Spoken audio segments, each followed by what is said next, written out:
This is the story of a boy who went to school on an ordinary, unremarkable day.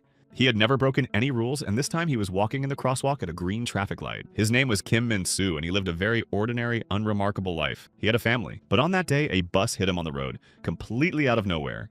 He didn't have time to dodge the car coming at him, but he was lucky he didn't die. Suddenly, he was transported to a completely different world, unlike any other. At first, Kim Min-soo sobbed nonstop and wanted to run away from there. But everything changed when he had hope that he could go home.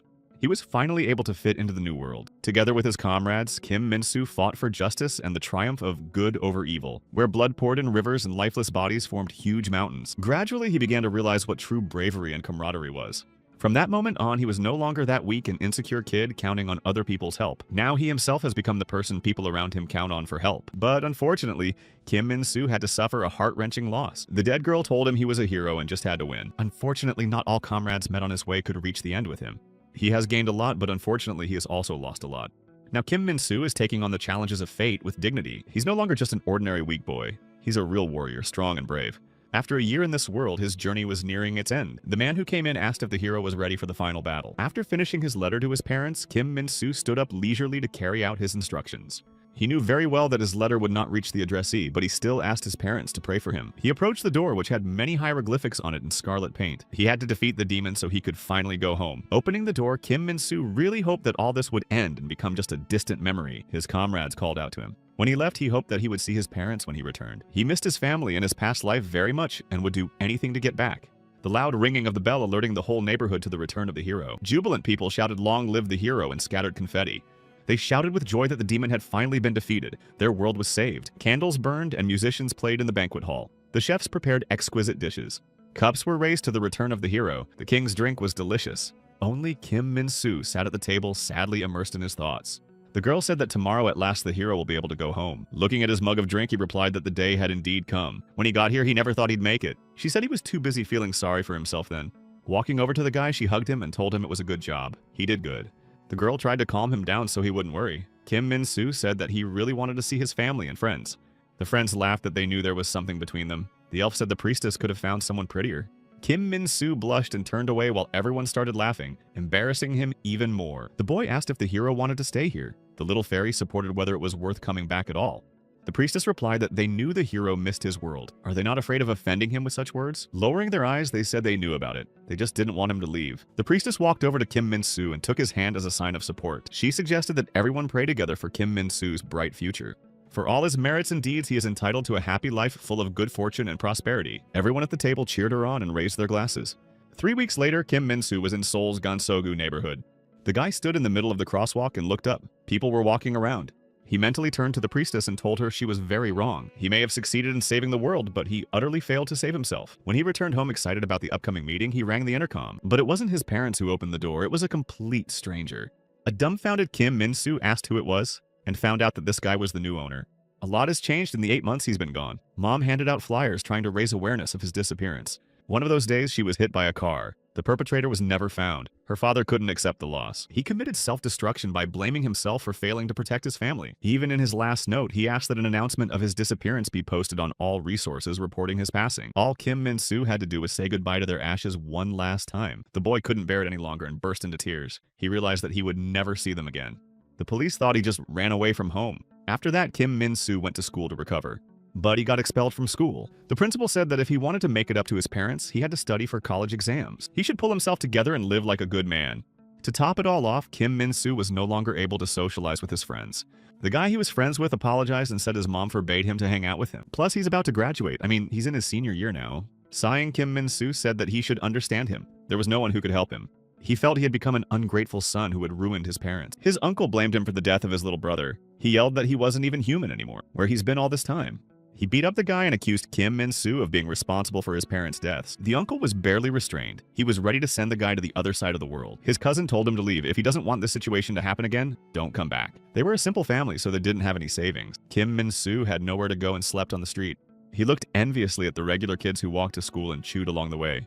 Because of a ridiculous accident, he now had nothing, no money, no family. He took the last pennies out of his pocket to buy himself some food. Completely despairing, Kim Min-soo didn't know how he should go on. He had no education or even any place in society. His heroic personality had been destroyed. He hoped it was just a nightmare, because he saved the world, saved a lot of people's lives, responded when they needed him. He made an incredible effort to get back home. How come in the end he ended up all alone? No one wanted him. Immersed in his gloomy thoughts, Kim Min-soo didn't notice when he bumped into the man. Angry, the man shouted that he stood up like a stiff. Maybe he's freaked out. He grinned and prepared to slap him, but the girl standing with him laughed and told him to leave the loser alone.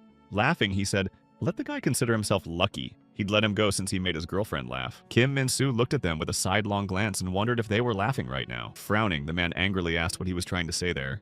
Crying tears, Kim Min-soo said that it's not because they are laughing that their lives are saved by a hero. Gritting his teeth in anger, the man shouted furiously what the dick-eyed man was carrying. With a hateful look at the man, the guy confidently said that now he understood what he wanted. He only has one wish left. He wants them all to suffer. The infuriated man grabbed him by the hair and yelled what he was muttering. Might punch him in the face. The man held Kim Min-soo tightly by the hair. The guy shouted out, calling out for you, Sword Duran. The girl laughed that he was retarded. Very much in character. A moment later, a huge sword came down on Kim Min-sun's offender. The shocked girl stared dumbfounded at the sword that had fallen on her companion. After a moment of rounding her eyes in horror, she screamed loudly as she realized what had happened. Wiping the tears from his eyes, Kim Min-soo said, "So be it. Let him suffer. It's not fair for him to suffer." Raising his eyes to the sky, he said that he was a hero and should not be sad. His body was covered in knight's armor. He grabbed his huge sword. Kim Min-soo's eyes flashed scarlet light, and he shouted furiously that enough was enough. Now it's their turn to pay the bill, and let the world shudder. He swung his powerful sword furiously, and everything around him swirled in a whirlpool of his energy. A second later, a crushing explosion rang out over the city, and everything was illuminated with a blinding light. After the massive explosion, Kim Min-soo stood around the huge crater and looked into the distance. He thought sadly that the world had been saved, and everyone lived happily ever after. This is how all stories with happy endings should end. But on that day, Seoul's Gansogu district completely leveled off. 3 weeks after the hero's madness, the neighborhoods around Gyeonggi-do province were jammed with cars. Everyone has at least once imagined what the end of the world would be like. It's a nuclear battle, a natural disaster, a zombie apocalypse finally. Park Jong-soo was sitting in the car and heard the driver talking about how the traffic is huge. They're barely moving. A little girl sat next to it and cradled the toy in fear, crying quietly. She asked her brother where they were going and why daddy wasn't going with them. He replied that they would definitely meet with him, but a little later. Mom is driving, so you need to calm down and keep her eyes on the road. At that moment, a motorcyclist rushed past the windows of their car. He was dashing between cars, swiftly avoiding traffic. No one ever thought the world could be destroyed by a hero. A policeman shouted into a horn that the hero was almost upon them. He'll be here soon. The drivers yelled that they didn't have time. We'll all have to walk. The policeman shouted for them to leave their vehicles in an orderly fashion. Let them follow the instructions of the military and police and don't create panic. Mom yelled to Jong-soo to look after Dabin. They won't be able to find each other if they split up. He promised that he would definitely fulfill her request and would not abandon his sister. At that moment, a policeman loudly repeated into a horn that the hero was approaching. A moment later, a military tank abandoned by Kim Min-soo collapsed right on top of him. Rounding their eyes in horror, the people, shocked, shouted that he had been flattened. This world is going to hell, and it's all the fault of Kim Min-soo's character. A moment later, the tank exploded, and people in panic rushed to run, hoping to escape. A dazed Park Jong-soo stood outside his car. Everyone around him was running. The little sister screamed in horror for her brother to stop and wait. Taking her in his arms, he told her to hold on tight. If she fell, she'd hurt herself. Dazed, they stood in the middle of the road, not knowing what to do next. At that moment, Kim Min-soo appeared behind the fleeing crowd in a panic. Clad in knight's armor, he looked at the people trying to escape. Around the site of the explosion lay a huge number of injured and dead people. The other people who saw Kim Min-soo panicked and ran away to save their lives. The crowd of frightened people ran away without seeing the road or looking under their feet. Looking down at them, Kim Min-soo asked if they were still hoping to stay alive. Everyone believes that anyone but them will die. Disgusting creatures. Jumping down, the hero furiously promised he would just destroy them all. The guy holding his little sister in his arms tried to escape with the others. He held her tightly against him for fear of dropping her. Dabin clung to him trustingly, afraid to open her eyes. A man running nearby pushed Park Jong-soo away at one point and yelled at him to get out of the way. From the violent collision, the toy fell out of the hands of the frightened girl. The teddy bunny flew to the ground at the feet of people running from all sides. A man running behind him pushed the lying toy away and it rolled under the car.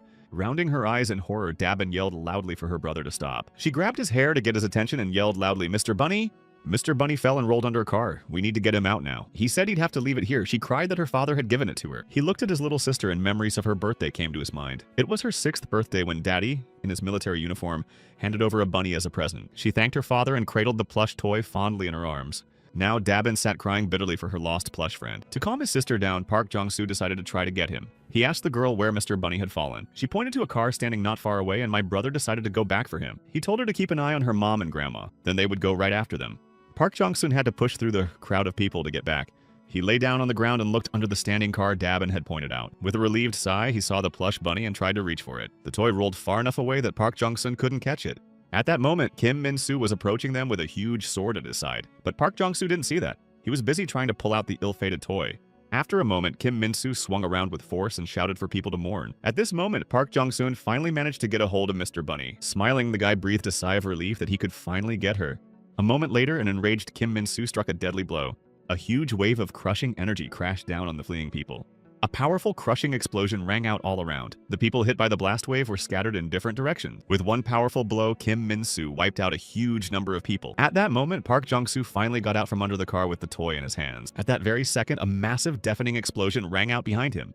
A shocked Park Jong-soo fixed his cracked glasses and looked back. He stared dumbfounded at the deadly blaze and the mangled bodies of men. The guy couldn't believe the worst had happened. He didn't know what to do. In desperation, Park Jong-soo shouted and rushed out to look for any of his relatives. He wandered absent-mindedly between the mountains of trash and called out to his little sister Dabin without letting her bunny out of his arms. No one answered, and the boy tried to call his mother and grandmother, but the answer was only silence. All he came across were mountains of destroyed people and ruins. In utter despair, he shouted and rushed to the pile of garbage from where the child's hand was visible. Park Jong-soo, crying, threw himself into the debris, calling his sister's name. But all he could find among the wreckage was a lone pink sneaker. Realizing that he would never see his little sister alive again, he sobbed in despair. At this point, the sight of blood made the guy feel the incoming nausea. Hardly restraining his urges, Park Jong-soo heard someone's footsteps behind him. When he turned around, he saw Kim Min-soo approaching him. After looking at Park Jong-soo, the hero said that he has beautiful eyes. With tears in his eyes, Park Jong-soo stood up and asked if he was that hero. The character said the guy's eyes are the eyes of a man who has lost everything. Just like his, eyes with no room for hope or dreams. The enraged Park Jong-soo shouted furiously, "Did the hero do this?"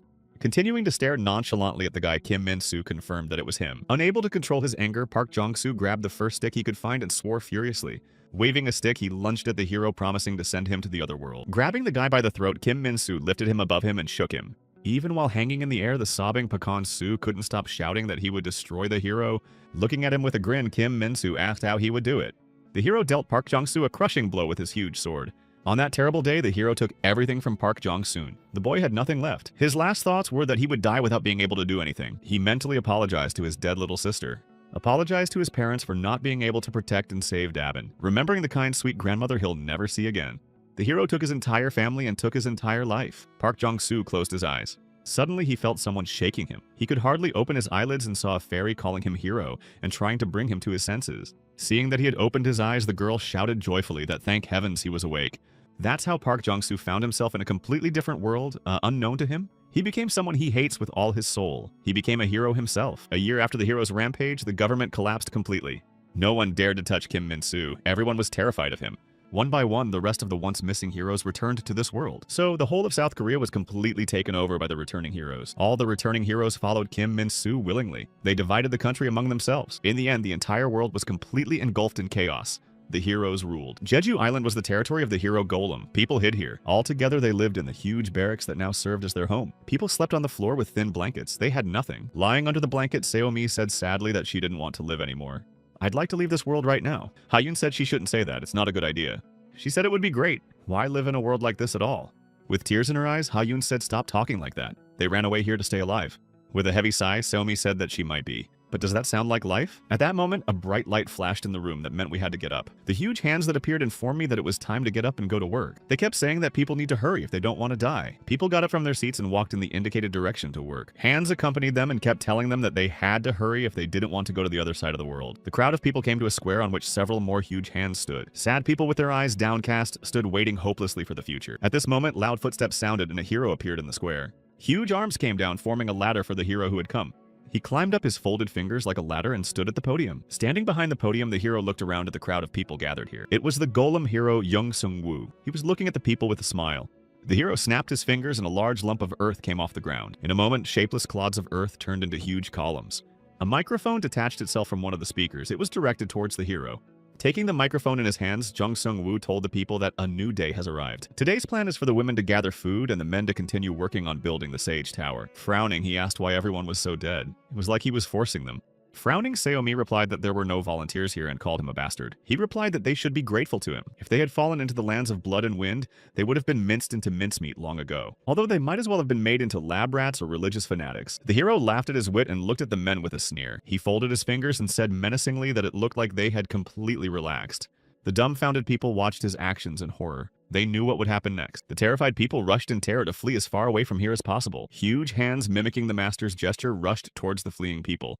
In the next instant, Jong Sung-woo relaxed his fingers, imitating a snap. Imitating their master's actions, the huge hands also unclenched their fingers, and powerful streams of energy flew towards the people. People were running down the path in panic, begging the hero to stop it. They didn't want to die. Crushing streams of energy reached the humans, destroying those they hit. The girl looked indifferently at the chaos going on around her. She was tired of being afraid. Ha-yoon lay brokenly on the ground and called Seomi by name in a quiet voice. Walking over to her, Seomi gently closed the dead girl's eyes. She said that Ha-yoon said she was going to doom her. She ended up living. Why did Ha-yoon, who wanted to live, die? At this, Jung Sung-woo angrily yelled for them all to go to work if they didn't want another beating. They're all stupid cattle. None of the men risked any more arguments, and everyone got to work. Women of all ages were busy picking orange fruit from the bushes.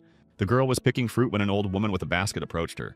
She poured the fruit into the girl's basket and looked at Seomi warmly. The dazed Seomi couldn't understand what was going on. Why the old woman was helping her. The old lady said she knew her name was Somi. She must have had a rough time after what she saw this morning. She suggested she go to the sea and get some air. She's not doing so well.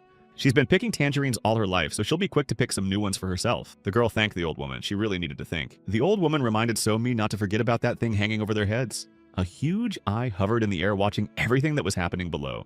Wrapped in her jacket, Seomi walked along the forest path towards the sea. When she is troubled, she always goes to the sea to calm herself. Maybe that's why she once decided to escape to Jeju. Sitting down directly on the ground, Seomi sobbed bitterly, remembering her friend. She mentally apologized for not standing in front of her, for carping. Tears flowed endlessly from her eyes. She realized that her friend was dead and she would never see her again. The girl cried out in desperation that Ha-yoon should forgive her for not being able to do anything. Suddenly, Seomi was attracted by an extraneous noise. She stopped sobbing and looked around. A man stood in front of her and asked if she happened to have anything edible. A minute later, there were tangerine peels and candy wrappers on the ground. It was all she had with her. Greedily swallowing the food, the man asked if she had anything else. He looked at her pleadingly and said he knew it was dangerous. But could she bring them some more food? His companions were left on the ship. He went alone to look for something to eat. The girl frightenedly replied that if the hero found out, she would not be happy. The man kept begging her, and Somi wondered how to help him. She asked if they weren't hungry, they could overpower the hero. He replied that they would fight to the last man. If his comrades had the morale to fight, they might even take back the island. Puzzled, Somi looked up at the huge eye hovering over the island. She thought that if she ran through the forest, she could make it before the thing turned toward him. She said they must defeat the hero at all costs, and she would risk her life to get them food. A short while later, Somi was running swiftly through the forest with a full basket of tangerines. On the way, she remembered Ha-yoon and said that she didn't really want to die. She was just afraid of living her whole life in oppression without being able to do anything about it. That's scarier than dying. She doesn't want to live such a worthless life anymore and will do anything she can to change that. She will definitely fight for her life despite the danger. Upon reaching the shore, Somi froze in horror at what she saw. The basket of tangerines fell out of her hands. She looked confusedly in front of her. There was a hero standing on the shore. He grinned and said, "Here comes the food-stealing rat." In front of him were huge hands clasping the men from the ship in a fist. The shocked girl watched in horror as a hand rapidly approached her. A huge hand grabbed the girl and clenched it into a fist. Seomi screamed in horror. She asked how the hero knew. The eye wasn't looking in that direction. The hero wondered if she thought he was the only one here. With a wink, Jong Sung-woo said with a smirk, canceling the invisibility mode. The dumbfounded girl saw that the entire sky as far as the eye could see was littered with similar eyes. The hero grinned at her and shouted that it was a surprise for them. He laughed out loud and said it was very funny. Why isn't she having fun? Enraged, the girl furiously shouted that he was nothing but a pathetic bastard. With a smirk, Jong Sung-woo replied that he had nothing to do with it. Let him blame his own worthlessness. If he doesn't like something, let him become a hero and defeat it. When the heroes suffered, no one empathized with them. So why should he feel sorry for them? The huge hand squeezed Seomi, whom it was holding, even tighter. Tears streamed from her eyes. She thought her pathetic attempt was doomed to failure. She screamed in desperation for anyone to come to their aid and overthrow these subhumans. At that moment, bright shining highlights appeared in the sky. They were rapidly approaching. A huge stream of energy collapsed onto the ground. From the impact, fragments of rocks flew towards Jong Sung-woo. Covering his face with his hands, he tried to see what it was. A dense pall of dust stood where the impact had occurred. A silhouette peeked through it. When the dust cleared, they saw Park Jong-soo with a huge spear in his hands. With a frown, Jong Sung-woo said who the bastard was. Seomi was surprised to realize that it was also a hero. The boy frowned sullenly at them. He hated heroes. Looking at him furiously, Jong Sung-woo asked what kind of a dick showed up here. The girl also looked at Park Jong-soo in surprise. She didn't understand what the hero was doing here. Looking around, Park Jong-soo tried to figure out what was going on here. He shouted to Seomi to explain to him what was going on here. Rounding her eyes in surprise, Seomi interrogated the hero why her.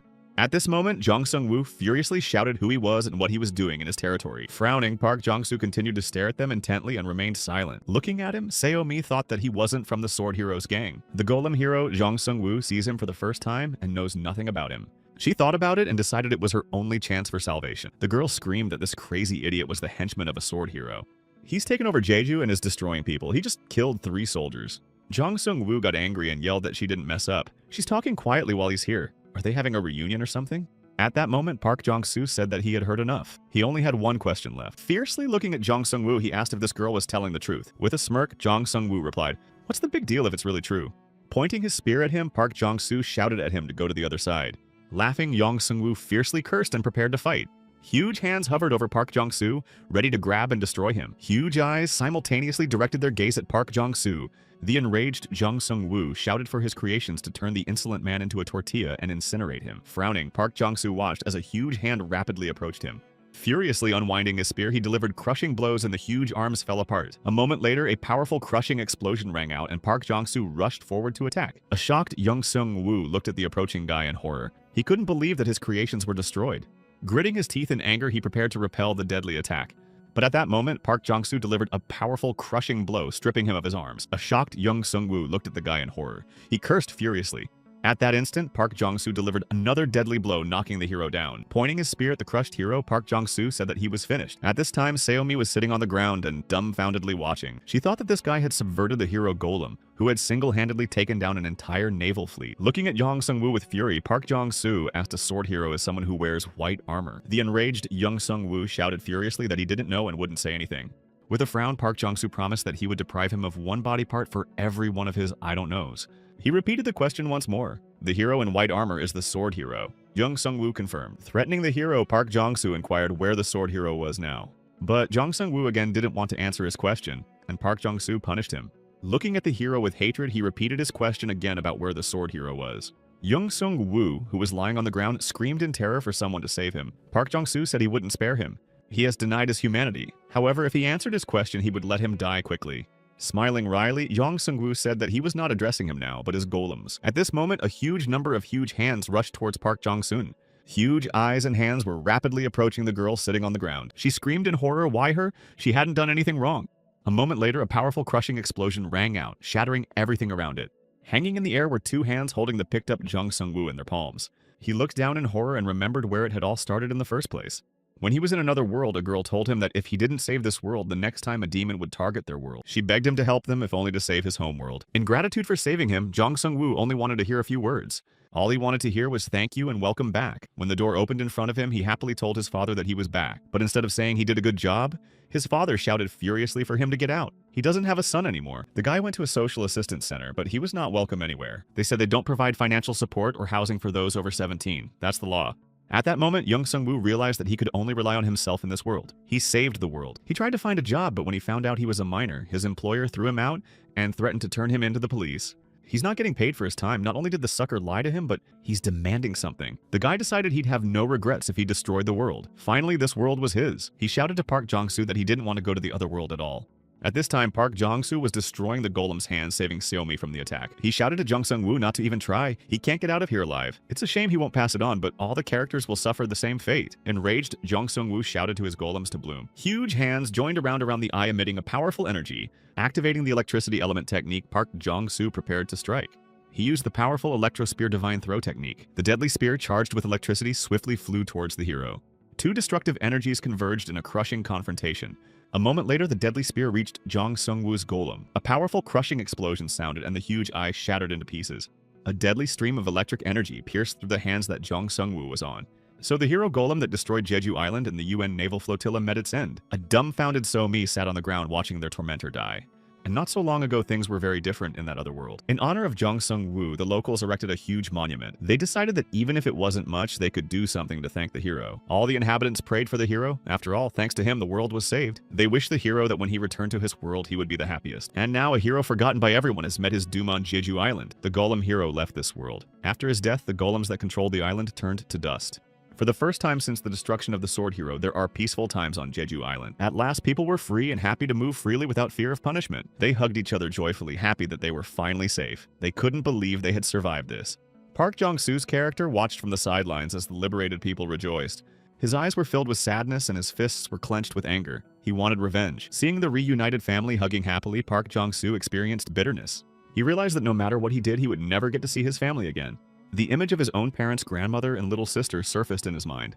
The guy thought those who had someone to reunite with were the lucky ones. Suddenly, Park Jong-soo heard a strange noise. Someone was clearly sneaking towards him. Abruptly putting his spear in front of him, he saw the face of a frightened girl. Putting her hands up, So-mi said that she was the one who was on the coast. She asked why he was hiding out here. Everyone's wondering who destroyed the hero. She asked if he could go to them. He replied that knowing that the hero had destroyed his own kind would do nothing for them. On the contrary, it would make them even more horrified. And he had absolutely no interest in calming them down later. He turned to leave. With a smile, So-mi said that he was being kind. Otherwise, he wouldn't even think about their feelings. Park Jong-soo turned around and shouted that he could think whatever he wanted. They wouldn't meet again anyway. The girl yelled that she only had one question left to ask if he was going to destroy all the heroes. He replied that he would destroy anyone who teamed up with the white armor sword hero. She asked if he was after revenge. Park Jong-soo replied that there could be another reason. The girl screamed that then she would help him, let her exact her revenge. He asked if she was even in her right mind. So-mi replied that she understood he thought she would only get in his way. But he doesn't know where any of these characters are right now. She does. She saw it with her own eyes when she fled Seoul for Jeju. Knows in which region each of the heroes has settled. She even knows some of their abilities. The sword hero is in Seoul, and on the way there, you'll need a place to sleep and something to eat. You have to ask the locals. Find out the best way to get to the right place or where to eat and stay. She'll take care of that. Fiercely clenching her fists, So-mi shouted that she would become his guide. Looking at the girl, Park Jong-soo said that he would ask her a question then. Why is she doing all this? What So-mi wants to accomplish by going with him. Because if she stays here, she'll be safe. Maybe even live a peaceful and happy life and never meet the heroes again. So-mi lowered her eyes and said that even though she didn't have much strength, she reached into her pocket and took out a photo. Showing him the photo, she said she lost her family too and hates heroes with all her heart. She wants things to go back to the way they were. She really wants to do her part, but she doesn't have the ability, so she wants to rely on him and his strength. All she wants now is to avenge the heroes for everyone she's lost, while all the people were enjoying their newfound sense of freedom. The two grantors of that very freedom are bound by a blood pact. The guy said if she wasn't afraid he'd use her or dump her, then let her follow him. And together they set out on a journey to find and destroy all the heroes. After leaving the island, Park Jong-soo and So-mi reached the ruined city. They stopped for a break. The hero was preparing his spear for battle. The girl said there's a strong hero nearby, and then there's a weaker one that's a long way off, which he'll choose. After thinking for a while, Park Jong-soo replied that he was choosing the one he could destroy as soon as possible. With a smile, So-mi said he was in his repertoire. She knew he would choose that option. Then his next opponent would be a sea dragon hero, the terrifying hero of the seas who destroyed the Pacific Fleet. She's strong, and her techniques are good. But her pet sea dragon is like a nuclear bomb in its power. Together they wiped out a huge number of people fleeing Seoul for Jeju. Among those people on the destroyed ship was her mom. She died. The girl sank into her memories and tears flowed spontaneously from her eyes. The guy told her not to talk like her sins were some kind of accomplishment. Their enemy is the exterminator, so she must die and the rest should be of no concern to them. All that matters is that they'll need a ship. After all, they'll be fighting on water. The girl replied that someone could help with that. The surviving sailors returned the ship taken away by the hero Golem and are slowly restoring it. After thinking it over, Park Jong-soo and So-mi went to the sailors to ask for a ship. The captain said that for the sake of their fallen comrades, they would escort them into battle. At this time, the sea dragon hero was in the coastal waters of the South Sea. All around were mottled with huge whirlpools of life-threatening water. On the shore lay a huge monstrous sea dragon curled up in a ball. With glowing red eyes, the sea dragon restlessly gazed into the distance. The girl tried to calm him down and said it was okay. They would never set foot on land again. At this time, the sailors were preparing for the ship to depart with Park Jong-soo. One of the sailors sat pensively on the ground and gazed out to sea. The captain came up to him and informed him that there were 2 hours to sail. The sailor said he doubted it was the right decision. They don't know anything for sure. That hero Park Jong-soo who destroyed the golem is on their side or not. Will they be able to destroy that monster and return to land? They might be able to get back, but they can destroy Kim Min-soo. Lowering his eyes, the sailor asked the captain to answer him one question. Why voluntarily return to the underworld from which they barely escaped? The captain replied that this guy had destroyed the hero golem and was going to destroy all the others. Other than that, they're not really sure about anything else. What he's done is enough reason for them to trust him. 30 soldiers who were like sons to him died because of heroes. If he meets them in the next world, he hopes he can tell them that even after they left them, they did not meekly give up. Thanks to them, they stayed alive, so they did everything they could to make sure their deaths were not in vain. If the hero they are going to help is stronger than Kim Min-soo, their sacrifice will be the beginning of the liberation of their country. The captain asked Yun-young if that was reason enough to go back to hell. An hour after departure, she was sailing the South Sea on a ship. A warship with Park Jong-soo on board moved in search of a hero. In So-mi's quarters, she tried to draw the appearance of a sea dragon on paper. She said she's not very good at drawing, but in general, the sea dragon character looks something like this. With a smirk, Park Jong-soo said that his next opponents would be an earthworm and a stick pickle. Seo-mi said that she shouldn't have been so hard on herself. She warned that she wasn't very good at drawing. Anyway, the important thing is that they work as a couple. That's what makes them different from other heroes. The guy asked if she meant that the sea dragon could act on its own. She said that from what she'd seen, that wasn't exactly true. The girl always stands on the dragon and it doesn't move until she gives the order. It seems to her that in their pairing, it is the girl who is the brains and the dragon who is responsible for the brute force. Pensive Park Jong-soo asked what Seo-mi knew about her style of attack. She replied that as far back as she could remember while fighting the soldiers, the dragon would release flames or capsize the ship, while the girl defended herself from the attacks directed at her. After thinking about it, he said offense and defense. They'd be hard to beat. The girl said that's why she thought, but they weren't allowed to finish. They saw the sailors come running in and promptly started scattering around. Sailors ran in shouting that everyone needed to take their seats immediately. Grabbing the first sailor he saw, Park Jong-soo asked him what was wrong. A sailor wearing a helmet labeled machine gunner replied that radar picked up an unidentified object. The captain frowned as he stood in the control room, personally observing what was happening. A sailor looking at the radar said he was seeing too many unidentified objects. They are rapidly approaching and very soon there will be a collision. Rising to the surface of the ship, Park Jong-soo stood with his spear preparing for battle. The sailor stood by the machine gun ready to repel a surprise attack at any moment. They opened fire on unidentified objects that were approaching the ship. The water overboard turned a maroon color. The sailors didn't know what was happening. The shells hit a flock of fish that came to the ship. The fish were destroyed. The dumbfounded Seo-mi stared in surprise at the machine gun fish. The fish continued to advance rapidly and were already jumping aboard the ship. Looking at her, Seo-mi couldn't understand what this nonsense was. They were just freaking out for nothing. Park Jong-soo frowned and said that the fish were scared. That means they're getting closer. Suddenly, a huge, powerful whirlpool appeared right in front of the ship. A moment later, a sea dragon with a hero on its head appeared from there. It was the sea dragon hero Shin-Su-ah. She guessed that on the ship was the hero who destroyed the hero golem. The girl ordered her dragon to destroy the entire ship to the ground. The captain ordered the helmsman to evade as much as possible. At that moment, Park Jong-soo shouted furiously for the sailors to drop anchor. The captain and helmsman stared dumbfounded at the radar, deciding what to do. The helmsman shouted furiously what this hero was carrying. He would turn the ship around now. Gritting his teeth, the captain replied no, they would follow the hero's orders. Clenching his fists, he angrily ordered them to drop anchor immediately. The sailors obeyed the order and a heavy anchor dropped into the water, stopping the ship. Looking at all of this, Shin-Su-ah shouted for them to already disappear at last. In that instant, the huge sea dragon released a powerful crushing flame. A huge deadly stream was rapidly approaching the ship. Park Jong-soo used the weapon transformation technique to attack, ankle defense spear. In a moment, his spear was transformed. It became a truly deadly weapon. The spear flashed with red light. Park Jong-soo grabbed the hilt tightly and shouted ankle activation. A moment later, a huge energy lance erupted in front of the ship. Park Jong-soo turned around and shouted to the sailors to keep their heads down if they wanted to live. Two powerful energies converged in a crushing confrontation. A moment later, a powerful crushing explosion rang out and everything around it turned scarlet in color. Stepping out on deck, the sailor watched the ongoing confrontation between the heroes. Frowning, he thought that the hero couldn't attack because he was protecting them. He shouted to the captain to give the order to open fire. After a little thought, the captain pressed the button to contact the ship's crew. He shouted for all crew members to prepare for battle. Have them prepare their weapons and aim for the sea dragon's head. We must attack. The captain ordered fire on the sea monster and his hero. The next instant, bright flashes illuminated everything around. Shells flew towards the enemy. A stream of deadly projectiles swiftly flew into the sea dragon. To repel the attack from the ship, Shin-Su-ah used a special defense technique. To protect herself from the deadly projectiles, she activated the Atlantean shield. A shield appeared in front of the sea monster, which could not be penetrated by the fired shells. The shocked sailors stared dumbfounded at what was happening. They were amazed that the attack had been repulsed. Gritting his teeth in anger, the captain ordered him not to lose heart. This is no time to give up. They knew such weapons were nothing against them. Their purpose is to distract them. He ordered us to keep firing, have them use all the ammunition, every firearm they have on the ship. A moment later, deadly projectiles flew toward the sea monster with the hero on his head. At this time, Park Jong-soo continued to hold back the onslaught of the enemy without letting them break through. Seeing the shells flying at the sea dragon, he thought that these sailors were not so useless. After she put up the magical defense, the power of the dragon flame began to weaken. The guy guessed they had 1 mana reserve for 2. If they deplete it, they'll have a chance. Gritting his teeth in rage, Park Jong-soo began to approach the sea dragon. Continuing to hold the defense for the humans, the guy began to slowly move forward. Shin-Su-ah frowned as she watched Park Jong-soo. She realized that he had started to move forward. She guessed that he had noticed that the dragon's flames were weakening. The girl unsheathed her weapon. She tossed it up in the air and decided it was no big deal. They'd take care of him easily. She decided she just needed to get rid of the interference that was causing her to use the shield. The girl used the new crushing technique of the Atlanta Trident. Swinging around, Shin-Su-ah threw the Atlantean Trident towards the ship. The Trident split the muzzle of the machine gun in half. There was a tremendous explosion. But Atlanta's Trident couldn't penetrate the defense put up by Park Jong-soon. His shield resisted the flames of the Sea Dragon and the deadly Trident. Deciding to bypass Park Jong-soon's defense, the girl raised her fingers up. At her command, Atlantean's trident swung away from the protective shield. Park Jong-soo frowned as he watched it move. He realized that the trident was turning the other way.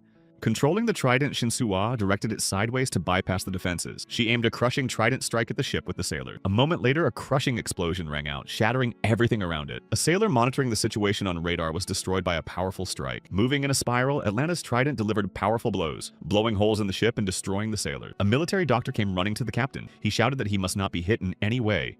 That's when the trident hit him. The captain saw the war doctor die. The shocked captain watched dumbfounded as the deadly trident destroyed everything around him. The huge teeth of the trident destroyed the hull of the ship, making holes in it and destroying the sailors. Flying out from the opposite side, the trident flew towards Park On-soo and So-mi standing on the deck. The shocked Jun-young and Seo-mi stared in horror at the rapidly approaching trident. With a smirk, Shin-Soo-ah said that the dragon flame was on one side and her trident on the other. This is the end of the nameless hero. He can't handle such an attack. At this moment, Jun-young stood up to meet the deadly trident. He held back the crushing weapon, preventing it from advancing any further. Gritting his teeth in pain and anger, he shouted to Shin-Soo, "Ah, who does she think they are?" He remembered the words of the captain who had told the dead sailors that even after leaving them, they had not given up. Thanks to them, they have survived and will do everything to ensure that their deaths were not in vain. Sailor held the trident with great difficulty, preventing it from advancing towards Park Jong-soo. He held on with his last strength, slowly making his way towards the hero standing on the deck. Watching this, Shin-Soo-ah was shocked. She didn't expect an ordinary sailor to be able to do such a thing. An ordinary man covered the hero with his body to help him in battle. With a grin, Jun-young told Park Jong-soo to make sure that these sacrifices were not in vain. Turning around, Park Jong-soo looked at the sailor who had sacrificed himself. He thanked Jun-young and clutched the Atlantean trident tightly in his hand. Clutching his spear in one hand and the other his trident, Park Jong-soo performed the activation of the freeze element. At that moment, the fallen sailors were joined by the deceased Jun-young. Smiling with tears in his eyes, he apologized for being late. They started hugging him and he yelled that he hadn't escaped after all. Once upon a time, Shin-S-A completely unexpectedly fell into the underwater realm. She stared in amazement at the various fish swimming around, not realizing where she was. This was the world of Sea Dragon Atlantean. There were many people around Shin-Soo-ah. At that moment, Atlanteus came down and said he saw that it was her first time in their kingdom. He welcomed the hero into his domain. Around him stood his subordinates. He said that she seems to be more relaxed about things now. She must have heard about what she had to do to get home. She was told of her responsibilities. The girl replied that she had been told, but it was all too unfamiliar to her. He said it would all fall into place gradually. She's here today because he has to give her something. The girl looked at Atlanta in surprise, trying to figure out what was going on here. He handed her the trident and said it had an ancient history. It had been passed down from generation to generation to the Sea Dragon hero. Taking the trident in her hands, Shin-Soo-ah thought that it was quite heavy. Atlantean said the trident was hers, so now she's his hero, and he's putting his life in her hands. Smiling, he inquired if he could rely on Shin-Soo-ah. The trident of Atlanta lay in Shin-Soo-ah's hands. It belonged to her now. The girl looked at him, realizing that from this moment on her life would change. Taking a knee, Atlantean asked her to allow her to serve as a Sea Dragon hero. As a sign of respect and honor, he kissed Shin-Soo-ah's hand. That was how she became a Sea Dragon hero. He promised that he would protect her from anything that stood in her way of winning. And now the bloodstained trident was in the hands of an unknown hero. Looking at him with hatred, Shin-Soo-ah shouted furiously as he dared to touch her trident. The Sea Dragon raised its head, showering Park Jong-soo with flames. The girl demanded that he return the trident immediately. With a smirk, Park Jong-soo promised that he would return the trident by sticking it into her head. The enraged Shin-Soo-ah ordered the Sea Dragon to unleash the full power of its flames on the hero. Defending against the attack, Park Jong-soo held his spear, forming an impenetrable shield. Looking at his enemy, the guy shouted ankle deactivation furiously. A moment later, the shield shattered into small pieces. Shards flew in all directions. Swinging his trident, Park Jong-soo used the Ice Trident Frost Path technique. Swinging with all his might, he hurled the trident towards the Sea Dragon. The deadly trident swiftly flew towards the Sea Dragon hero. The trident reached the Sea Dragon, turning its flames into ice. The shocked Shin-Soo-ah stared dumbfoundedly at the ice-cold dragon flame. She ordered the dragon not to attack yet. We need to focus on defense. Obediently following her command, the Sea Dragon stopped spewing flames. Using magic, she whispered the spell Giganti Espitatiata. A moment later, Atlantean's giant shield appeared in front of the Sea Dragon. With a smile, Shin-Soo-ah thought that it was a 5-level shield that even a demon pterodactyl couldn't break through. She decided to see if he had the strength to handle such a shield. Swiftly flying towards the Atlantean shield, the trident hit the very center of it. A moment later, the shield shattered into thousands of small shards flying apart. The trident flew through all levels of the shield, splitting them all into small particles. The shocked Shin-Soo-ah stared dumbfoundedly at what was happening. It was unbelievable. Park Jong-soo was now wielding the trident, destroying the shield levels one by one. After a moment, the trident reached the last layer of defense. It slammed into the last level of the shield but didn't shatter it completely. All this time, Shin-Soo-ah had been anxiously watching the rapidly flying trident. When she saw that the last level didn't give in, she shouted happily that he hadn't penetrated it after all. Now he could attack. At that moment, she noticed that only the girl and the wounded sailor remained on deck. She wondered where the hero was, and at that moment she heard him shout that he was here. The hero stood on the ice in front of the Sea Dragon with a flaming spear in his hands. She guessed that that technique wasn't needed to block her attack, and to continue the journey and get as close to her as possible. At this moment, Park Jong-soo, using the life lesson technique, delivered a powerful crushing blow. The deadly blow reached the sea dragon, inflicting severe damage. The huge sea dragon was wounded. It thrashed on the waves, bleeding. A shocked Shi-Su-ah looked at her dying pet in horror. She put her hand on his back and said she had always loved him. With tears in her eyes, she remembered how they had always loved each other. They once fought fiercely to defeat a demon pterodactyl. Together, they managed to destroy the bloodthirsty monster. After the win, Atlante ran to her to thank her for the victory. Picking up the girl in his arms, he shouted joyfully that they were able to ward off the evil doom that threatened the world. Looking at Shin-Soo-ah with a smile, he said that she did well. She handled everything well. He gently hugged the girl and held her tightly against him. Tears flowed from Shin-Soo-ah's eyes. Looking fondly at the girl, Atlante asked why she was crying on a day like this. She said the demon was destroyed, so they'll have to break up soon. She's glad she can go home, but now she doesn't want to live away from him. He promised that he would follow her into her world and they could always be together. By fighting back the forces of evil, he has fully fulfilled his royal duty. Therefore, he can now follow Shin-Soo-ah as her man. The subordinates shouted no. Was His Majesty really going to the hero's world? Their worlds are diametrically opposed. Going to her world could be disastrous for His Majesty. He replied that the hero had no problem adapting to their world, so why can't he? He has already chosen his successor and fully accomplished his mission. Now their king wants to spend the rest of his life with her. After a while, they returned to her world as a couple and were perfectly happy. He put a ring on her finger and they were going to live happily ever after. But unfortunately, that's when they got into big trouble. The human world was proving to be disastrous for the sea dragon. He felt worse and worse. Maintaining the human form was getting harder and harder. The girl knocked anxiously on his door, worrying that he wasn't feeling well. He said it was fine and suggested they continue their date. Their happy life was falling apart right before their eyes. One day she came home apologizing for being a little late.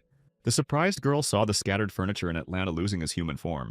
Its eyes were glowing red. There were fins bursting out from under his skin. He asked Shin-Soo-ah not to approach. The girl rushed to her lover, wondering what she could do to help him. She hugged him and told him she had savings and suggested we go to some desert island. He won't have to abuse himself if there are no people around. She suggested he build a small house by the sea. They can live there quietly, just the two of them, away from all people. She begs him for one thing, that he never say such things again. After a while, they traveled to the port of Yosu in the South Sea. They boarded the ship to get to their destination as quickly as possible. To hide the sea dragon lunging out, the guy was wrapped in a long cloak. She begged him to be patient a little longer. They only had a little more to go. They're almost there. The guy apologized to Shin-Soo-ah and said he couldn't take it anymore. A moment later, a bright flash appeared above the ship, illuminating everything around it. The guy once again took on the guise of a sea dragon, destroying the ship they were sailing on. After the South Sea ferry incident, the government mistook them for rebel heroes. To the humans, they became villains and a large bounty was placed on their heads. Now warships pursued the sea dragon, hoping to destroy it.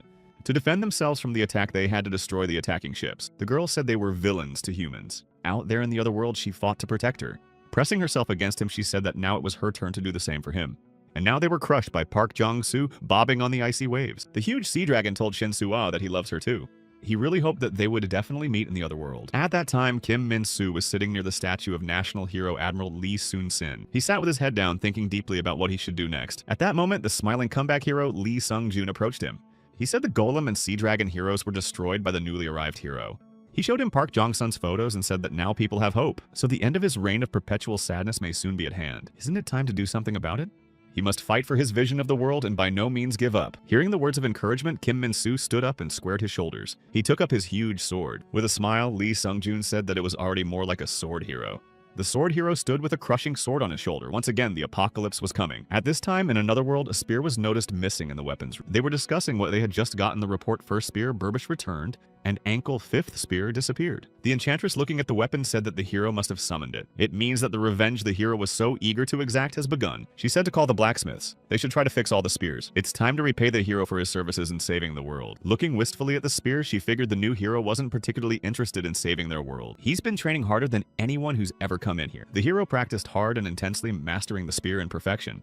He trained to the point of exhaustion to achieve perfection in martial techniques. Tirelessly and without rest, the hero practiced with the spear, achieving perfection.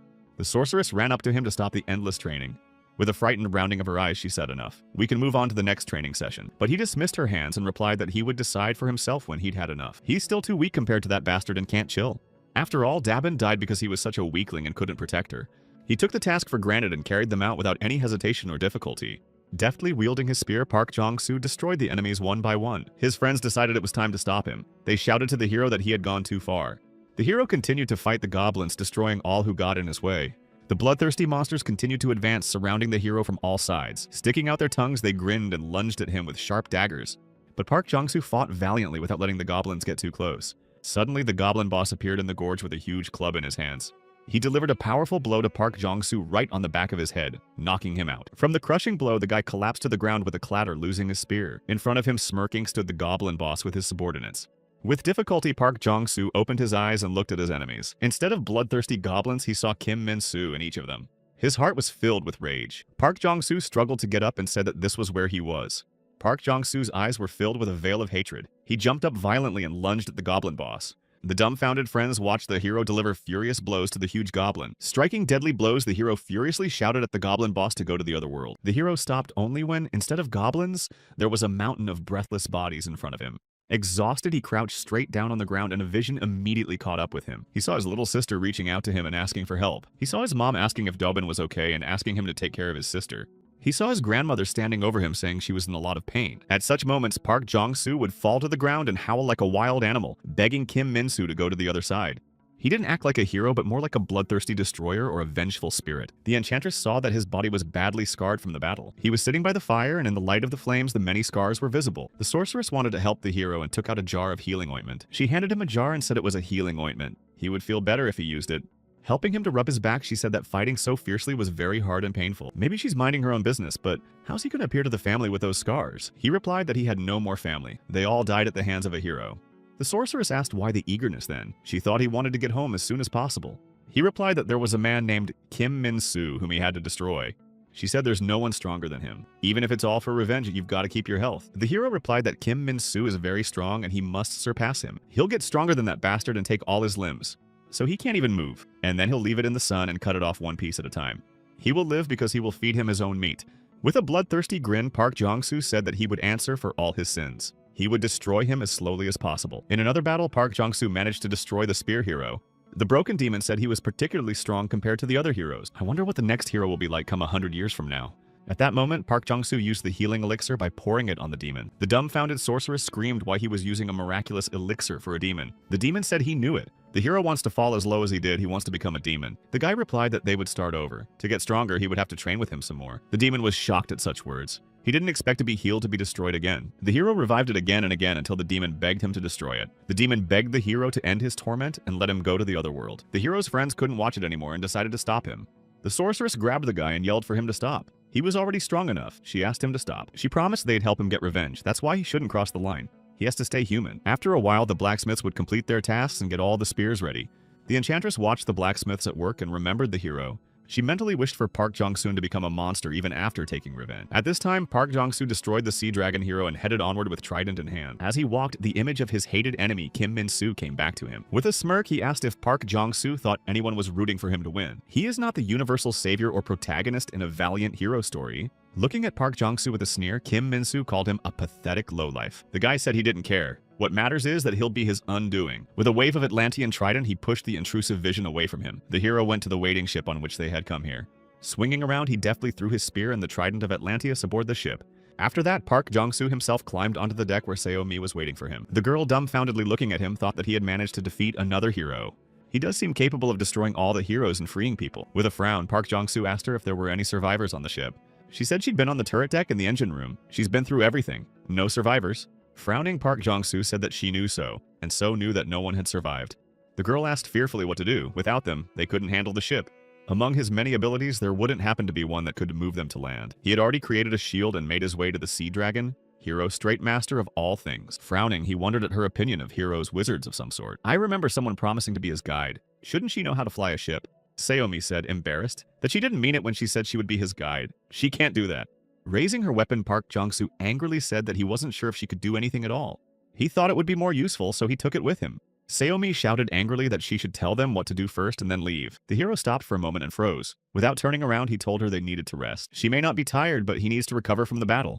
Turning around, Park Jong-soo went to the back of the ship, not wanting to continue this conversation any further. The angry girl screamed that he was making too much of himself. I'm exhausted. Calmly, she added sadly that she wanted to be useful in some way too.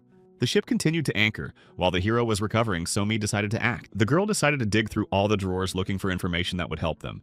Shining her flashlight on herself, Seo-mi rummaged through the ship's crew boxes. She thought to herself that she hadn't even worked yet to go on vacation. She thought back to the words of the hero who said he expected her to be more useful. His reproach that she was not tired and he needed to recover from the battle rang in her ears. The girl hoped to find a manual to operate the ship and she would show what she could do. She tirelessly rifled through all the drawers hoping to find something useful. Suddenly, Seomi heard a foreign sound that came from the hallway.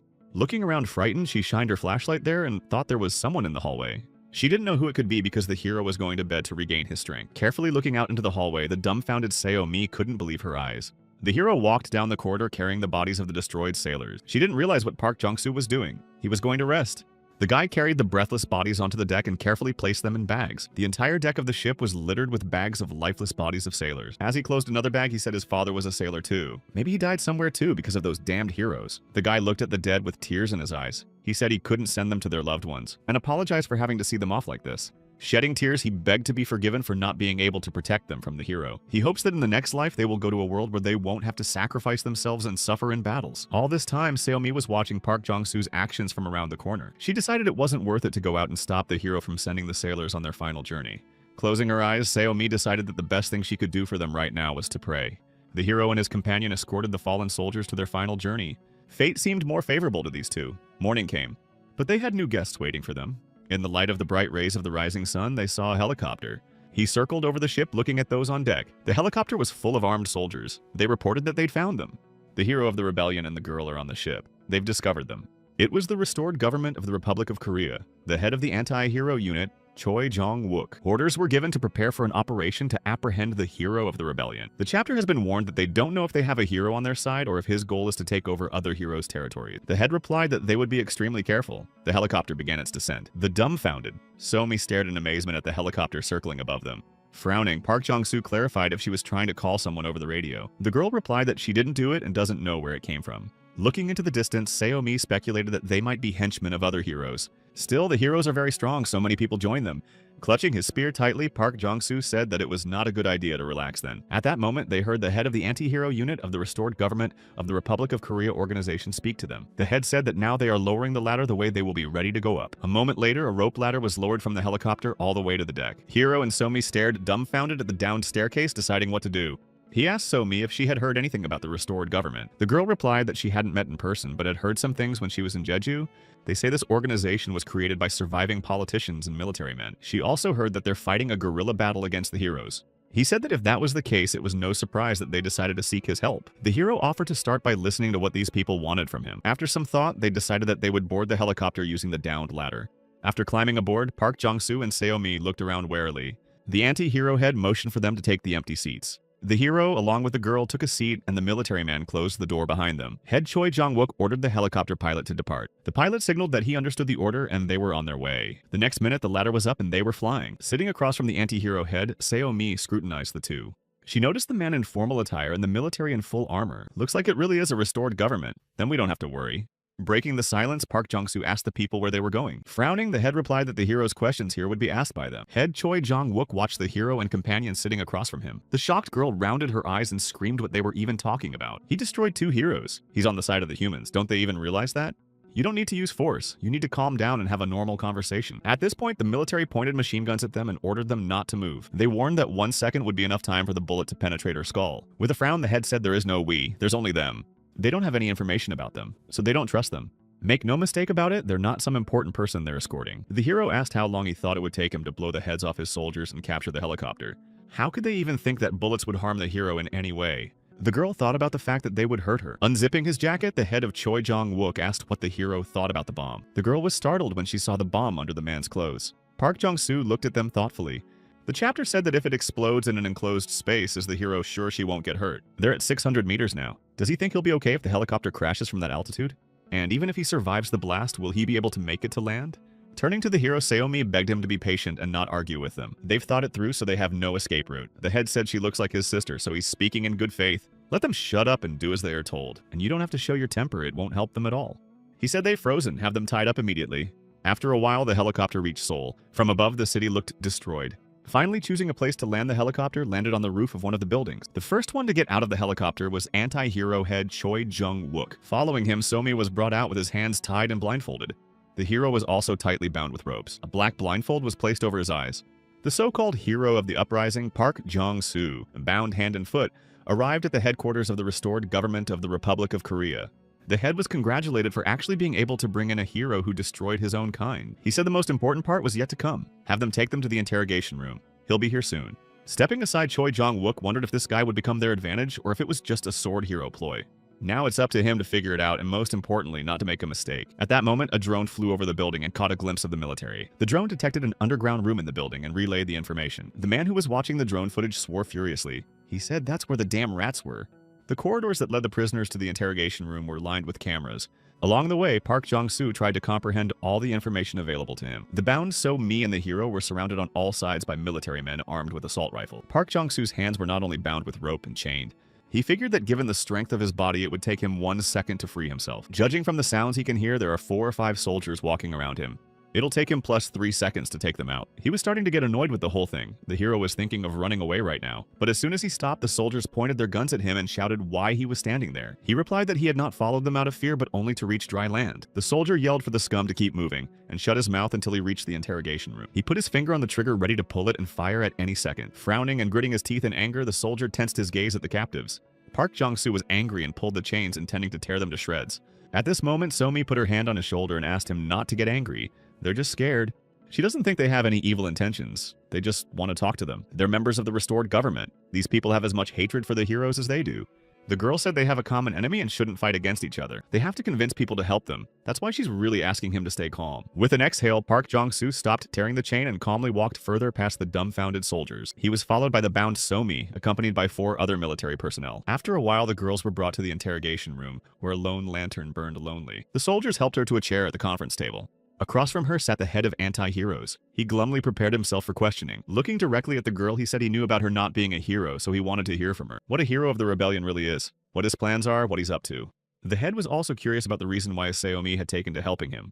Sighing, So-mi replied that Rebellion Hero was too pathos title, but she wouldn't call him a hero. He's very different from the previous ones. With a frown, Choi Jong-wook asked for clarification on exactly how he was different from the other heroes. The girl replied that he seemed to harbor a tremendous anger towards the sword hero. He said he was going to destroy all the heroes. From what she knows, he has no other purpose. He said he was going to leave the world as soon as he killed Kim Min-soo. The head thought that if she wasn't lying, the situation was pretty much the same. So the reason why the hero of the rebellion is appearing now is because he was in a parallel world before. This explains why this hero headed north and destroyed the other heroes. Retribution and malice. If we omit these points, his purpose generally converges with theirs. Out loud, the head said that he believed her that the hero's goal was to destroy the other heroes. Then he'd like to hear the reason she's helping him, and why he's keeping her to himself.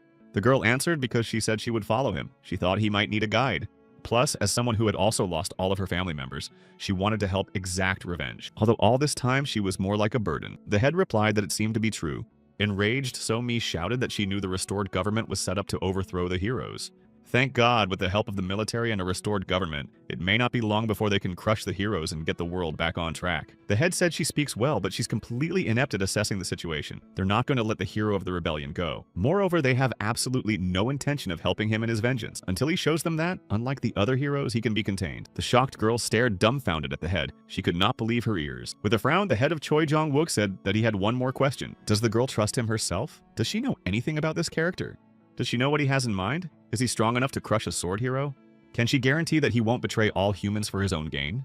And he's also interested in the question of what he'll become after he destroys the sword hero. The girl wondered what would happen to Park Jong-soo after his revenge was accomplished. The head said that just as she said, the hero of the rebellion may indeed prove to be a hope for the survivors. There are even rumors of a hero who destroys his own kind. But by trusting and helping him, they're taking an extreme risk. They are not in a position to take risks just because of a newfound hope. That's why it would be more logical to destroy him now while they are able to contain him, or he should be placed in custody. A shocked So-mi thought about what else she had asked him to hold back. If they really did that, he would be furious. 3 days later, Park Jong-soo was in the interrogation room still tied up. He remembered So-mi's words about staying calm. They were just scared. She said they have to convince them to help them, so she asked him to stay calm. He thought it was hard for him to understand their fear. They're so afraid of him that they've decided to starve him to death, although his body isn't what it used to be, so he won't die from this. He listened intently to the sounds in the hallway. Suddenly, Park Jong-soo was surprised to notice that there were sounds of gunshots. Deciding that there was something going on there that couldn't be ignored, the hero broke free of his shackles. A moment later, the unbuttoned handcuffs from his hands were on the table. Untying the ropes, he decided to get rid of the blindfold covering his eyes. At that moment, So-mi entered the room accompanied by a stranger. Smiling, he asked if he was the hero everyone was listening to right now. The dumbfounded Park Jong-soo stared at the stranger in bewilderment, not understanding what was going on. The stranger introduced himself that he was a steel-armed hero and had come to rescue him. Seo-mi said that the restored government was not going to ally with them from the beginning. They wanted to destroy them. But then along came the Hero Steel Hands. Hero Steel Hands said this government wasn't to be trusted from the start. They weren't going to help them. They only wanted to get rid of the hero and So-mi as another threat. She miscalculated. Thank God she was rescued by the Hero Steel Hands. To speed up the untangling of the ropes, Park Jong-soo tensed his muscles. The dumbfounded Seo-mi opened her mouth in surprise to see the ropes flying apart. The enraged Park Jong-soo jumped up from his seat with his teeth clenched in rage. At the same second, he summoned his spear, which flew through the wall and into his hands. The hero shouted angrily that he'd had enough. He'd had enough of this nonsense. At that moment, So-mi shouted at him to stop. Was he really going to fight him? She tried to tell him that he saved her, but Park Jong-soo interrupted her. He grabbed her, lifted her above the floor, and screamed that whether her sense of revenge on the heroes was just that. He never questioned that he and she had the same goal. He trusted her. The hero Steelhand said there seems to be some misunderstanding. Not all heroes are as bad as he thinks they are. They're just unlucky enough to be born now. The enraged Park Jong-soo shouted for him to shut his mouth. Whether it was a misunderstanding or a mistake, he didn't care. They had crossed a line that could not be crossed. All those who have abandoned their humanity will be destroyed. He let go of Seo-mi and roughly tossed her aside. The girl was shocked. Flying far to the side, the dazed girl collapsed to the floor with a clatter. He yelled that before she got into more trouble, he should just get the hell out of here. The girl yelled out what's wrong with him. Is he really just going to end it all once he's done with the sword hero? Frowning, Park Jong-soo fiercely looked at them while deciding what to do. At that moment, the head of Hero Combat walked in and said that the test had been passed. 3 days ago, the head was telling Seo-mi that it was more logical for them to destroy the hero or put him in custody. The girl regretted asking Park Jong-soo to hold back. If they did that, he would be furious. The head asked, did she really think they would immediately rush to help him if he offered to destroy the rest of the heroes? Her plan may seem brilliant to her, but things work very differently in the adult world. She thought the situation was getting more and more confusing. The head said he and she had similar thoughts. He thought it was a gamble worth taking, so he offered her a little gamble. After all, the hero of the rebellion destroyed not one but 2 heroes. But there's a bit of a problem with seniors in high places.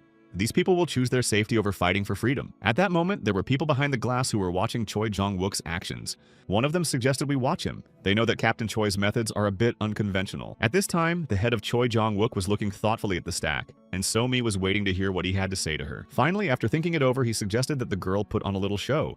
And now the girl was sitting on the floor in front of a dumbfounded and enraged Park Jong-soo. With a sigh, Seo-mi told the hero that everything that happens here is a total show-off. She had to prove that the government could trust him to destroy heroes. The head said they hired an actor similar to the hero Steel Hands. Park Jong-soo can lower the spear. Frowning, the guy asked what would happen if he showed friendliness to the type. Captain Choi grinned and replied that in that case he would have been destroyed on the spot. There were many bombs attached under the table where Park Jong-soo was sitting. The chapter revealed that even if the hero survived the bombs that are under the table, he'd be met on the doorstep by a bunch of restored government fighters if something went wrong to buy time to evacuate people. They were going to bury him alive with bombs under the floor. It was the ultimate win-win, so they could protect the citizens and the restored government. They would only have to sacrifice a small number of soldiers willing to give up their lives. The hero thought their sense of enmity was so strong they didn't even care about their own lives. Sacrifice everything to win. Crazy, but you can trust them. He said they were sick of their circus, but he was convinced they had a common enemy. Choi Young-wook frowned and said that he was just like them. Since he showed his hatred for heroes, they would give him their full support. A short while later, Park Jong-soo, accompanied by the head and Seo-mi, were going upstairs. Captain Choi showed the hero the underground city of B-12 created by the restored government. The girl was dumbfounded at how huge the city was hiding underground. She asked if the rumor that there was a Taekwondo 5 in the basement of the Parliament building was also true. The head revealed that it was activated right after Kim Min-soo appeared, but was later destroyed. Looking at the dumbfounded So-mi, he smiled and said he was joking. She's very naive. Since the hero's awareness level is very high, they tried not to blabber left and right about the underground city. This place was originally a bomb shelter that was built during the Cold War. They modernized it and built a city. It is considered small as the population is 50,000, and even here, rumors of him being the hero of the rebellion are already spreading among the people. People are saying that someone has emerged who will crush the villains. They were coming down in the elevator and people who saw them were shouting and waving happily. The head told Park Jong-soo that he would give him advice as a junior. Let him try not to trample the hopes of these people. If he has any humanity left in him, he must fight not to destroy people, but to protect his friends. After a while, they went downstairs and exited the elevator cab. The dumbfounded So-mi looked around with her mouth open in surprise. Frowning, Park Jong-soo thought deeply about the words the head said. Suddenly, a little girl with a bouquet of white flowers headed in their direction. With wide-open, naive eyes, she held out the bouquet to the hero. Giving him the bouquet, the girl promptly rushed back to her parents. Looking at this little girl, Park Jong-soo remembered his little sister, Daebin. He wondered if he had anything left that he actually had to protect. After a while, Park Jong-soo, accompanied by the head and Seo-mi, traveled through the streets of the city. When they reached the building, the head said that while they were in town, they would stay here. They should get a good night's rest. The hero shouted that he wasn't going to stay here. He would leave as soon as he was hungry, replenished his supplies, and figured out how to get to the other heroes. Xiaomi said that the restored government is a large organization. They can give him a lot more support. For example, to organize an escort or to provide soldiers. Don't say no right away. Let him think it over. The head has confirmed it. If he wants, he can mobilize all the soldiers in the city and send them with him. He realizes that the hero doesn't want to involve ordinary people, but he asks that he think hard about it tonight. The hero, together with So-mi, went to rest. The girl took a shower with pleasure.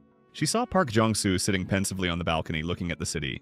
She quietly moved closer to him and saw that he was sitting with a tin can. Smiling, she asked he must like canned peaches. He replied that sweets have a positive effect on mental performance. He eats peaches to find a way to destroy the sword hero faster. Sitting down on the edge of the So-mi, dangling her feet, thoughtfully asked the hero to tell something about himself. He asked why. Does she still doubt him? She thinks he might be like the other heroes. She said not at all. It's just that they hadn't even met each other yet. They had a long way to go. She wouldn't want to be just a girl in a jacket. She pointed to her face and said it was his fault. If he has any conscience left, let him have a word with her. With a sigh, the hero told her that his name was Park Jong-soo. He looked thoughtfully into the distance. The girl smiled and said her name was Young So-mi. She wasn't the girl in the jacket as he called her, but Young So-mi. She held out her hand to him and told him it was nice to meet him for real. It was the evening when the hero and his companion had their first and last heart-to-heart talk. At this time in the reconstituted government, their conversation was being closely watched. Head Choi Jong-wook asked if the rebellion hero was definitely on their side. The guy replied that he hadn't noticed any oddities in his conversation with the girl. We can stop doubting his desire to kill the heroes. Along with him, they already had 3 heroes on their side. The heroes of the Golem and the Sea Dragon died.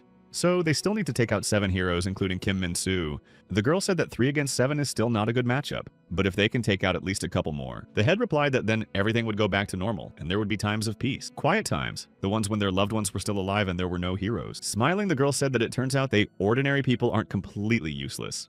The head said they still have a lot of work to do. Still, they did well. The guys did a great job. We must do everything in our power to protect the lives of the people of this city. That night, the men who had dedicated themselves to the defense of this city for the first and last time allowed themselves to relax a little. They congratulated each other that their efforts had finally borne fruit. None of them could have imagined how bleak a future awaited them. Suddenly, Captain Choi Jong-wook heard a suspicious sound and rushed to run into the hallway. He looked out the window and was horrified to see the grim picture before him. The roof concealing their underground city was collapsing. Huge chunks of ceiling were falling from the sky. Jong-soo and Seo-mi, who were vacationing at the same time, also noticed that something was going on. Upon realizing that they had been discovered, the head of the anti-heroes fiercely bellowed. Through the resulting hole, heroes descended on them, threatening the entire city. Using a special device, they drilled a hole in the ceiling and broke in. The shocked Park Jong-soo shouted furiously when he saw the descending sword hero. He landed on the ground with a thud, shattering everything in his path. The sword hero's eyes burned with scarlet light. He looked at the surrounding people with fury. With a flap of bloody wings, Manhwa ran descended after him. He grinned and said, "That's where the worthless cockroaches had gathered. Turns out they've built themselves a city here." Faith Hero Beck. Hana said that soon they will all become her followers. With a flap of her golden wings, she asked them to be careful with their expressions. Magic Hero. Ma Yerin yelled at her that she was a fucked up sectarian. Don't even think about using your crazy power. She's sick of it. Hero Iron Hands. Young Yui Ho laughed that it was nice to hear their bickering. The ladies are so enthusiastic. Comeback Hero. Lee Sung-joon said it took 7 sweats to bypass the defense system, but he didn't hear any cheers of appreciation.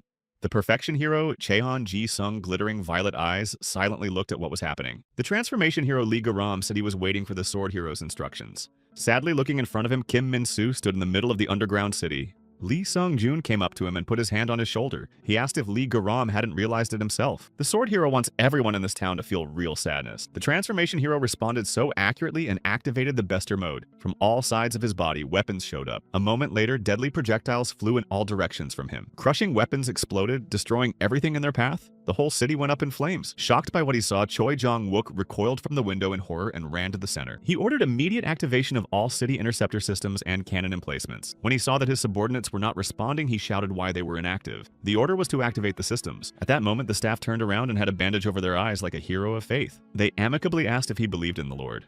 Gritting his teeth in rage, the head of the anti-heroes realized that this was the power of a hero of faith. At this time, Baek Hana stood behind the sword hero and smiled. The people obeyed her. They were happily pulling upward, watching the roof of the underground city collapse. Running away from the fanatics, Commander Choi ran out into the hallway and closed the door behind him. He shouted to the Armadillo and the Bat to mobilize all their forces and stop the heroes. At that moment, stupefied subordinates broke through the door and grabbed the head. He shouted into the radio for them to cover the hero of the uprising and protect the city. A wounded soldier was lying on the road in his walkie-talkie with the voice of the head that if they surrendered now, the country would be finished. Picking up the walkie-talkie, Hero Steelhands grinned that the speech is very touching, but there was no one else to listen to it.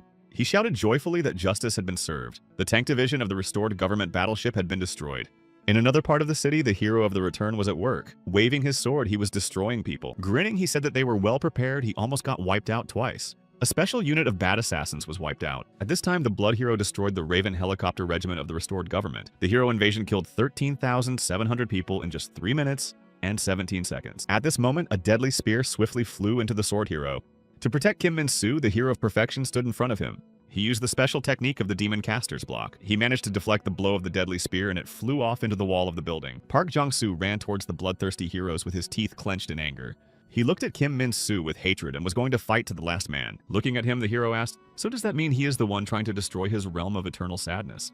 Clenching his fists, Park Jong-soo stood before the heroes of the Sword of Faith and Perfection. He thought he'd finally gotten to the bastard who destroyed his entire family, to the one who took away his quiet and familiar life with the people he loved. Before that damned man who turned this whole world into ruins. Clenching his teeth in rage, he thought about where he could best begin his revenge. The hero of the rebellion clenched his fists with fury and prepared to confront the enemy. All he could think about was Kim Min-soo going to the next world. He'll finish him off once and for all. Raising his hand up, he summoned his spear. At that moment, everything around him lit up. Ankle's defense spear swiftly flew towards Park Jong-soo, illuminating everything with a pink light. Beside him, cutting through the air, the Earth Spear was approaching the hero of the rebellion. On the other side, Paolo's Star Spear answered his call. Not far from the hero, Daryl's deadly demonic spear stabbed into the ground. Blazing with crushing flames, Ignito's fiery spear also answered the call. On the other side, the Vesna's ice spear was rapidly approaching. In addition, Dragon Spear, Splintered Spear of Artie Barbarian Spear of Barton, and Poison Spear of Skull have answered the call. Armed with all the spears that had arrived, Park Jong-soo prepared to attack. All this time, Kim Min-soo was carefully watching the rebellion hero's action. He used a technique combining star power and demonic power, and unleashed the Unstoppable Storm's deadly technique on Park Jong-soo. Putting out 2 spears in front of him, the Star Spear and the Demonic Spear, Park Jong-soo struck a powerful blow. A deadly stream of energy swiftly flew towards the heroes of the Sword and Refinement Faith. The crushing torrent split apart, crashing down upon the heroes before it. The impact made a huge dent in the sidewalk. The whole place was filled with smoke. The Perfection hero took cover behind Kim Min-soo's back, who was countering the flow with his sword. After the deadly blow, the hero of faith was left with only his boots on the ground. Holding a huge sword in front of him, the sword hero repelled the crushing stream. Above them, a transformation hero and a magic hero were hovering in the air. They were watching from above. Looking at the damage Park Jong-soo did, Lee Ga-ram said that this hero is not like those weaklings. Enraged, Ma Yarin shouted that just a little more and they would be hit as well. The hero of faith, Baek Ha-na, was gradually recovering her damaged body. She grinned and said that she thought their battle would be quite spectacular. The hero of perfection suggested she step aside so they wouldn't get hit. Displaying a huge sword in front of him, Kim Min-soo prepared to fight. Raising all of his spears in front of him, Park Jong-soo looked at him with hatred as he was about to attack. Swinging around, he threw Skull's poison spear at the sword hero with force. But Kim Min-soo dodged and the spear flew past him, sticking to the side. Suddenly, the dazed sword hero noticed that he was bleeding. He was wounded. There was a chink in his armor and blood dripped from his eyes and mouth onto his arm.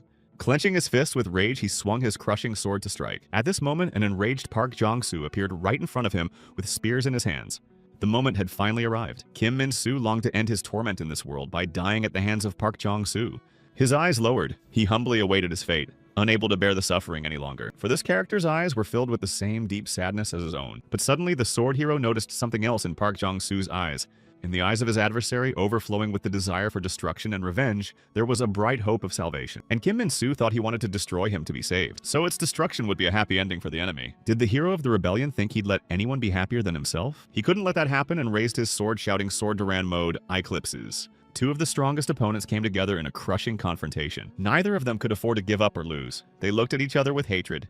From their deadly blows, everything around them lit up with a powerful glow of colliding energies. Both heroes lay motionless on the ground, exhausted from the battle. Beside their motionless bodies lay their deadly weapons. In that moment, both characters saw their lost loved ones in front of them. They were remembering their past lives that they had before they came to the other world. The hero of the rebellion recalled how the destroyed people lay on the ground after Kim Min-soo's strike. The sword hero recalled being beaten by his uncle when he came to him. In front of Park Jong-soo were bags with the bodies of dead sailors. Kim Min-soo saw people mocking him. Park Jong-soo had a hard time opening his eyes and thought that he would destroy Kim Min-soo no matter what it took. He shouted demonic armor Didanium and tried to get to his feet. Hatred for one man collided with hatred for all of humanity. The hero of the sword turned to the goddess Seraphima asking for her blessing. Overpowering himself, Park Jong-soo got to his feet and clenched his teeth in anger and prepared for battle. Filled with hatred for all living things, Kim Min-soo stood up as well. The hero of the rebellion put on his armor to face off in a bloody battle. With glittering eyes and clenched fists, the sword hero was also ready to fight to the last man. In each of Park Jong-soo's hands was a deadly spear. He was about to destroy the sword hero. Swinging his huge sword, Kim Min-soo prepared to deliver a devastating blow, and it was unclear who would emerge victorious in a deadly battle of bitter enemies. The opponents dealt each other crushing blows using deadly weapons. Unwinding the barbarian spear, Barton Park Jong-soo found a powerful crushing blow. A powerful stream of deadly energy rained down on the sword-wielding Kim Min-soo, who was standing there. They crossed spear and sword, and there was no end in sight to their crushing confrontation. The survivors watched the battle of the fittest with horror and hope. The sword hero that destroyed all his enemies in seconds seems to have found a worthy opponent. The dumbfounded girl said that a hero who destroyed other heroes fights a sword hero as an equal. Right now, Park Jong-soo is trying his best to break the vicious cycle of endless sadness. A wounded soldier looking at the battle thought that with such a hero they still had a chance to win. The anti-hero head walked down the street gathering the remnants of the surviving soldiers. He said the hero of the rebellion is now fighting the hero of the sword. He's their last hope. They must distract the other heroes, whatever it takes. Ordinary people decided to fight to the very end. The head said that even if it cost them their lives, this madness must end. At that moment, a monster with many arms and heads blocked their way. A huge bloodthirsty monster said it was in the name of our Lord. Covering his subordinates, Choi Jong-wook drew his gun and prepared to fight.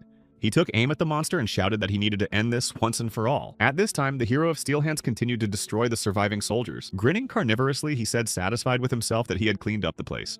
There were mountains of broken and destroyed military equipment lying around. Looking into the distance, Choi Yui-ho thought that they had been fighting for a surprisingly long time. He wondered if he should help Kim Min-soo. At that moment, a projectile hit him. The powerful blast from the exploding shell covered the hero's steel arms. The barely alive wounded soldier loaded his weapon and shouted furiously that he would not allow it. The furious Yong Yui-ho turned around and clenched his teeth in anger and looked at the one who dared to do so. The fearless soldier pointed his remaining weapon at the hero and began shooting at the hero. The bullets bounced off the enraged Chong Yi-ho without causing any serious harm. Without letting go of the gun, he yelled that the damn iron wasn't going anywhere. At this time, the Blood Hero was watching the Battle of Heroes from above. He thought he had never seen anything like this before. Kim Min-soo seems to be amused to have fun with that wimpy Park Jong-soo. He smiled, thinking that their favorite hero had such a cute side to him. Suddenly, the dazed Blood Hero noticed that rocks were flying at him. The people standing on the roof threw cobblestones at him and shouted to the bloodsucker that they were here. Let the black ghoul take a shit. Grinning, the Blood Hero replied that he was watching that blood boil in them like that. Meanwhile, on the other side of town, a surviving hitman tried to get to the returning hero. Jumping on top of him, the man squeezed his throat with all the strength he had left. Using the incendiary mixture, the humans decided to attack the transformation hero. Setting bottles on fire, they threw homemade weapons at Lee Garem in an attempt to harm him. The enraged transformation hero was dumbfounded that ordinary people were attacking him. At this time, the infuriated hero of faith grabbed Commander Choi and lifted him into the air. Gritting his teeth in anger, the head did not stop shooting at the bloodthirsty monster.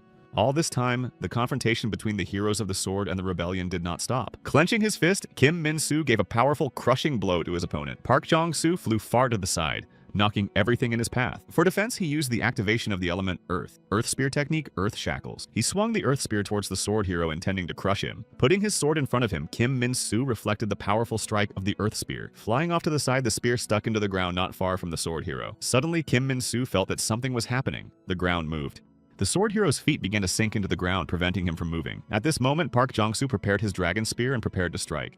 He used Chichedi's special spear technique and delivered a powerful crushing blow. The hero used the dragon spirit and a deadly stream of energy rained down on Kim Min-soo. He figured it had cost him a year of agony and there was one last push left. He swiftly rushed towards Kim Min-soo, intending to deliver a deadly blow. He activated several elements: electricity, ice, earth, earth fire, and air, and used the elemental unification technique. A crushing stream of energy was rapidly approaching the sword hero standing on the ground. Looking at him, Kim Min-soo said that he was strong, but not more than that. The sword hero furiously shouted sword Duran and used the dawn mode technique. An unbelievable force struck Park Jong-soo. A blaze of light illuminated the surroundings. There was a powerful crushing explosion that threw the hero of the rebellion aside. The deadly flow of sword hero energy deprived Park Jong-soo of his left arm.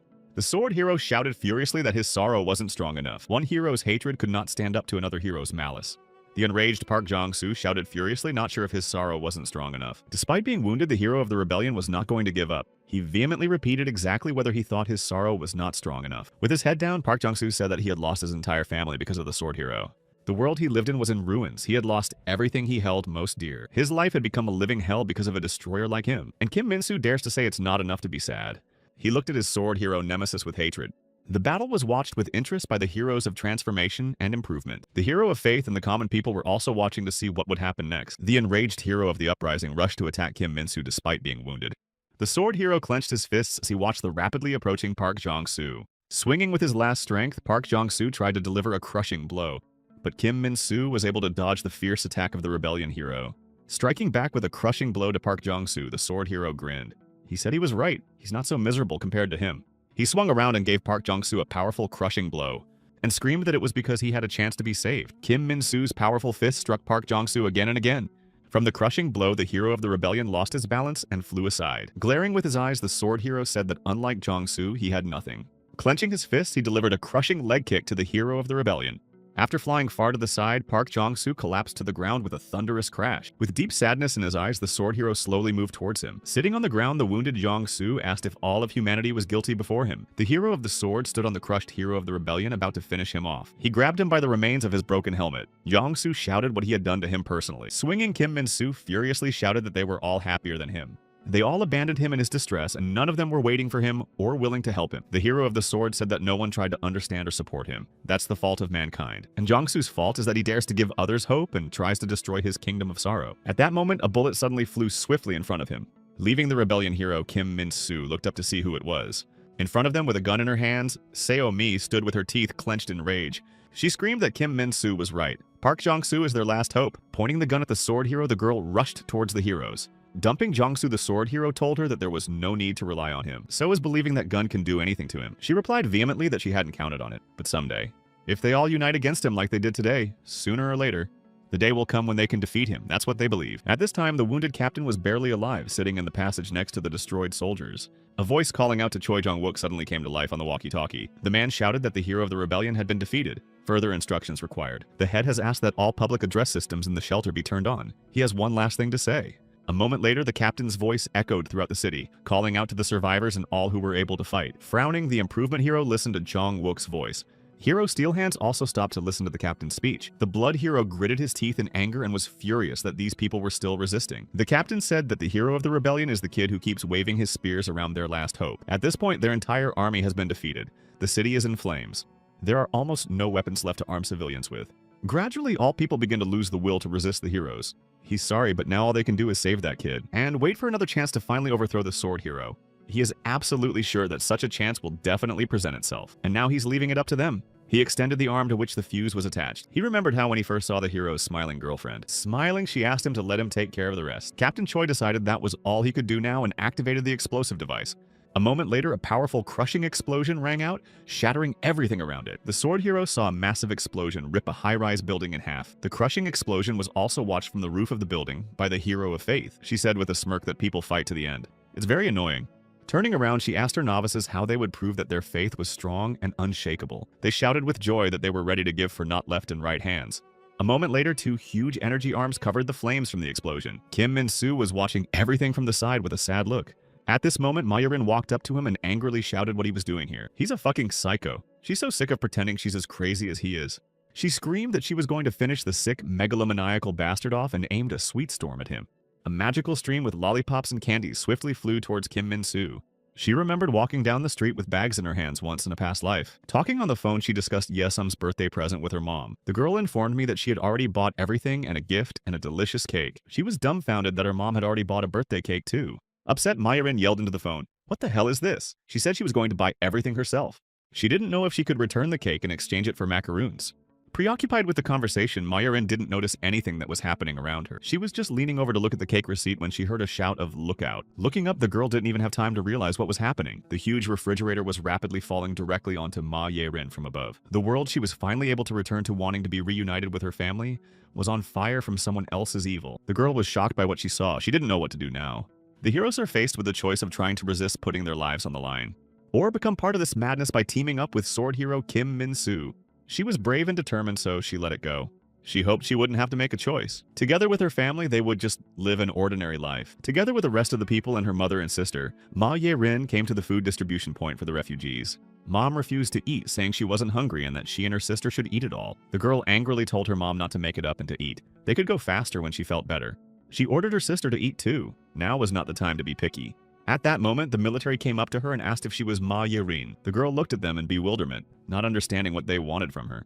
She asked if escorting civilians was the norm for military police. Don't they have anything better to do if they harass ordinary citizens? The chief said they had more important things to do, but they had heard rumors that a hero was hiding among the refugees. The girl tried to say she didn't know anything about it. They're talking nonsense. Captain Choi read out that Ma-Yerin is 19 years old in the 3rd grade of high school, reported missing for a year. She showed up 3 months ago just after the other heroes returned, disappeared without a trace, left no clues, and then came back like nothing happened. With a smile, Ma Yurin asked what was the big deal that she had been gone for a while. All the missing people are heroes now. Showing her a picture of Choi Jung-wook said she did. They have proof. About 2 weeks ago, their military forces did a bombing raid. They had set the target wrong and all the refugees in her group should have been killed. But someone unknown, very similar to the so-called heroes, stopped the attack and disappeared. She came out of the abandoned building where that hero was supposedly hiding. The girl said it was just an accident, and they made up some bullshit. They're from the government. They're not trained to gather proper evidence. They just make stuff up and are happy to do it. Captain Choi pulled out his gun and said that whether or not they made it up, they would check it out. Seeing the gun pointed at her, Ma Yurin was dumbfounded. After a moment, Choi Jong-soo pulled the trigger and a shot rang out. The girl used a magic staff so the bullet wouldn't hurt her. The captain grinned and said that the cartridge might be blank, but what a fish he managed to catch. The girl wondered if he probably wanted to know why she didn't fight. She revealed that there's a big difference in strength between the heroes too. One thing she knows for sure is that the hero is a bit stronger than the demon he slew in the other world, which means the strength of the hero is directly related to the strength of the demon he fought. The demon that Kim Min-soo defeated is really something incredible. The heroes who dared to oppose Kim Min-soo and died by his hand were much stronger than the demons from their worlds. Basically, what she's trying to say is that they've started a fight with someone they'll never beat. Looking at her, Captain Choi Jong-soo wondered if that was her choice. Doesn't it bother her at all that her own world is going to hell? Lowering her eyes, Ma Yurin said that of course not. But her mom got sick while they were running away from the heroes. And my little sister whines every night that she has no friends at all. She doesn't want to die. Who will protect her family in all this chaos if not her? With a sigh, Ma Yurin admitted to the commander that not all heroes had courage. He replied that you don't have to sacrifice your life to save the world. At this moment, Ma Yurin needs to become Kim Min-soo's henchwoman. They don't know when exactly she returned to this world. It's pretty convincing if you pretend she's just recently returned and has already made some noise. They'll be absolutely certain that the girl chose the side of evil. They handed her the papers. The commander said that these papers showed the location of the military base they were planning to get rid of. She should destroy it, then no one around Kim Min-soo will suspect her.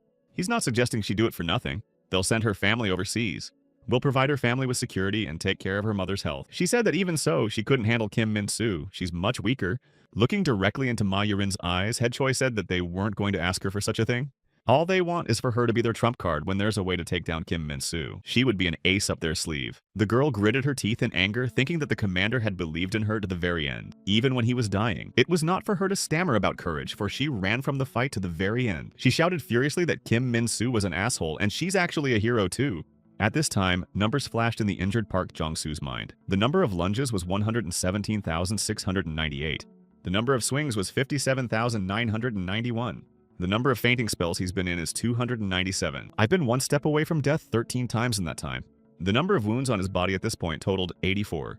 1,744 bloodthirsty monsters destroyed. Day in and day out, he practiced without forgetting his dead family for a minute, and this is what he managed to achieve. Had everything he had done and endured in this time been completely in vain? He thought that not only had he failed to protect them, he hadn't even been able to avenge them. In his hands were the legendary spears with which he fought fiercely. He used the power of a demon. He did everything he could, but he didn't succeed. But despite his best efforts, he was unable to defeat Kim Min-soo.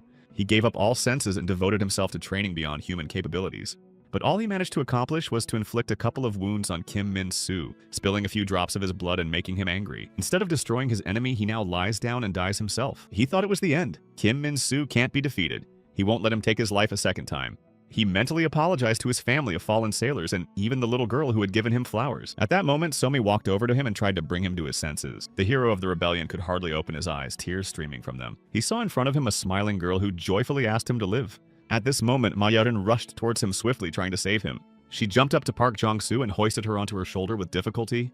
Grabbing him, Ma Yurin swiftly rose into the air to carry him away from here. At this time, Seo-mi stood on the ground, watching the heroes leave. She hoped it was not all for nothing. Dragging Park Jong-soo on top of her, Ma Yurin fiercely cursed that he was incredibly heavy. Enraged, she screamed at him not to dare pass out and stop bleeding. The transformation hero watched from the ground as the hero of magic with the hero of rebellion in hand rapidly withdrew into the sky. He tapped into the alert to relay information to the other heroes. He screamed for attention. The hero of magic betrayed them and escaped with the spearman. The order to shoot to kill came out of every public address system.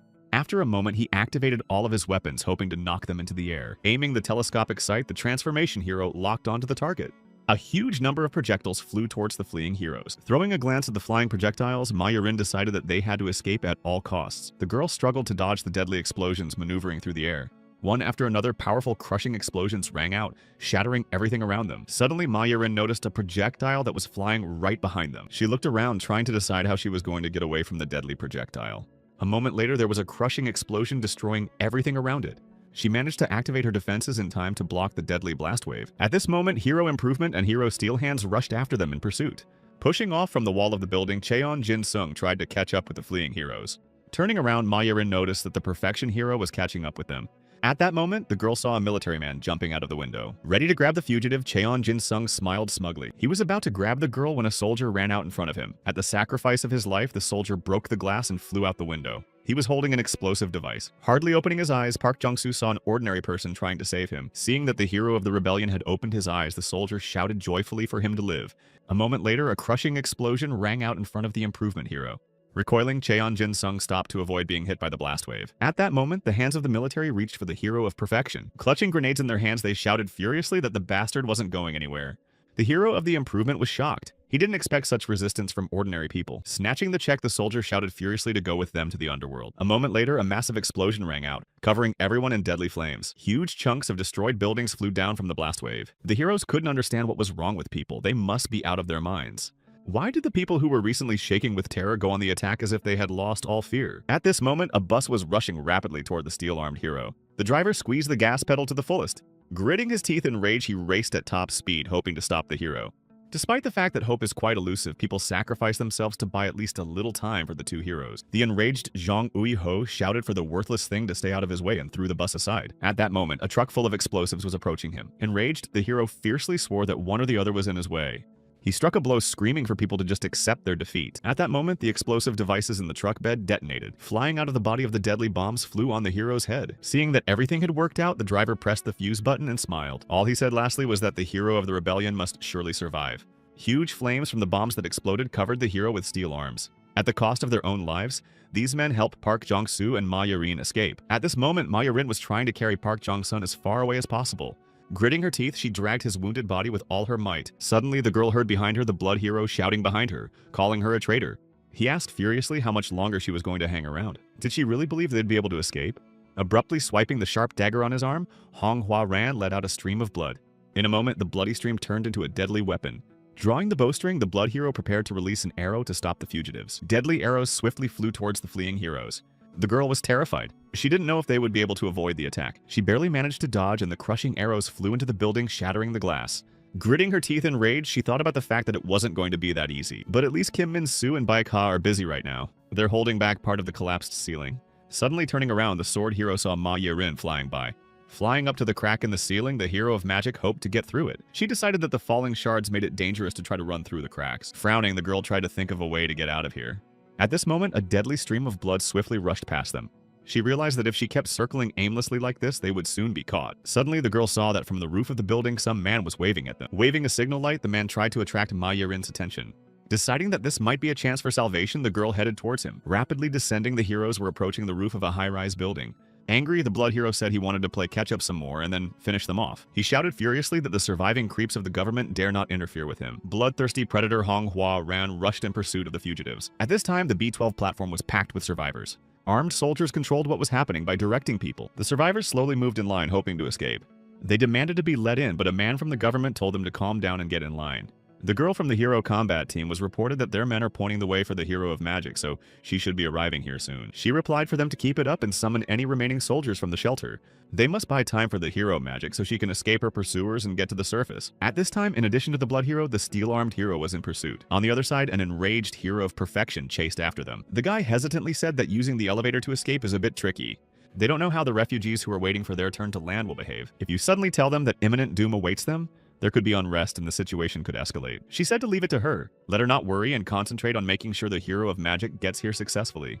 Government people tried to organize a crowd of people to prevent panic. The commander said they had an announcement to make. This is the last elevator in operation. They're going to make another landing and the elevator will be closed so that the two heroes can use it to leave the place. A man in the crowd shouted that this was an outrage. There are still a lot of people here. The other shouted that if they had no power, they had no right to live. She replied that if they abandoned the hero of the rebellion and went to the surface themselves, there would be no one there to protect them. In that case, sooner or later they will all be destroyed by the heroes, but they can all make sure their deaths are not in vain. All ordinary people can help in the fight against the hated heroes. If the hero of the rebellion survives and they manage to send him out, it won't be an unqualified victory for Kim Min-soo anymore. They can all help. Mankind will have a chance to defeat a sword hero in the future. It must not be missed. She really asked them to sacrifice their lives and fight alongside them. One of the guys at the front of the line pondered the commander's words. With his head down, he walked past the line of people wanting to evacuate. He approached a woman who was holding a small child in her arms. Taking the baby in his arms, the guy said he was giving up his seat to this child. He handed the little boy into the arms of the women ahead of him. The guy standing at the front of the line frowned and looked among themselves. After thinking for a while, they too got out of the line and gave their place to other people. Soon, all the young men were out of the line, leaving the women, children, and old people behind. Putting up protective plates, all the men prepared to fight to the last man. Armed with everything they could find, they were ready to give humanity a chance at salvation. At that moment, Ma Yarin approached the platform with Park Jong-soo in her arms. Seeing the people who tried to help her escape, the girl apologized. Tears glistened in her eyes. She realized that they had no more chance of escape. She swiftly flew to the elevator in time to get to the surface. The last 3,000 people left in the shelter fought furiously. The arriving heroes wiped out every single person without sparing anyone, but people still managed to buy 5 minutes of time for the escaped heroes. That was enough for the hero to carry Park Jong-soo to Indonesia to deserted islands. Finally exhaling, the girl lowered the hero of the rebellion straight to the ground. She started bracing him to bring him to his senses. He had no right to die. 50,000 people sacrificed themselves to save one. At that moment, a stranger approached Ma Yarin and Park Jong-soo. When Park Jong-soo opened his eyes, he saw a girl walking towards them. She walked over to them and smiling said she was very glad that the hero of the rebellion had managed to survive. At that time, an emergency meeting was being held at the White House in the United States. At 13 hours and 47 minutes, communication with the restored government of the Republic of Korea, which they had maintained, was completely lost. There were about 7,000 soldiers in the charge of the restored government, 200 ministers, deputy ministers, and other people who had previously held high government positions. They provided protection for civilians. All 40,000 of these people were in an underground sanctuary city. There's speculation that they all died. The president said they spent a lot of resources to help them build a shelter and install a defense system. The heroes did it. The subordinate turned on a video that showed the arrival of the heroes in the underground city. Government members were surprised that 8 heroes arrived at one place at once. The general assumed that since there were so many heroes, they must have destroyed the shelter incredibly quickly. The restored government was supposed to organize an immediate evacuation and protect everyone. They may not have been able to contact them yet. A subordinate told me that this hero attack was different from all the previous ones. The sword hero was opposed by a hero they knew nothing about before. He motioned for them to take a look for themselves and enlarged the picture of Park Jong-soo. There was silence in the office as everyone wondered what they had just seen. One of the meeting participants asked if the video was fake. Who is the sender? He was told it was their agent in Korea who sent the video at the risk of his own life. The file has not been edited in any way. The president asked where this hero of the uprising is now. He was told that he was currently in hiding and his whereabouts were unknown. At this time in Indonesia on deserted islands, the girl hero was helping Ma Yarin transport Park Jong-soo. As they climbed deeper into the forest, they stopped for a brief respite. The magic hero fell down without strength right on the ground. Park Jong-soo was laid down here as well. The hero girl took a small seed and carefully planted it in the ground. In a moment, sprouts and leaves began to emerge rapidly from the seed. The branches of the plant grew at an incredible rate, stretching out toward the light. They gently wrapped their arms around the tired bodies of the heroes, forming them into a semblance of a bed. Covering her eyes, Ma Yarin comfortably perched on the branches and smiled in her sleep. The wounded Park Jong-soo was lying on the branches completely without strength, without opening his eyes. The forest girl stood between them, wondering what else she could help them with. At this moment, small glowing lights separated from the tree trunk. They enveloped the forest girl's body and she walked over to the sleeping Ma Yarin. Without opening his eyes, the hero of the rebellion inquired what she was saving him for. After all, he lost to a sword hero with no one to help him and no one to sleep with. He remembered the faces of Commander Choi and Seo-mi. He said he was too weak. That's why everyone died. Again, he could do nothing to save them. Enraged, the forest girl slapped him and shouted at him not to dare speak like that. He's not the one who failed to protect all those people who died in battle. They're the ones who sacrificed their lives to protect him and let him escape. The hero of the rebellion cursed furiously. He couldn't forgive himself for being too weak.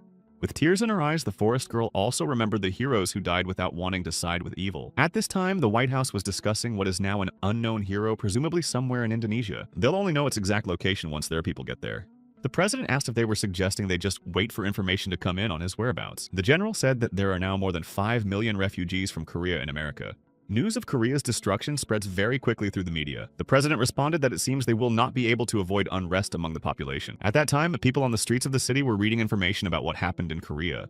They were dumbfounded by the news that the heroes had struck, virtually destroying the country. A participant at the meeting said that it was not just that. There are other countries that had previously assumed that the hero problem would not affect them. When they find out an entire nation has been destroyed, they panic. They'll offer to launch missiles and use everything they have. We need to attack now. Can't have heroes destroying their state either. The general told the president that he thought a preemptive strike was necessary. He asked if they were proposing to send their troops there again. The disgruntled people will revolt. They cannot allow that to happen. The general said there was no need for that. Korea has ceased to exist. There is no more government. It's worth assuming that most of the innocent citizens have long since died. All the heroes have gathered in one place. They can't miss such a rare chance. He proposes the use of a new generation nuclear weapon, the Mace of God. At this time, a satellite armed with a deadly weapon was hovering in space. The crew team was ready to initiate hostilities at any moment. The commander has reported the coordinates of the target. The president has given a direct order to attack. So one man became the object of hatred for the whole world. For all people, the underground city had been destroyed. The bodies of the destroyed people were lying everywhere. The surviving government employee sat among the rubble clutching his automatic rifle. Suddenly, the survivor was noticed by the sword hero and approached him closely.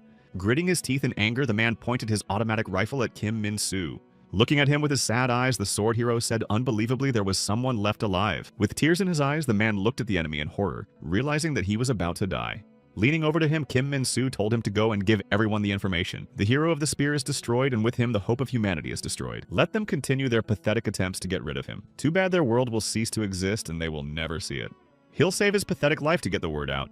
Looking at the surviving man with a chuckle, Kim Min-soo asked if he was afraid. Presnava Magaya fear, the man replied. Sword hero is also afraid that the spear hero will return. Does he think people will continue to hope and fight Kim Min-soo?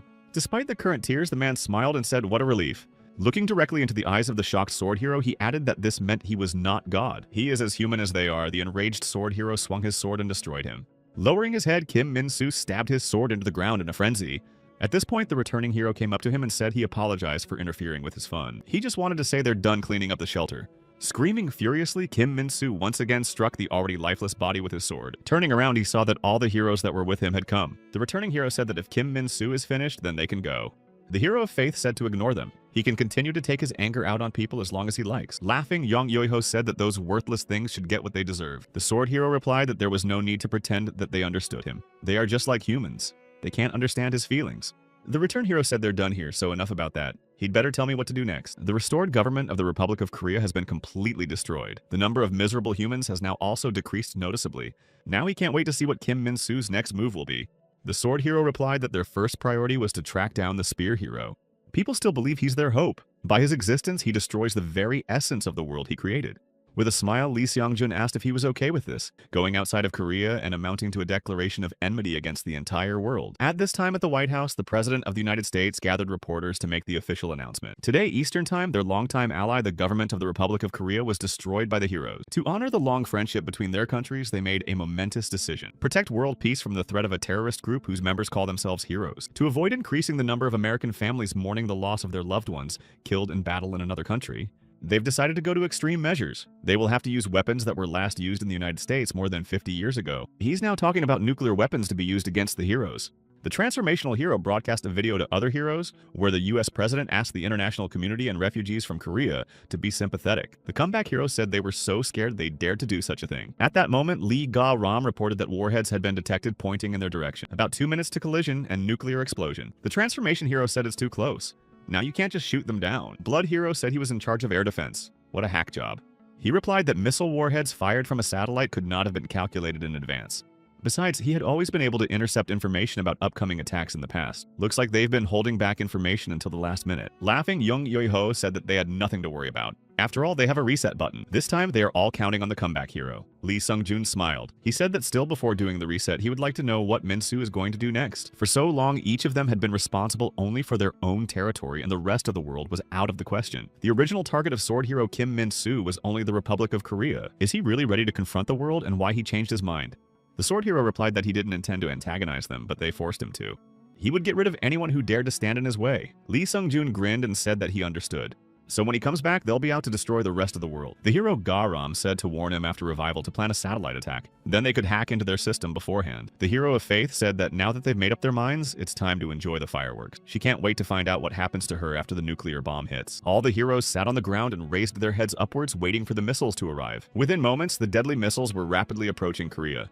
The heroes watched a powerful crushing explosion destroying everything around them. The sword hero watched as the blast wave rapidly spread out, destroying everything in its path. The returning hero said that after the reset, Kim Min-soo won't remember anyway, so he will reveal the truth to him. Grinning, he admitted that he was the man who had destroyed his parents.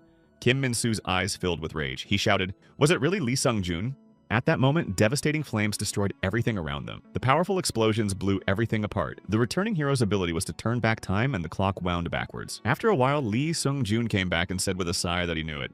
He returned the moment the camera footage was sent to the US government. I wonder if he'll have to write in English again. It's a hassle. Turning to the lifeless body, he asked with a chuckle if Uncle would write for him. If you lent him your mailbox, you could have helped him with a letter. At that time, a nuclear weapon was being prepared for launch in orbit on a satellite. The ship's crew followed all instructions to release the God Mace as ordered. The captain said to prepare the keys to access the Mace of God. The subordinate replied to eat. They simultaneously inserted the keys on both sides, awaiting further instructions. Frowning excitedly, the captain ordered the launcher to be turned on. The red light came on to indicate that everything is ready to start. The commander reported that preparations for the launch of the God's Mace are fully completed.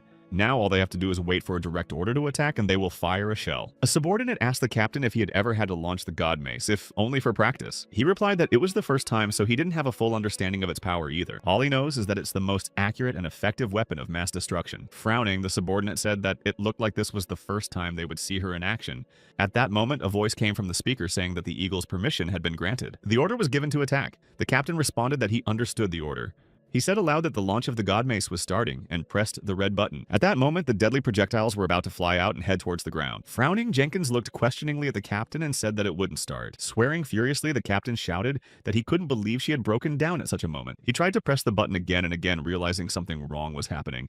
All instruments ceased to obey and the space around them changed. Gritting his teeth in eagerness, Jenkins tried to stop the movement, but the system wouldn't listen. An image of the transformation hero appeared on all the monitors. He said that was it. The satellite captured by Lee Ga-ram moved without obeying the ship's command. Not following the crew's commands, the satellite changed coordinates and began firing deadly projectiles. At this time, a meeting was being held in the US government regarding the Mace of God. Suddenly, a subordinate received information that the satellite had been captured and was traveling on a different course. Security quickly relayed the information to the president and told him to evacuate. Covered by bodyguards, the president rushed to the exit of the hall. They learned that the deadly projectiles of God's Mace flew to other countries instead of Korea. Running past the window, the president and his security detail were shocked at what they saw. Outside the window, we could see the crushing bombs rapidly approaching the city. Horrified, the president prayed to God to help them through it. A moment later, powerful crushing explosions rang out and the city was engulfed in flames. On that day, 16 nuclear warheads of God's Mace exploded around the world. In Paris, France, a nuclear warhead exploded near the Eiffel Tower. They flew in and exploded in Beijing and China, destroying everything around them. Deadly warheads flew to New in India, destroying the city to the ground. Cairo in Egypt was also hit by crushing warhead explosion. On a terrible day, the whole world stopped. The news said Washington was on fire. U.S. Transportation Secretary Burke Hines dropped his coffee cup upon seeing the news. He grabbed his cell phone and started calling, but no one answered his calls. The bodyguards who arrived evacuated the Minister of Transportation in an emergency.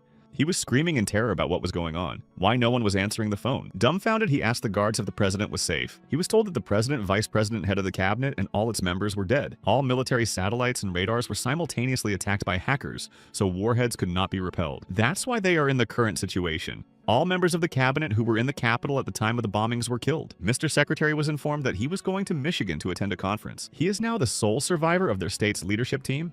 When the minister and his guards stepped out into the corridor, the military appeared before them. He's been informed that they're inaugurating a new president. Wei will be sworn in on a Bible. Before he knew it, Burke Hines became president of the United States. He was sitting pensively in his new office when the military entered. They put diplomats in front of him and told him it was the president's nuclear briefcase. It contains all information on ready-to-use nuclear weapons, their location, and launch sites.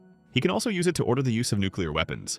The president asked what's wrong with the screen. The military replied that a direct link to the transformation hero had been established. A dumbfounded Burke Hines asked if this was one of those terrorists from Korea. They were the ones who carried out the nuclear attack. He shouted out what purpose they had in communicating with this transformation hero in the first place. About 100 years ago, he made his first appearance in Europe, the great hero that ended 2 world battles. Thanks to him, in the 20th century, America became the most powerful power in the world, and a leader in the development of science and technology. Right now, America's transformational hero is on live call with them. It used to be that once every 100 years, a future hero would appear in a random place and be summoned to another world. The hero could have been a destroyed slave beaten to death by his masters, or the knight who fought to the last and fell in unequal combat with his enemies. It could have been a girl who couldn't take the inhuman strain.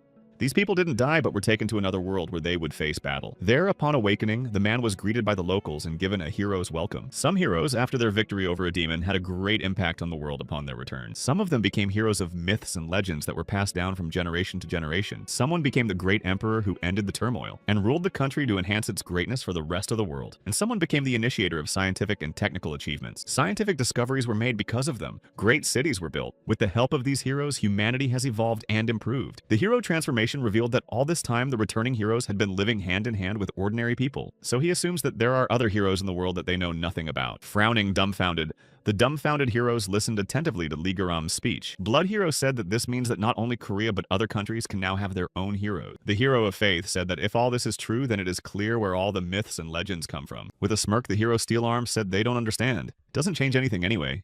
Let them look at him. Even he's not immortal, and the other heroes aren't. They all died of old age long ago. Bakhana said that there are heroes who can live for hundreds of years, like her. Or some kind of transformational hero, someone who has become something else and is no longer human. The returning hero replied that she was right. If that's the case, it's very likely that there are other heroes out there somewhere. That's why he decided to share his thoughts with them. At this time in the United States, a new president arrived in Silicon Valley. He looked at the figures of great scientists on display. They were Einstein and Tesla, Neumann, and even the founding fathers of Silicon Valley. They were all heroes. America's hero said the president was right. They were all his incarnations. If he understands correctly, they came to him because they need help to eliminate the heroes who started the terror. The president responded that frankly, he didn't fully believe he could handle them. But after what he's seen, given all his discoveries, he does seem capable of defeating them. The hero began to slowly sit down on one knee in front of the president. The terrified guards covered Burke Hans and grabbed their weapons. Kneeling Hero said that previous presidents didn't want to rely on him because he wasn't human. They wanted only humans to bring change to the world. She's grateful that he reached out to her today. She won't disappoint him. The president asked if he could find out the reason why she wanted to save the world, and why she's not like the embittered heroes from the Republic of Korea. She said that when she was in the fight with the soldiers, even when the soldiers found out she was a hero and not human, they didn't turn their backs on her. This country did not push her away but supported her and accepted her as she is. That's the reason it was Marie Stevenson's transformation hero. At this time, important events were taking place in the underground of the Holy See at the Vatican. Using a huge crane, they pulled the sarcophagus out of the boiling lava. Vatican officials standing on the edge watched intently. His Holiness was asked what was inside this sarcophagus. They always assumed it was just one of many holy relics. He replied that he was a missionary who performed the last miracle in the 14th century. He was always on the side of the people. Inside the sarcophagus is the last hero of the faith, Saint Damianus Arcadius. At the same time in Russia, a hero was also being sought in the Sakha Republic of Oymyakon. The military arrived in the republic to search for their hero and ask for help. The military personnel who arrived there arrived at the house and knocked insistently on the door. The door was opened to them by an old man whose chest was studded with orders and medals. A military officer asked if he was retired General Ivan Pushkin. The old man with the scar across his face replied that he was. He's the retired general. After saluting the soldiers, said he was a hero whose exploits are not recorded in history. Hero of Ice, Ivan Pushkin. The motherland is calling. They urgently need his help. The heroes of bygone times took the stage. The nuclear warheads of God's mace exploded all over the world, and the governments of all the nations of the world were plunged into utter chaos. They had to refuse to drop Allied troops against the Korean heroes, because all the forces of the states were thrown into fighting the residual radiation. Therefore, the Korean heroes continued the destruction of the world unhindered. They arrived in the western United States in the waters of Los Angeles. The transformation hero has activated Buster mode. At the same time, Blood Hero arrived in Egypt near the Suez Canal. As he wreaked havoc, he cried out for his creation made from the blood of 200,000 men. This is the god of blood, Acrolate. The heroes destroyed one target after another. In the south of Italy, the hero of faith arrived in the Mediterranean Sea. She created a great rain of men, turning them into her minions. Finally, each Korean character was able to sing their own sadness. In the DPRK, Kim Min-soo arrived at Pyongyang's defense line to create destruction. In front of him towered a mountain on which several rows of tanks stood. A runaway military man informed a fellow supreme leader that a sword hero had passed through the defense line. The superior officer slammed his fist on the table and shouted that he had broken through the line of defense. He shouted furiously how that damn son of a bitch managed to get through the minefield. Trying to justify himself, the military man said that the sword hero was most definitely not human. Without any tricks, he just walked through it on his own 2 feet, and the explosions did him no damage. A furious superior officer shouted that they were useless fools. Let them stall as long as they could. Russia and China should not abandon them to their fate. They are their buffer zone. For all he knows, Russia has one of those damn heroes too. They will definitely ship it, so you have to wait for it to arrive. People's army tank troops, nuclear weapons made with the money of the people of their republic. Let them use anything to stall for time. When the tank troops saw the hero approaching, they opened fire on him. Deadly projectiles were flying at Kim Min-soo from all sides. There was a massive, crushing explosion. The whole place was covered with a cloud of smoke. For a while, the firing stopped. The tankers decided to see what was left of the hero. The tanker opened the hatch cover and looked into the clouds of smoke, trying to see something. The smoke was too thick. They couldn't see anything. Taking out binoculars, the tanker looked into the distance, hoping to see that the hero had died. Smiling, he decided that no matter what kind of monster he was, no one would survive without any defense in the open. At this moment, the silhouette of a sword hero became visible through the dissipating smoke. When the tanker saw it, he was shocked. He couldn't believe it was possible. Kim Min-soo stood unharmed under the protection of goddess Seraphima. Frowning, he stood with a huge sword at his side, ready for battle. The dazed tanker shouted furiously for everyone to launch the next volley. At this moment, Kim Min-soo activated the daybreak mode and prepared to attack. With a sweep of his sword, the sword hero delivered a powerful, deadly blow to the soldiers. The power of his blow tore the tanks into small pieces, flying apart. There was an explosion of incredible force, destroying everything in its path. The southern part of Pyongyang was razed to the ground by the sword hero. In the middle of the huge crater stood Kim Min-soo with a sword in his hands. With sadness in his eyes, he looked at the world he had destroyed. Kim Min-soo continued walking through the city, destroying everything in his path. Waving his sword, the hero went deep into the city, destroying block after block. His powerful, deadly energy was crushing everything in its path. He smashed everything around him and kept going on to destroy more. And so time after time, Kim Min-soo left behind only a scorched wasteland. Suddenly, the only one who might be able to stop him appeared on the sword hero's path. Without raising his eyes, the sword hero indifferently stood in front of this person. The ice hero wondered if he was the puppy who wanted the world to sink back into the fires of the underworld. It happened many years ago, in February 1043 at the Reichstag. Frowning, Hitler sat at his desk awaiting news of the battle. At that moment, a subordinate entered and informed the Führer that he had an urgent message from the Eastern Front. She joyfully asked if they must have won. That's the news about the capture of Stalingrad. Lowering his eyes, the commander told about the Battle of Stalingrad. They had suffered a complete defeat. The armored troops were driven out and most were captured. A furious Hitler threw a telephone at him. Furious, he shouted furiously what nonsense he dared to speak. This can't be. 6th and 17th Land Divisions, 1st and 4th Armored Troops. They also sent the golem hero Eunice and the sword hero Siegfried to battle. All of Germany's major forces were committed to this crushing battle. Looking at the map, Hitler couldn't believe that with such a force they'd managed to lose. He was furiously shouting, what the hell? Who could defeat an invincible army? Powerful military equipment, a lot of soldiers and hero golems stood on the side of the German army. Suddenly, a torrent of crushing ice flows will come crashing down on them from above. Huge chunks of ice fell on the German army, destroying everything around them. In the midst of all this chaos stood the imperturbable Russian soldier Ivan Pushkin. The hero of ice helped the Russian army in the fight against the German invaders. The German sword hero shouted that Ivan Pushkin is also a hero, so why does he take the side of the people? Swinging the huge sword, he shouted that didn't the ice hero even have pride? Swinging an ice axe, Ivan Pushkin replied that he certainly has pride. He needs to finish this battle sooner rather than later and send the soldiers into the arms of their families. That is his wish. The grinning sword hero surprisingly said not world conquest, but something so simple. In that instant, Ivan Pushkin struck a deadly blow and destroyed him. Frowning, the Russian ice hero looked at everything that was going on around him. Many years had passed since then. The now gray-haired ice hero looked at the young sword hero.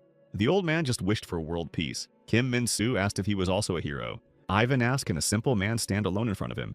In the next instant, the sword hero swung a huge sword about to crush him. The hero of ice told him to take his time. He wants to ask him something before he starts the fight. He asked Kim Min-soo what he really wanted. The sword hero swung his huge sword and shouted that he didn't know now either. He struck a crushing blow and the ground cracked with his might. Rocks flew in all directions. The hero of ice answered, and really is there any reason to destroy the world? Ivan Pushkin frowned and shouted furiously that there was simply no such reason. A moment later, a massive explosion rang out, shattering everything around it. The whole place was covered with thick smoke. Kim Min-soo looked around to realize that he was a Russian hero. When the smoke cleared, he saw that there was a huge ice turtle next to Ivan Pushkin.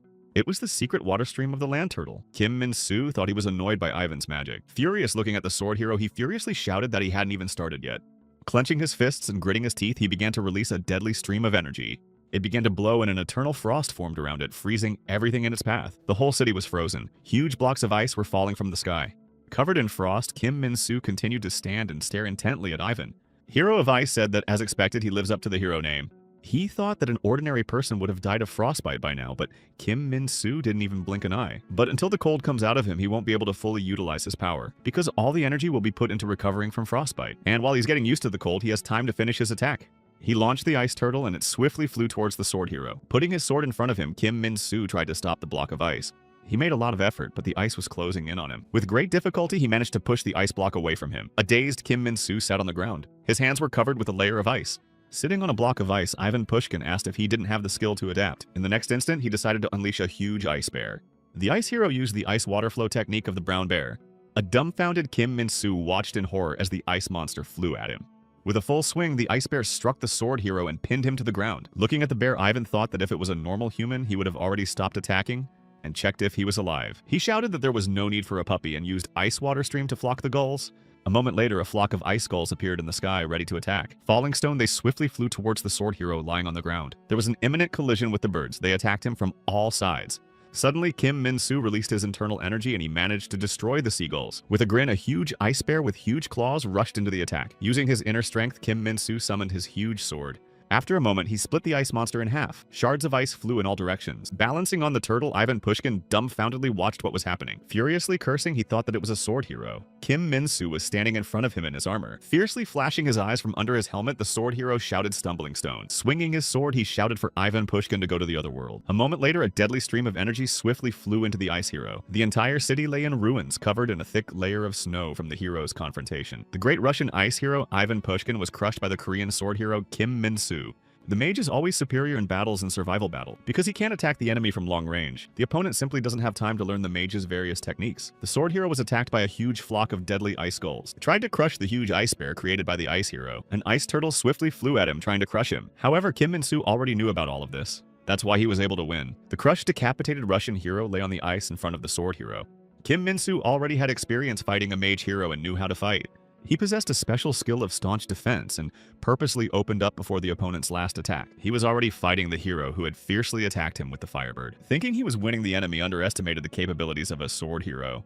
A huge fire roast bird circled over Kim Min-soo, threatening to destroy him. Using his sword, he would go into a dumb defense and study his opponent. Anticipating a quick victory, his opponent happily thought that this way he would deal with him quickly. And when the opponent had already relaxed, Kim Min-soo destroyed him with a powerful fire attack. Standing over the crushed pushkin, Kim Min-soo felt something in his gut. His intuition told him something was wrong, but he couldn't figure out what it was. He was thinking that he seemed to have missed something, not taking something into account.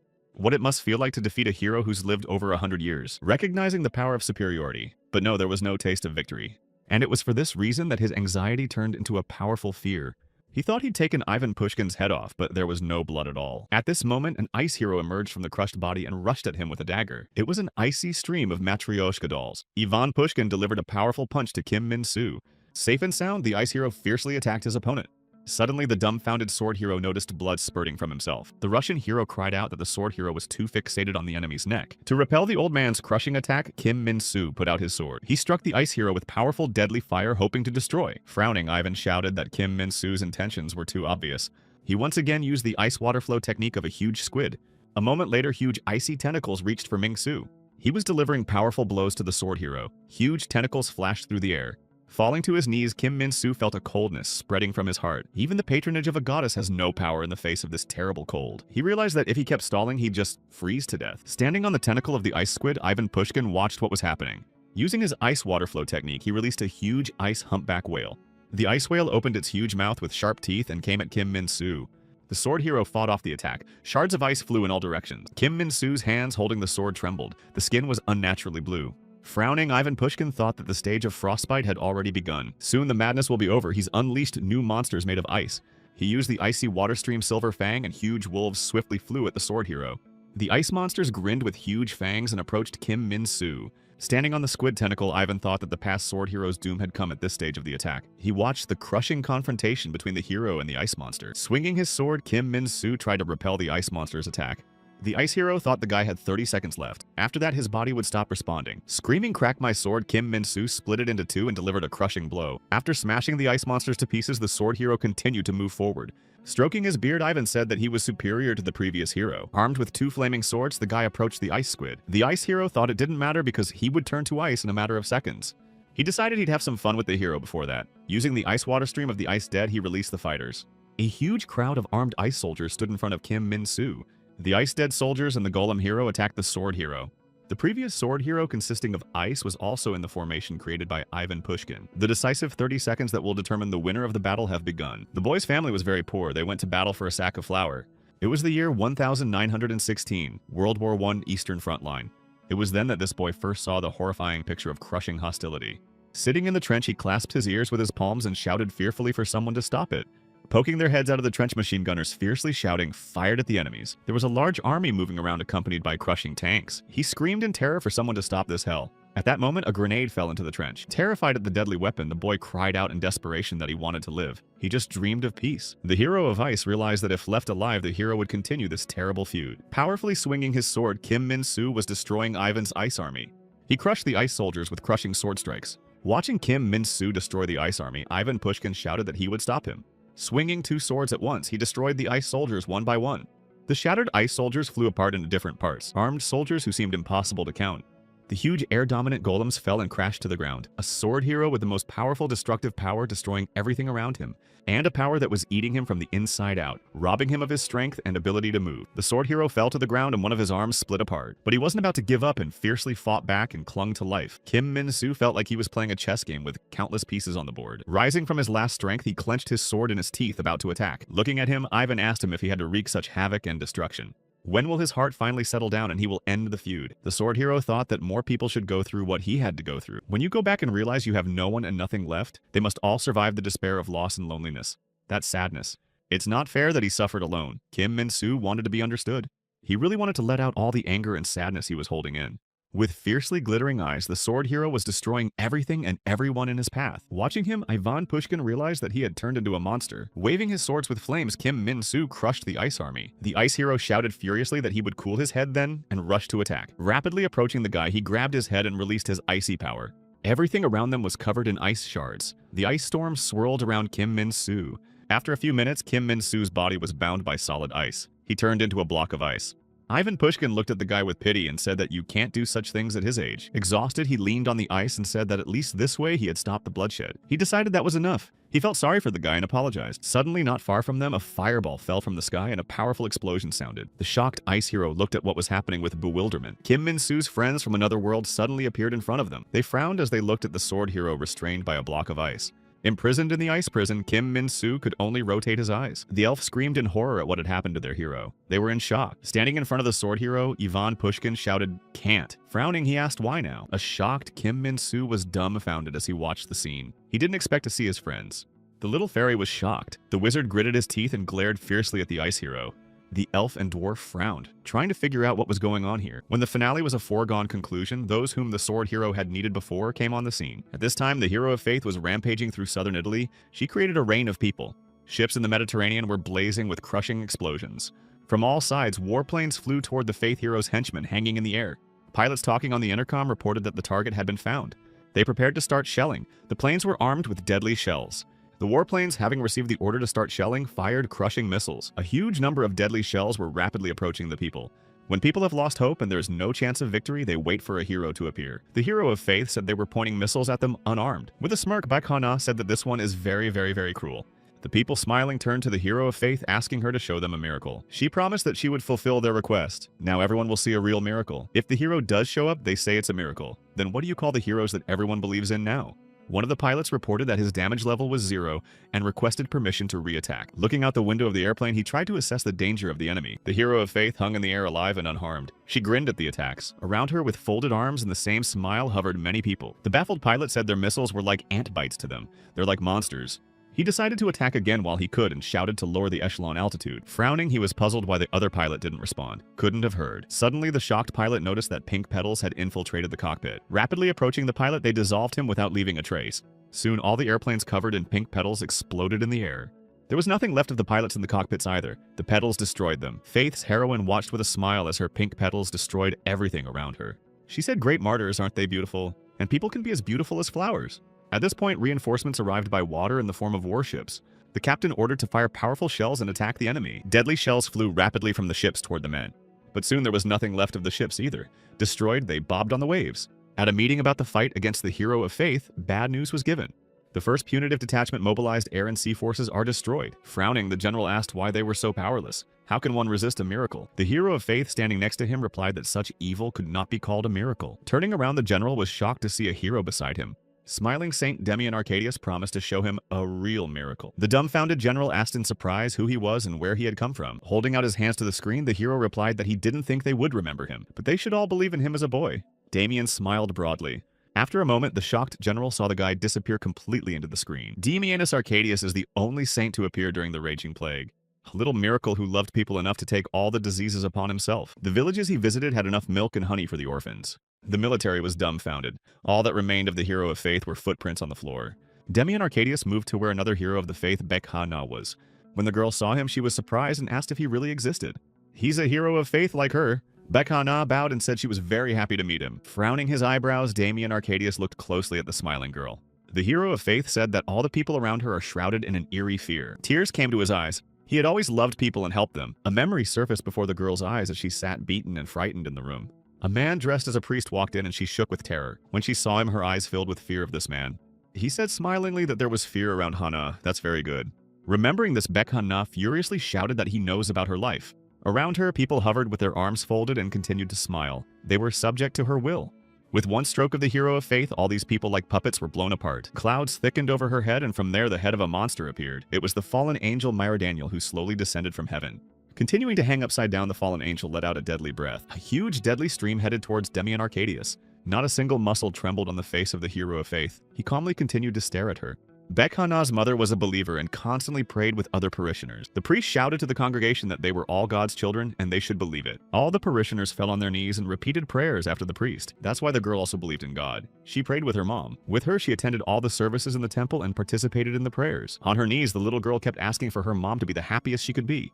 Even though her friends called her a bigot, she always liked to pray. Her desk in class was always scribbled with taunts. She was recognized as an outcast. Every day coming to Baek-hana's school, she saw new unpleasant writings. She persisted in washing them, but the next day, new ones would appear. Mom, living such a miserable life, didn't cry because God was with her.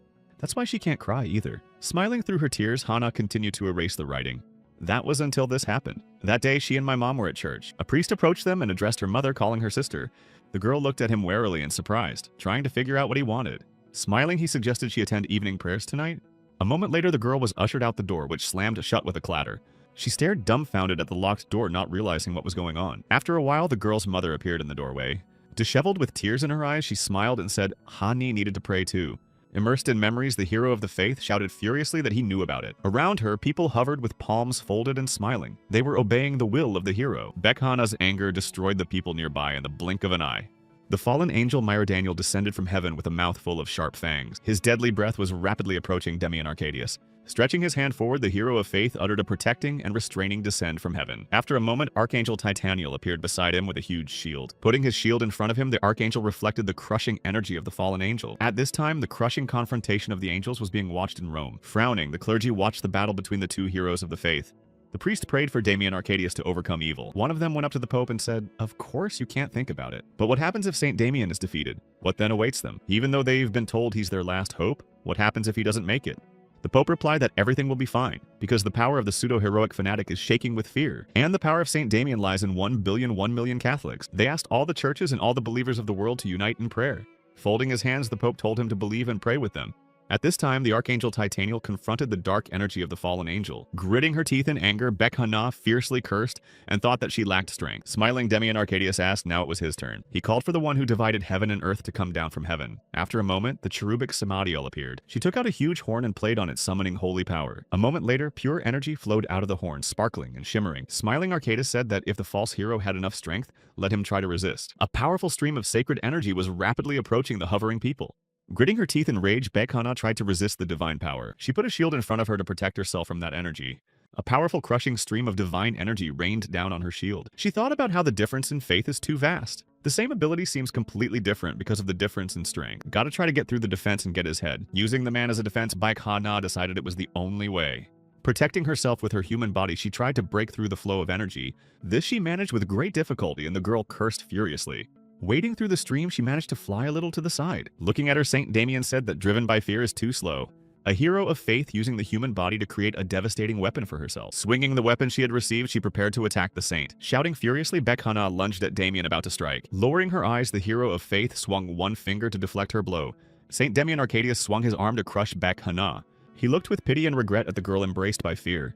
Gritting her teeth in anger, she tried to attack him, and she wasn't going to give up. By striking, Saint Damian stripped the head of the evil hero of Hana's faith. Looking at the bloody hand, he said her faith was too weak. Hana's head swiftly flew downwards and almost fell into the water. In flight, the hero of faith's body began to recover rapidly. Large wings kept the girl from falling into the water. Her body had fully recovered. On the surface of the water was Baek-hana, alive and unharmed. With a flap of her huge wings, she flew swiftly upwards. Baek-hana continued to fight thanks to her special revitalization ability. Clutching her weapon in her hands, she swiftly rose up, intending to crush Damian.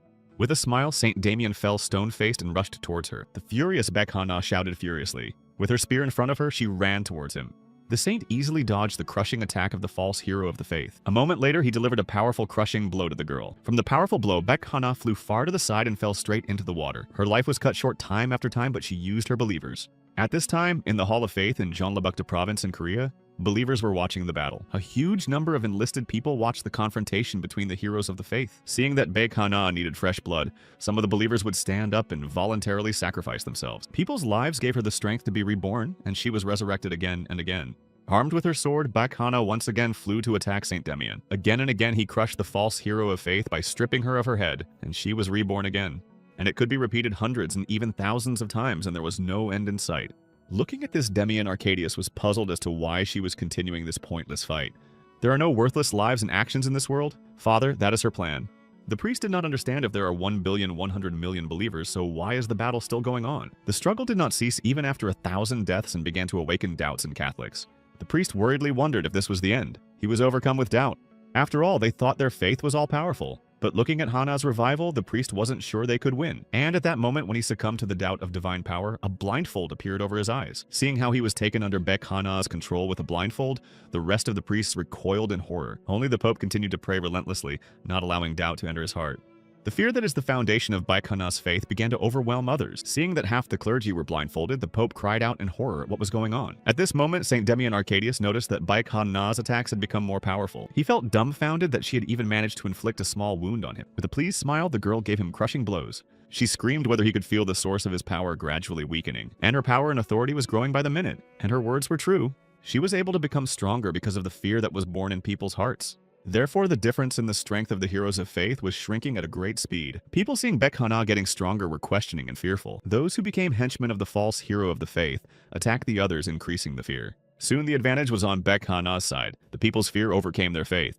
Defensively, Damian Arcadius guessed that she had planned this from the beginning. The enraged false hero of the faith swung her sword furiously, intending to crush him, but Saint Damian managed to deliver a deadly kick to her foot and once again destroying her. He watched as once again his head flew into the waters of the Mediterranean Sea. He realized that every minute his people were losing their faith, so he had to seize the last opportunity. He just has to try to win this battle and restore people's faith. He said the banished defender, the one with the flaming sword in his hands, the one who stands before all. Come down from heaven. In that instant, a heavenly gate appeared behind the hero of faith's back. The faith of 100 million people was still behind him. The gate opened and divine energy came out. Archangel Michael himself appeared behind him with a huge sword. At this moment, the revived Bek Hana was rapidly approaching them. Saint Damianus Arcadius told the Archangel to destroy all opponents of Christ. Archangel Michael drew his sword, which immediately flashed with a devastating flame. The hero of the faith said that the flaming sword is a holy weapon, inflicting permanent injury. Soon she will lose her ability to be reborn and he will be able to destroy her. Suddenly dumbfounded, Damian felt the sword's power directed at him. A grinning Bek Hana shouted that the believers were turning their backs on Damian. Did he really think the angel wouldn't answer the call of fear? Michael's eyes, too, were covered with a blindfold. At that moment, fear was stronger than hope. No one could have predicted that it would be like this. Though Damian had done much for the people who remembered him, had long since left this world. And Bek Hana, even though people turned away from her, her fear spread everywhere, and the fear she planted was a bomb she'd carefully prepared. The Vatican assumed that's why they broadcast the fight to increase faith in Damian. The battle was watched by all the clergy in the Vatican. Turning on their televisions and holding crosses, all the faithful watched and prayed for the fight. But things took a turn for the worst. Doubt and fear were born in the hearts of the people. The converts with blindfolds shouting furiously were now attacking the others. Clamping the Pope against the wall, they were ready to tear him to shreds. At that moment, the guards appeared in front of him, pushing the Pope away from them. He shouted to immediately stop the broadcast and remove the priest consumed with fear. Security replied that they could not contact the organizers of the broadcast, and if they stop her, it could cause even more fear. With his eyes raised to heaven, the Pope cried out to God asking what they should do now. In the struggle where one's strength is faith and hope, where terrible evil and forgotten goodness struggled, primal fear for their lives overpowered people, subjugating their will. In another revival, Bek Hana said that Damian was scared, even though he was initially so confident. Grinning, the girl shouted that the hero of faith was so pathetic right now. At this moment, Bek Hana managed to strip Saint Damian of his head. Crushed, he tried to figure out at what point it all went wrong. He realized he had slept too long and was forgotten. It was Damian's defeat. Now his head was rapidly falling into the waters of the Mediterranean Sea. Suddenly, Damian Arcadius found himself on a path in the middle of some garden. He saw a nun with small children praying near his image. When the children saw him, they shouted joyfully to the nun that the saint had returned. He's alive. The dumbfounded saint sat on the walkway, not understanding how he survived. Looking at the delighted eyes of the children, Damian thought that perhaps this was life after death. In front of him was the orphanage named after him. Here he was never forgotten. Curious children with wide smiles approached the saint sitting on the ground. He realized that there were still children who had not forgotten him. They prayed for him all the time. The reason Damian has tried so hard to remain a saint to the children is that he was once a starving child himself. Together with children like him, ragged and hungry, they begged for alms. Since early morning, they had been walking around with their bags begging passers-by to give them something. But indifferent passers-by passed by the children, rarely giving anything. His parents abandoned him as soon as he was born, and he lived like a pauper. Led by an adult, the children lived right in the woods, warming themselves at night by the fire. Showing his practically empty satchel, Damian said that today was not good. The man was angry that he was only able to bring in these measly crumbs. Enraged, he punched the boy with force, sending Damian flying off to the side. Shouting furiously, the man threateningly said that if he didn't bring a full bucket by morning, they would make soup out of it. The frightened boy ran back to the city in terror to carry out the order. He ran swiftly without seeing the road or looking around. At that moment, a horse-drawn wagon was rushing along the road. The boy jumped out into the road and the coachman had no time to do anything. He wasn't even 10 years old when he died. After hitting the boy, the coachman simply drove on without any intention of helping the orphan. Dying on the mountain road, the boy dreamed of being reborn in a place where there are no orphans and starving children. The coachman cursed that today was a day of bad luck and drove on. Demian's last wish was to create this world himself if it was possible. Looking at the children from the orphanage, the saint thought he wanted to give them a chance to become the adults he himself could not become. With tears in his eyes, he said that when he saw them, he remembered why he wanted to save the world. He realized that somewhere someone was still remembering and praying for him. His name is not forgotten. Rising up, he walked over to the children with a smile and asked them to give him some faith. A saint long forgotten has finally remembered why he was so eager to save the world. Surprised, children clapping their eyes asked how they could give it away. He told them to close their eyes and fold their hands as he did and think of him. The children folded their hands with a smile as he showed them and thought of Damian. Saint Damian Arcadius walked over to the girl and took her hands in his. A bright glowing ball of light appeared in their palms. The girl gasped in delight. He thanked the children for all remembering and believing in him. In return, the saint promised to create a world in which they could grow up. The children shouted joyfully that they agreed and would wait and believe in Saint Damian. Clutching tightly in his hand the faith received from the children, Damian Arcadius rushed back. He hurried back to the battlefield where people were still hanging on. Bayakana has already pulled the majority among the 1,000,000,000 Catholics to her side.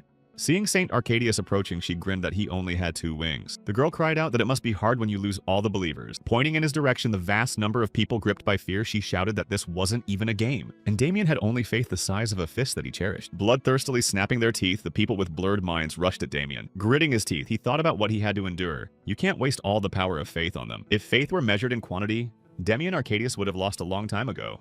The stupefied people continued to pounce furiously on Saint Damian. Suddenly opening his eyes, he realized something had changed. The bloodthirsty men had retreated. A moment later, the fear-stricken cherubic Samathiel appeared before him. Baikhan Na smirked and shouted that she has the kind of temper that she always fights back. A huge stream of crushing cherubic energy rained down on Saint Damian.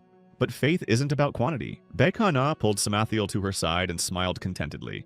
The whole sky around him was dark and gloomy. The lightning was crushing. Suddenly, the people on the screen saw a bright light break through the darkness and fog. Looking at the divine light appearing around the injured Damian, they shouted in surprise that it was a miracle. Baikhan Na was angry and couldn't understand why he was tolerating rather than defending himself. He could have called on his armor. True faith cannot be defined by numbers invented for counting. Grinning, Saint Damian Arcadius shouted that this was the difference between the two. The faith Damian received and this lump of fear, they have completely different sources. Seeds of kindness planted in the pure hearts of orphans hundreds of years ago. When Damian was reborn, the first thing he did was feed hungry children. Taking the soft, fresh bread, the boy absent-mindedly flapping his eyes said he had no money. Smiling, Damian replied that let him grow up and take care of the other babies. When this boy grew up, he always helped underprivileged children. Now he himself distributed the bread and asked the children to do good when they grew up. The children joyfully accepted the bread and listened attentively to the benefactor. Later, when the boy grew up and became an adult, he founded Saint Damian's Orphanage for Orphans. Now he was passing on goodness and helping orphaned children grow up to be good people. The children joyfully circled around him and thanked him for his help and shelter. And he asked that when they grow up, they become adults who lend a helping hand to those in need. The faith that lit the fire within hearts has been passed down through the ages. Damian's Spear of Love. This pride of faith can be a beacon that will help find a way forward and lead humanity out of the darkness. The dumbfounded Baikhan Na shockingly noticed that the saint's spear was increasing in size. He shouted that this spear was the meaning of his life. Let him try to block the path if he could. Laughing loudly, Baikhan Na said that a couple people's faith is ridiculous. She thought there were many believers willing to give their lives for her, so she could resist as long as she wanted. Suddenly, the girl sensed that something had changed around her. Something was in the air. When she turned around, she was dumbfounded to see tears streaming down the faces of the people she had stupefied. She shouted furiously why they were standing there and not following her orders. Saint Damian shouted that they had seen what true faith can be. Now they realized that their own was disgusting. At that moment, he threw a spear at her. Swiftly flying toward Baikhan Na, the spear of true love crushed the false hero. She screamed furiously that these wounds were nothing, if only she would recover. Grabbing the spear that was thrust into her, she realized that fear was leaving her heart. The anger and sadness and fear that had been restraining Baikhan Na could now disappear. The blindfold slowly disappeared from her eyes. Tears came to her eyes. She shouted for the hero of faith not to pretend not to understand her. It's all because of him. Now he has to save her too. Why didn't she show up sooner? Why did she let the priests run amok? At this point, fear began to leave the hearts of the stupefied men, and the blindfolds fell from their eyes. The girl shouted furiously that she wasn't done fighting him yet. The exhausted Saint Damian Arcadius hung in the air with his head down. She thought if she destroyed it, they'd all believe in her again. And then she would have a chance to start over again. The girl rushed to him. At that moment, Saint Damian Arcadius opened his arms before her. The shocked Baikhan Na stared at him dumbfounded, not knowing what was going on. As he flew closer to the girl, he enclosed her in his strong embrace.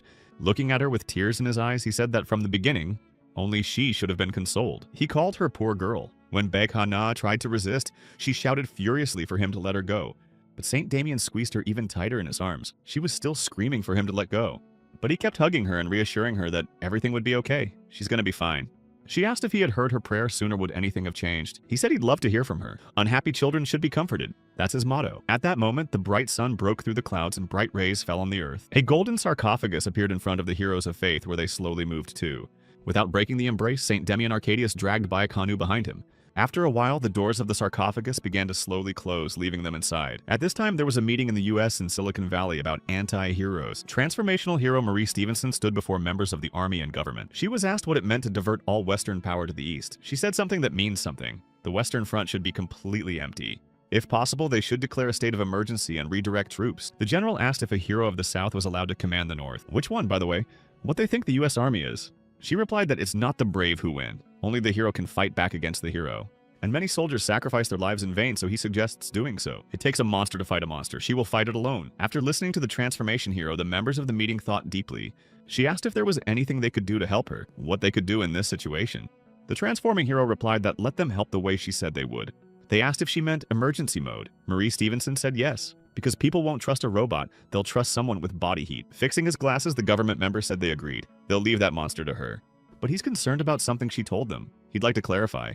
He told her not to call herself a monster. She has a heart, so she's close to being human. They think of her as their own. After bowing in respect, Marie Stevenson promised that she would not disappoint them. When the broadcast ended, Marie asked Asimov to give her the coordinates of this boy.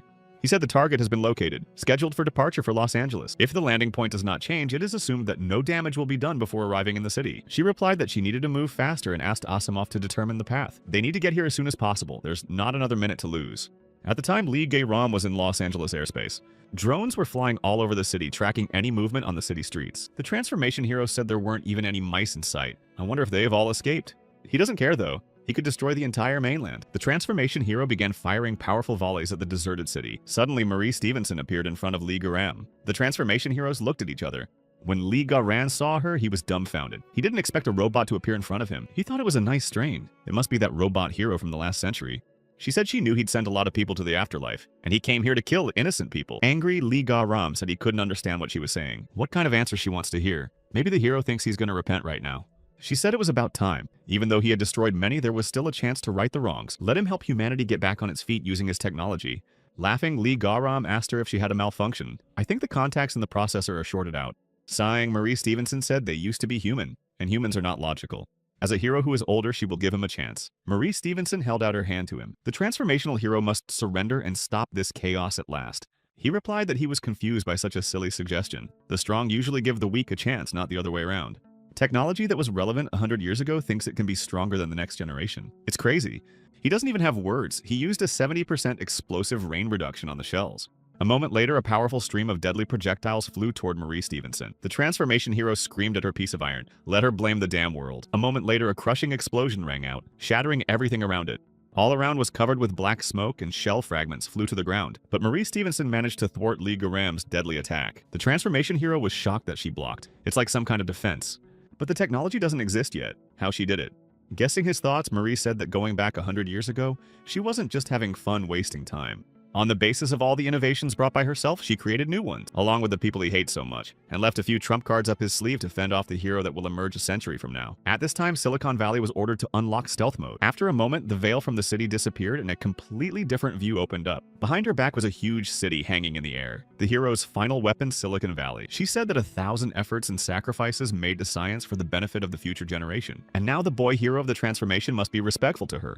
Project Manhattan is a US plan to develop nuclear weapons during World War II. During this period, the hero of the transformation met many scientists and saw the potential of humanity. After the struggle was over, the best minds of mankind met again. Top scholars came to the meeting at the invitation of Marie Stevenson. The transformation hero approached them and said she was very happy to see them.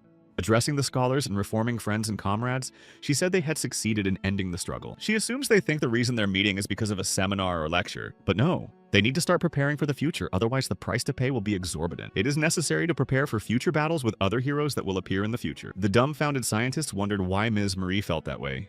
Does she think that the next generation of heroes will choose the side of evil just like the current one? She must know something. Lowering her eyes, she replied that it was never a bad idea to be reassured.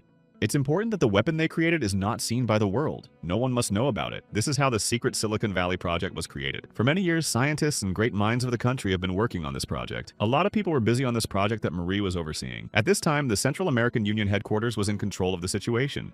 The soldier told Miss Marie that everyone within a 100-kilometer radius of Los Angeles had been evacuated. Let him worry about nothing and show the true strength of America to this hero. Bowing, she paid her respects to those who had done their duty. She promised to show the power of really powerful technology. Releasing a huge hand, Marie Stevenson pointed towards Silicon Valley. A huge, powerful chain stretched from the transformation hero towards the fortress. She held that chain tightly in her hands to operate the secret weapon. Soon, numerous tubes reached for the body of the transformation hero. The system reports that synchronization is complete. Control is fully transferred to the master. At that moment, Marie Stevenson ordered Silicon Valley to prepare for battle. The system reported that the missile hatch was open. Huge, deadly missiles became visible. The transforming hero ordered 12 of Leo Szilard's missiles to be launched. A moment later, a stream of deadly missiles swiftly flew towards Liga Ram. Grinning, he said he'd see what a car from the last century could do. He used a force-limiting reduction on the 70% plasma barrier. At that moment, a powerful crushing explosion rang out, destroying everything in its path. The whole area was covered with thick black smoke. Missile fragments fell to the ground. The transformation hero stared at the screen to see the result of the attack. At this moment, a powerful stream of energy released by Liga Ram became visible through the smoke. Marie Stevenson gave the order to activate Niels Bohr's defense system. The entire space above the structures was covered by a powerful defense system. The defense drones released powerful energy streams to repel the attack. Approaching Silicon Valley, Liga Rama's energy collided with the defense shield. System reports drone damage at 27%. The attack has been successfully repulsed. At the moment, the enemy is inactive. Ms. Marie's next order was to prepare Oppenheimer's main weapon. Find the enemy's vulnerability and burn it through with a laser. At this point, part of the structure was thrown down to release the weapon. Huge debris of buildings rumbled to the ground, raising a layer of dust. Huge cannons appeared in place of the destroyed buildings to release shells. The system reports that Oppenheimer's primary weapon has been launched. Powerful lasers flew towards the transformation hero Liga Ram. The places where the powerful lasers hit were destroyed. He could barely dodge. Looking at the damaged part, Liga Ram thought that this was the development of the last century. I wonder. He estimated the odds of winning at the moment. The probability was 30%. He asked what the chances were if they broke through. The screen read 59. The best result he can achieve is 83%. He used a regime change. The strength limitation was 30%. He activated the jet possession mode. Ms. Marie was amazed. She thought it was an incredible shapeshifting. Science has advanced a great deal. She marveled at his perfect form. A powerful fighter jet was circling Silicon Valley trying to penetrate the defenses. Ms. Marie has ordered the defenses to be strengthened. If the barrier is breached, they won't be able to fight anymore. Accelerating harder, Liga Ram shouted furiously that it was now his turn. At this moment, the steel-armed hero appeared. The transformation hero was surprised by his appearance. A dumbfounded Marie Stevenson was stunned by the appearance of yet another hero rebelling against the world. Using his powerful arms, Zhang Yui-ho grabbed onto the protective barrier. Unclenching the energy defenses, he shouted furiously that now she was going to get it. Ms. Marie shouted to quickly add power to the protective barrier, but the system says you can't. The drones have a limited capacity. They'll explode if there's too much energy. The barrier drones were working at maximum capacity. Shouting furiously, the steel-armed hero continued to attack the protective barrier. He finally managed to break through a gap in the defense, and he opened the entrance for Liga Ram. The fighter swiftly broke through the protective barrier into Silicon Valley. The system informed Marie Stevenson that the hero's satellite had passed through the barrier. The transformation hero screamed that all the labors of her geniuses were simply insignificant compared to the power of the heroes. He used total control. It's a shame she chose to side with human beings so weak and imperfect. This is the reason for her defeat. After a moment, Liga Ram opened fire. It was the year 1908, England, London Clothing Factory, Chelsea. A guest who arrived at the factory was led around the premises by the manager. Swanning in front of him, he kept trying to kindly escort him forward. Finally, they arrived at the tailoring shop. The manager said that they were trying to fix everything and had already called the craftsman in the neighborhood. But it will take some time. He really hopes he understands. Mr. Stevenson replied not to be alarmed. He's already doing everything he needs to do. He only came here to express his gratitude. Frowning, the manager shouted to the worker which machines were broken. He replied that it was the 3rd, 17th, and 31st in the main engine. Rudely pushing the subordinate manager away ingratiatingly, told Mr. Stevenson to move on. The handyman said it was fixed this morning. Marie is a handyman. The manager grabbed the girl by the collar and shouted furiously who asked her to climb. Even with a lifetime of toil, she won't make enough to buy him a battery. He threw the girl to the floor and swung around ready to hit her. At this point, Mr. Stevenson shouted for him to stop. After examining the machine, he reported with a smile that it had indeed been fixed. The dumbfounded manager stood there with his hand raised, not knowing what to say. Mr. Stevenson inquired if he could speak to the girl. Lowering her head, Marie stood apprehensively awaiting punishment from Mr. She rounded her eyes in a daze when she saw him holding out the tea. Mr. Stevenson said the machine is now working, but the efficiency is down. And yet she did it without the necessary equipment, with just the tools left here? Impressive. He asked if she went to night school. The girl replied that she had 6 sisters and 3 younger ones. All the money for schooling went to her brothers. Mr. Stevenson smiled and said that meant she was uneducated, a genius like him. The girl looked at him in surprise and thanked him for the compliment. He made her an offer. She would be paid more if she agreed to work in the workshop. London's top engineer will teach Marie mechanical engineering. This is how Marie got her start in Stevenson's workshop. They worked together until they fell asleep sometimes, falling asleep on the job. Their business was doing very well. They were very successful in development. Until her mentor died in a fire due to a workshop accident, Marie wept bitterly for the teacher. She cried out that he should have left a mark on history. The wounded Mr. Stevenson replied that he wanted her to be his memory. The lab he invested all the money in, his thesis, all burned down. The only thing he can give Marie is his last name. She said she's going to be Marie Stevenson. On that day, the girl received the last name of a great man and scientist. She understood how people leave a memory of themselves and continued his labors. By day, she worked at the factory, and at night, she continued Stevenson's research. For the rest of her life, she tried to leave her mentor's mark, but eventually died of overwork. But still, her labors were not in vain. Together with her colleagues, she managed to achieve a lot. And now she saw with bitterness that all her years of labor were burning in the fire. The robots attacking the heroes were smashed and broken into small pieces. The steel-handed hero destroyed the machines she created with ease. Grinning happily, Lee Garam ripped out wires and broke parts. Standing in front of the screen, Marie Stevenson watched bitterly as they trashed everything. The system has reported that Leo Szilard's missiles are failing. The entire Silicon Valley lay in ruins. There were massive fires everywhere. She remembered how much effort the scientists had put into creating all this. The system has reported that Niels' defense system is no longer operational. The defenses were completely destroyed by the heroes. They managed to destroy everything. Ms. Stevenson recalled the great scientist who spent a lot of time developing it. The next message from the system was the complete destruction of Oppenheimer's weapon. Her image also surfaced in Marie's mind. He had put a lot of effort into its creation. It was not only Marie's work that was erased, but also the efforts of all her colleagues who had spent years on it. Iron became her skin and wires her veins. There was little humanity left in her, but now, the heroes of the new generation who had lost their humanity as such forced her to go to extreme measures. Miss Marie said it's not the flesh that makes a man a man. How could they go against their own brothers? She clenched her fist with rage. With a forceful strike of her iron fist, she screamed furiously that they lacked humanity. A civilization built on the bones and blood of men. They want to destroy it. She will prevent this horror even if she has to sacrifice her life. She ordered Asimov to give complete freedom of action to Silicon Valley. Remove all restrictions. He reports that all restrictions have been lifted, switching to manual override. After a moment, Marie Stevenson removed all the synchronization wires. She took her body apart piece by piece to amplify its power. With the help of the equipment, Marie was increasing her body's defense and strength. The deadly struggle to preserve all of humanity has begun. After her death, Marie Stevenson woke up in another unfamiliar world. It was a world of transformation. A robot greeted her with a smile. To survive in this world, one had to give up everything human. Once upon a time, Lee Garam also entered the world of transformation after her death. She was dumbfounded when she saw the huge, powerful installation of robots. They used it to create the perfect robot out of an ordinary person. Marie's transformation started with her finger. A powerful stream of energy was released by her hand. A crushing stream of powerful energy destroyed the enemy robot with a single blow. But Lee Garam's hand upgrade was much more powerful. New technology made it possible to create strong weapons. The force of her crushing blow was destroying the huge, dangerous robot. Marie's next change was to improve her legs. They were now metal. The girl didn't succeed at first. She fell with a clatter trying to take a step. She looked at her new legs and wondered if she could manage. Internal organs should have been completely replaced to avoid trauma. Once upon a time, Lee Garam cried out in tears and horror while undergoing this operation. Many tubes and wires went through her body to perfect it. In order to return to the world in which they are waiting, they had to win a crushing battle. Ms. Marie fought fiercely against deadly machines for a chance to return home. She had a protective shield preventing the enemy from getting to her body. She still managed to defeat a fierce opponent to survive. Transformational hero Lee Garam also had to fight for survival. She unleashed a torrent of deadly missiles at her opponent. In order to survive and return to humans, the transformation heroes needed to become less and less humanoid. It's very ironic. A stranger among strangers and a stranger among our own. An iron robot among humans. Lee Garam sat sadly against the wall thinking about what to do next. And when finally such a hero returns to the human world having defeated his enemies, how ordinary people will look at him, what they might see in him. Lee Garam also managed to defeat the creepy, bloodthirsty monster. It was also her time to go back to the world of ordinary people. But people can only see the transformation heroes as weapons. Marie lay on the bed bound with straps.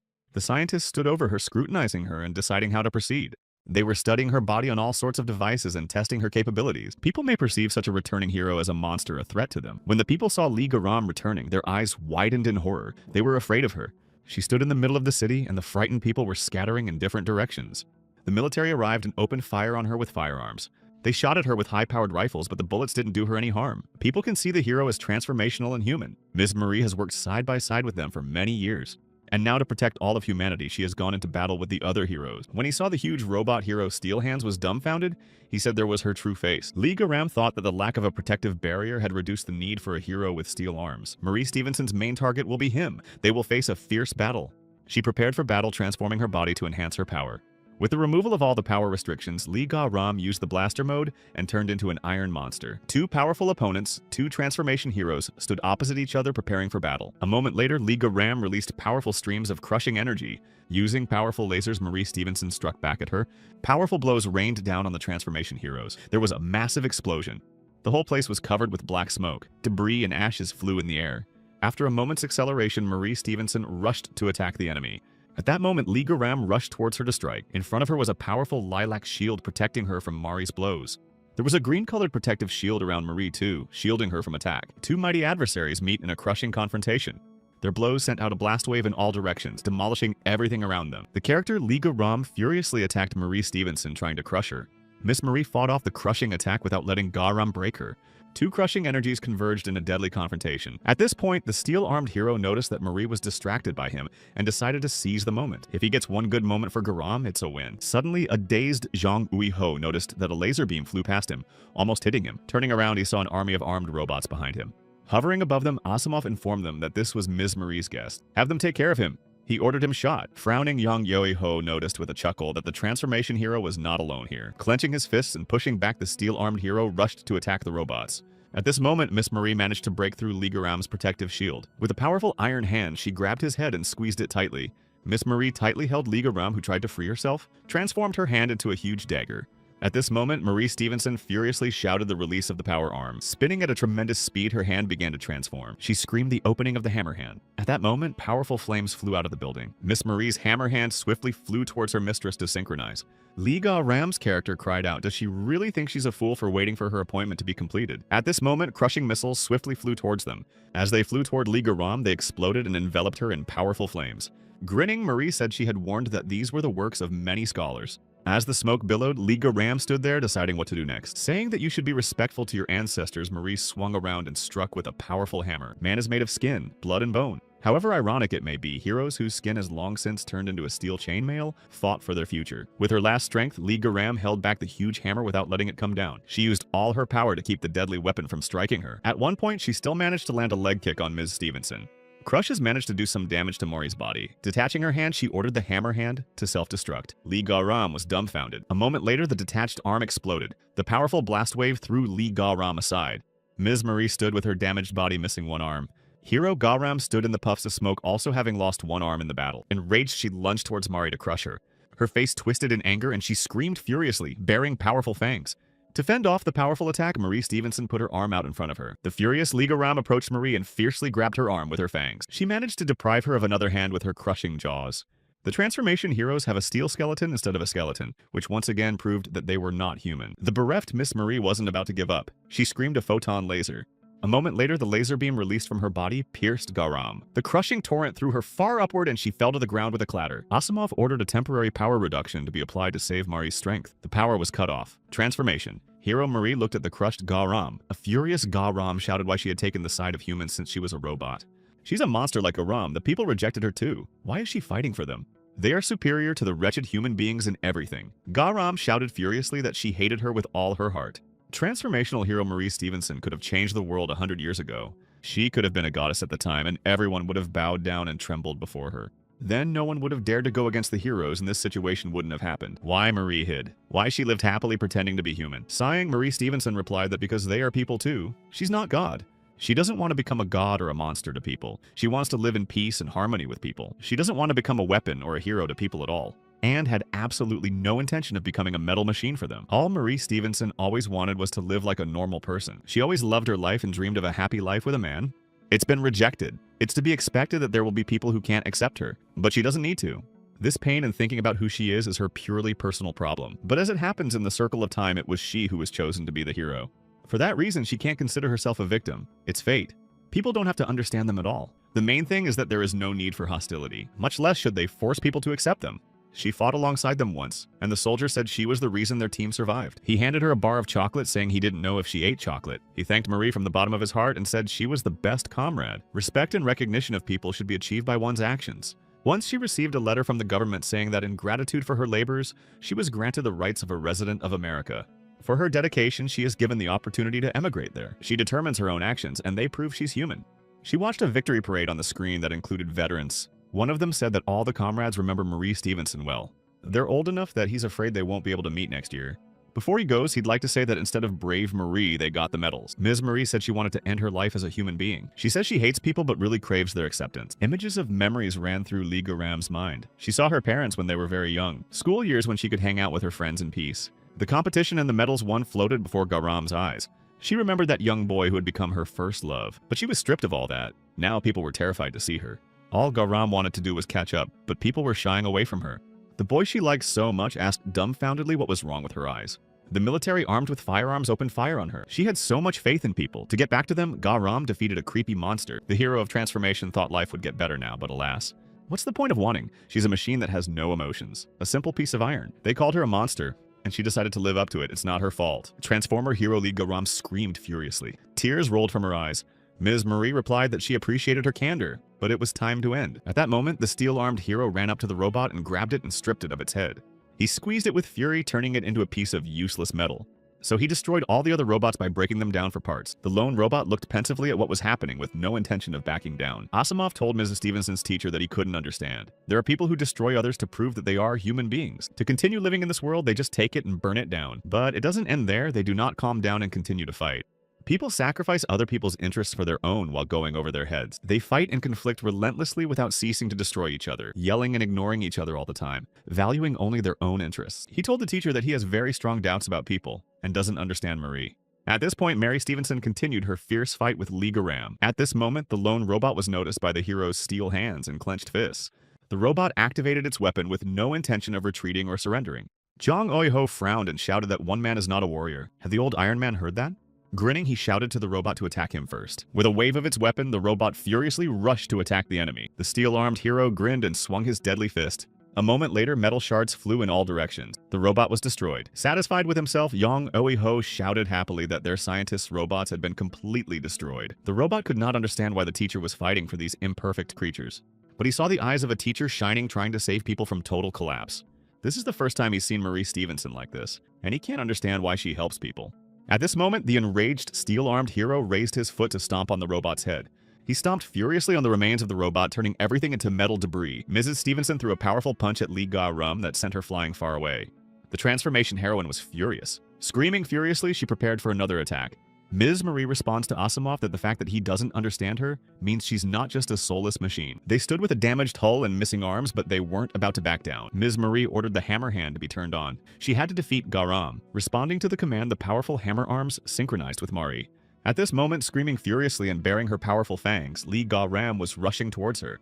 Marie Stevenson's powerful arms grabbed her, not allowing her to get any closer. Innovators and scientists devoted themselves to research and experimentation. They have invested a lot of time and effort to make people's lives better. They gave their lives to fulfill people's wishes. Quantum mechanics law of universal gravitation, black holes, and more. Life is just a moment that will pass anyway. All that matters is what you leave behind. What you will be when you die, what you will be. At this moment, Lee Garam furiously snapped her huge fangs in front of her face. So Ms. Marie Stevenson decided she wanted to die a human being. This Garam girl is a reflection of her past. She must definitely save her. She ordered the control panel to open. Marie realized there was only one option to save the world. The girl opened the hatch cover to get out. She had to help her. When Lee Garam saw this, she was shocked. She didn't understand what Marie was doing. Now she saw the real Garam and realized that she was struggling with her past. This is her last chance to be a real person, and she's going to take it. She said she had to end it. She's the same gay rum, but she's all grown up, and she's from the future. At this moment, Lee Garam opened the hatch cover and moved outside as well. Ms. Marie told Asimov that today she would die a real person. She will leave unfinished business to her followers and leave this world as a human being, so that before he perishes, he will soothe the soul of another and wipe away his tears. Gently clasping the object in the specialty's hand, Marie moved towards Garam. Without giving a second thought, she stuck this device into the transformation hero's body. Looking at the incomprehensible object, Garam shouted furiously that Marie was sick. Enraged, she clutched the defenseless Marie tightly in her powerful fist. An angry Garam looked on and realized that she could not get it out. She could not understand what kind of weapon it was. With her eyes glaring furiously, Garam shouted what this madwoman had done to her. Ms. Marie revealed that for 10 years they had been working on something to stop a future hero. Smiling, she explained that they had created a human body without a brain. It's a mannequin. Tears flowed down the eyes of the stunned Lee Garam. The gauge on her body showed 58% utilization. Confused, she wondered why Marie didn't want to use it herself. Laughing, Ms. Stevenson replied that she didn't need it. She was already a human being. Not believing her words, Garam shouted that she was pathetic. What's this all about? She replied that man is imperfect, unlike many creatures. He's illogical. His actions are often guided by his heart rather than his mind. Human beings very often wish for the impossible. She did her best. She even risked herself for a murky future. It's her gift. Let her come out of her iron body and take the chance the man gave her. At this moment, the device in Lee Garam's body showed 100% utilization. The transformation hero's powerful arm unclenched, releasing Marie Stevenson. She fell to the ground with a clatter and her metallic body shattered into pieces. The robot asked if the teacher regretted the decision. She replied that their power wasn't enough anyway. But her way would save everyone at the small sacrifice of her own life. She's not sorry, but she's glad he asked, because only people can be sorry. The hero Steelhands is still alive. He must fulfill her last command. Have it trigger the self-destruct of the main mechanism. Asimov did his best. She leaves that child to him so that she can have everything in life as a human being. Miss Marie Stevenson closed her eyes. There was a happy smile on her lips. After a while, Lee Garam woke up in a human body. The device that had saved her was still in her body. She looked at her hands and couldn't believe what was happening. Touching her face, the dumbfounded Lee Garam felt a human warmth. At this time, Asimov came into the laboratory and looked at the girl. She asked why she was saved. Did she deserve this body and a new life? She doesn't know what to do now, how to move on in her new body. The robot replied that he had asked the teacher to save as many people as possible. Though there was no reply now, he could see that she believed in Garam. That drop of humanity that's been in her all this time, albeit somewhere deep. The teacher went into the eternal sleep she had long dreamed of. She's considered dead to her allies. Everyone in the world thinks she died after destroying 2 heroes. From this moment, her new life as a human being began. She must live it well. The robot inquired as to her choice, what she wants at the moment. Garam thought long and hard about what kind of life she should live now. She could start all over again.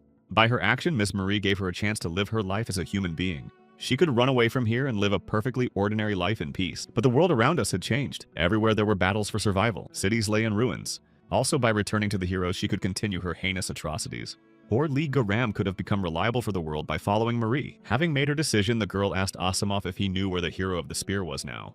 The robot said he knew. He's teamed up with the American government. They've almost located it. Lee Garam said in an unapproving tone that he should help her get there. Until he meets the returning hero, she has something to say to him. At this time, the returning hero was still in the underground city surrounded by destroyed soldiers. All this time, he had watched the battle of the transformation heroes and saw its defeat. Witnessed the battle of the heroes of the faith and saw her encased in a sarcophagus. Watched as the sword hero was shackled in an ice block and friends came to his aid. As he approached the stand, he crossed off 1 hero each who had been defeated in battle. Sitting down in his chair, he thought deeply about the events taking place. The returning hero decided that this old man was holding up pretty well. The 2 strongest characters are out. Muscle Man can be minus him too. Taking out his gun, Lee Sung-joon tried to decide for himself what to do next. He could willingly die or stay and play with the 2 remaining heroes. At that moment, he was distracted from his thoughts by an event happening on the screen. He looked carefully at the monitor trying to figure out what was going on there now. Laughing, Lee Sung-joon decided that it was a sin to miss such a sight as Kim Min-soo being rescued by his comrades. He shouted for Kim Min-soo to show this grandfather that he too was once a decent man. Let him force Ivan Pushkin to fight his comrades who came to rescue him. He grinned and added that it was only indirectly to his credit, but still. At this moment, the priestess fiercely looked at Ivan and tightly clenched her weapon. The Russian hero Ivan looked carefully at the arrivals, deciding what to do. They looked bewilderedly at the sword hero shackled in an ice block. Standing by the ice block, the ice hero couldn't understand how Kim Min-soo managed to summon his comrades. He didn't believe it was even possible and assumed they had come on their own. But what he was absolutely sure of was that they had come to save him. The hero of ice has decided that this can't be allowed to happen. He must end it sooner. Swinging the huge ice axe, he prepared to deliver a deadly blow. At this moment, a crushing arrow swiftly flew towards him. She wounded him in the hand in which he held the ice axe about to strike. From the blow, Ivan lost his balance and dropped his axe. Kim Min-soo's friend stood ready for battle. The elf loaded the bow with another arrow. The hero's friends quickly assessed the situation. A hero chained in a block of ice and an old man trying to destroy him. The ice hero shouted furiously that it was a mistake. They are misguided and misjudged the situation. Kim Min-soo's friends saw the city covered in a crust of ice around them. Their hero who went out hunting and the old man who tried to destroy him at all costs. The ice hero shouted, trying to convince them that it wasn't at all what they thought it was. Grabbing the axe, Ivan shouted that he was no longer the man they knew. At this moment, the priestess drew the bowstring of her bow, intending to release 3 arrows at once. The ice hero was rushing with an ice axe, and arrows were flying swiftly towards him. Ivan turned around and looked at them and realized that he would hardly be able to change their minds. Unleashing deadly arrows, the elf shouted that there was no need to think here. It's obvious that this old man wanted to destroy Kim Min-soo, who fought so desperately for his world. The priestess said she would save the hero. Let them distract his enemy in the meantime. That grandfather is a demon of this world, a world their hero wanted so badly to return to. The dwarf shouted that the enemy is stronger than the hero. He doesn't know if he can hold out long enough. The hunter said that they absolutely had to pay back the man who saved their world. The little fairy clenched her fists and shouted that he was right. They would definitely succeed. Taking out another arrow, the elf said it was time to begin. We must save the hero. After a moment, all of Kim Min-soo's friends rushed to Ivan to save the hero. The ice hero furiously thought that this was just an absurd misunderstanding. A full yellow moon shone over the cozy house, illuminating the night city. The sword hero lay in a cozy, warm bed recovering from his last battle. At that moment, the door creaked quietly and a priestess appeared on the threshold. Trying not to make any noise, she walked over to Kim Min-soo's bed holding a staff. Gently pulling back the edge of the blanket, she tried to determine what condition he was in. She didn't know if the enchanting magic persisted when crossing worlds, but she knew exactly what she wanted to be with her hero in his final hours. The magic that shows how long a person has left to live is called ratieri. Soon, the energy from the priestess's staff lit up on Kim Min-soo's chest. Smiling, she said, let the hero enjoy life in his world, and when the time comes, he can fight and defeat his enemies. Leaning over to him, she kissed his forehead and told him they would meet again soon. A few hours ago, a massive explosion occurred on the ice-covered city. Kim Min-soo's friends were rapidly approaching Ivan Pushkin. Behind them, with an armed sword, stood an elf in case the ice hero decided to hide. At this moment, the little fairy swiftly flew towards the ice-covered hero. She screamed that she was preparing to attack. This block of ice is about to melt. A moment later, powerful flames erupted behind the little fairy. She summoned the fire spirit Ignis to help her melt the dense ice. Powerful flames rained down on the ice block encased Kim Min-soo. A moment later, a bright flash illuminated the surroundings. The priestess waited for the ice to melt. But despite the powerful flames, the block of ice remained completely untouched. The little fairy rounded her eyes in surprise. She couldn't believe it was possible. The priestess turned to her beloved Seraphima and asked her to give her eyes with which to see mana. After a moment, her eyes flashed with yellow light and she looked at the ice intently. The priestess saw that it was not ordinary but enchanted ice with energy chains. She told the others it's not just ice. There are restraining seals on it. She yelled to Belle that she'd print them herself. And she's gonna help the guys. The little fairy promptly flew to her friends to help fight. They rushed to Ivan Pushkin to destroy him and save Kim Min-soo. The ice hero thought that he had used complex magic techniques like freezing to death. That's why there was no strength left at all. He can only hope that he will be able to deal with them without the use of complex techniques. Towards the opponents rushing towards him, he released a flock of ice gulls. A flock of deadly gulls was rapidly approaching the hunter. Gritting his teeth in rage, he paused for a moment, deciding how to deal with them. At that moment, covering his head with his shield, a dwarf rushed past with the shout of the king of the Rocky Mountain. Dropping down in front of the hunter, he put up a shield and created a wall that could not be destroyed. A flock of deadly seagulls crashed into an invisible wall and scattered into icy shards. The joyful boy shouted that Grandpa Tioman's timing was impeccable. The gnome replied that this old man was able to defeat the hero, so one should not be careless.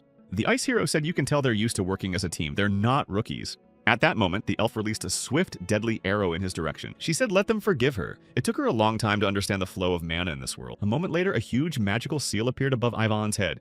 The dazed ice hero stood in front of his opponents trying to read their techniques. The elf said let the heavy arrows of steel rain down.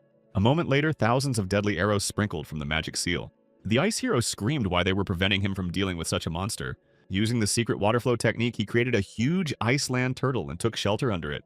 He thought he needed to hold back. He's already at his limit. If he ran out of mana, it would be bad. The elf put her arm forward and continued firing deadly arrows. A huge stream of crushing arrows swiftly flew and fell to the ground.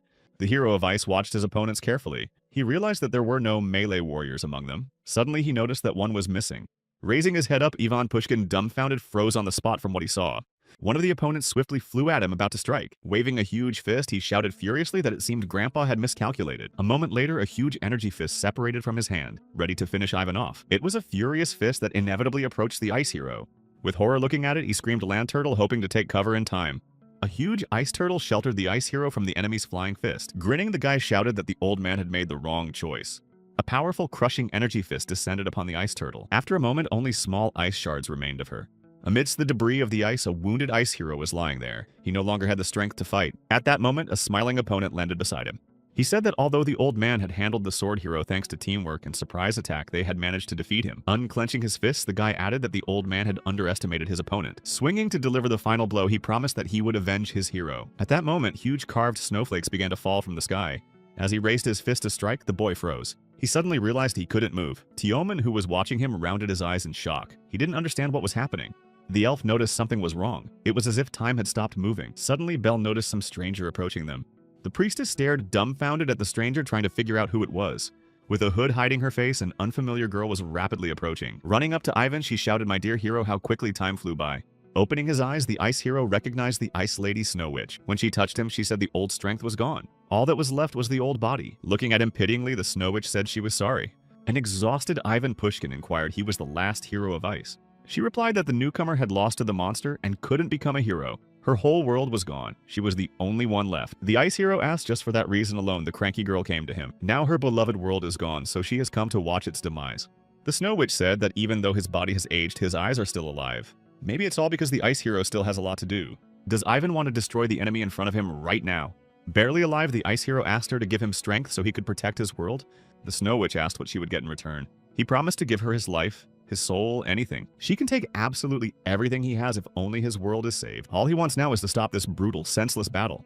It's his last wish, the rest doesn't matter anymore. She sadly replied that he was going to the next world anyway, and she couldn't take his soul. Upon reflection, the Snow Witch said that if she had to choose something, the memories of a hero of ice, let him give her his long history. He remembered being a very young boy and then becoming an ice hero. How he was able to destroy the monster in her ice world and returned home. Remembered helping soldiers destroy the Nazi army threatening his world. And now he's an old man and trying to destroy the new enemy of the sword hero. The ice hero agreed. He said he didn't want to be a hero. The point of his life is one thing, to preserve the humanity of people and create a world where they don't have to destroy each other. Tears ran down the Snow Witch's cheeks. She said that even though he had turned gray, and his face is marked with deep wrinkles, his resolve is still unwavering. The Snow Witch hugged Ivan and said he was her best ice hero. She kissed him and said it didn't matter what kind of life he'd lived. She will be the weapon with which he can make his last wish come true. The Snow Sorceress screamed furiously and released frost energy. The dazed hunter tried to understand what had just happened, whether his companions were all right. The elf realized that this was atypical magic. She couldn't figure out who the girl was. Angry, the hunter guessed it was an ally of that grandfather. She could heal him. We need to check it out soon and take his life while he's still weak. Coming to his senses, Teoman shouted furiously for everyone to gather and take up positions. The enemy must not be allowed to recover. He swiftly rushed towards the ice hero.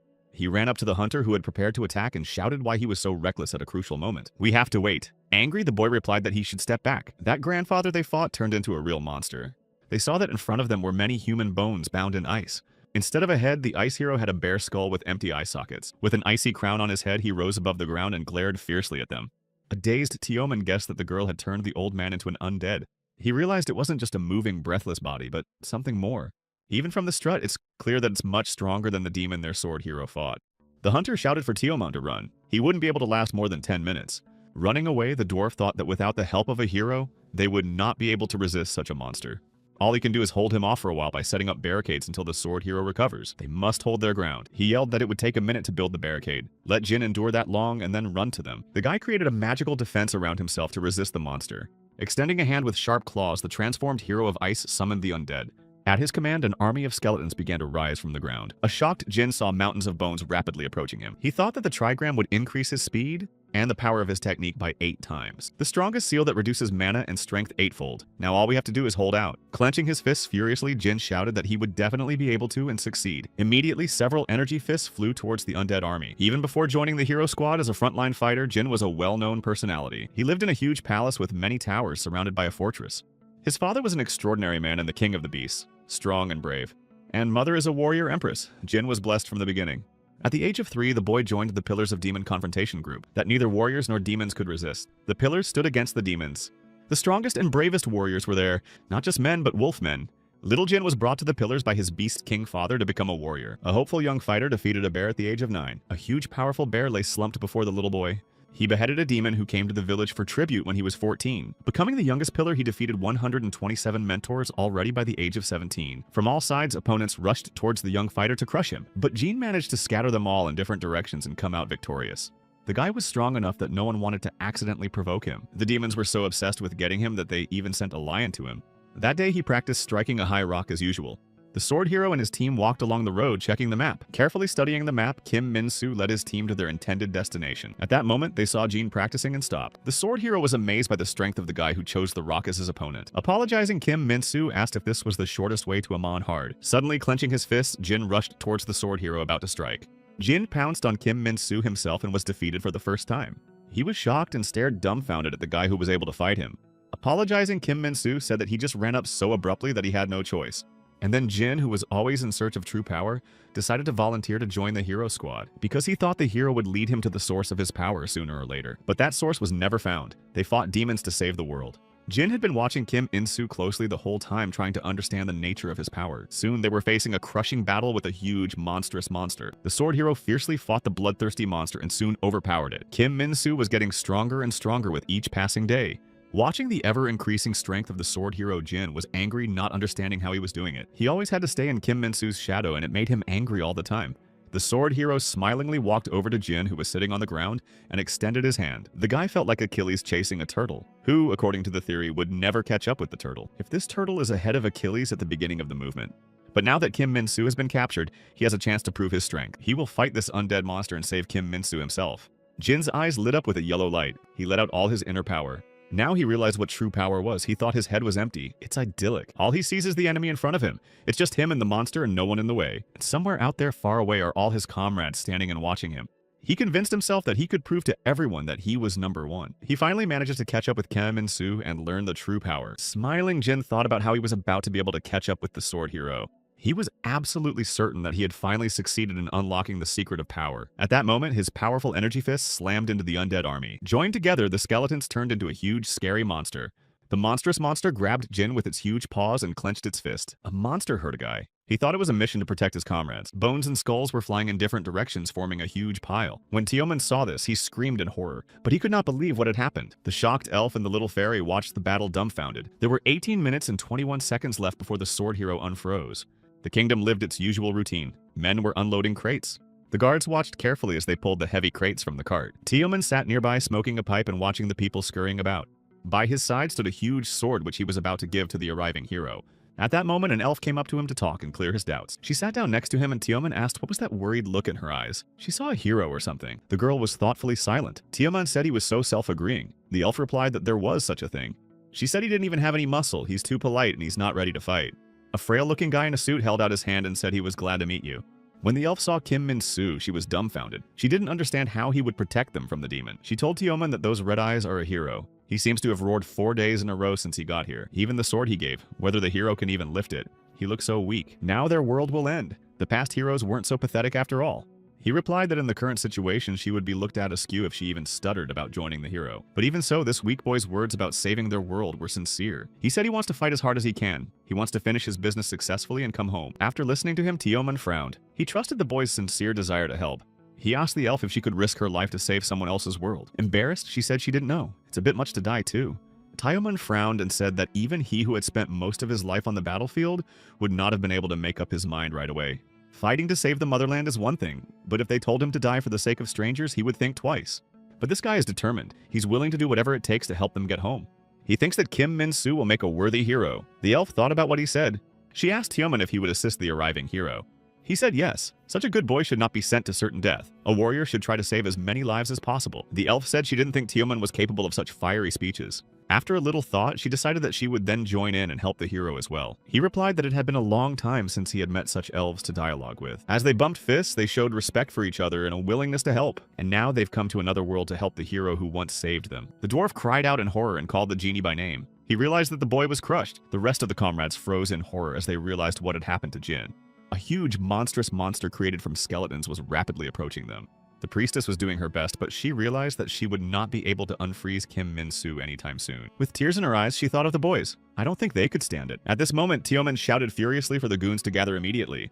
They came into this world knowing that they would probably not return to their world again. Have they completely forgotten their purpose for coming here? The elf lowered her head. Tears ran down her cheeks. She said she remembered her purpose. Gritting her teeth in rage, the priestess shouted that they had come to save their hero. Frowning, Teoman shouted that this was what they had come to this world for. If it wasn't for Kim Min-soo, they would have all died a long time ago. He saved their world from the demon. Since he saved them, no matter how difficult the enemy was. They just have to return the favor and save him by all means. He yelled for the guys to gather and get ready to attack the monster. No one should despair, they will surely reach their goal and save him. The gnome put up a shield in front of him to create barriers holding back the monster. He said Lord of Steel, Lord of the Mountains, his 1,000 warriors who defeated 20,000 demons.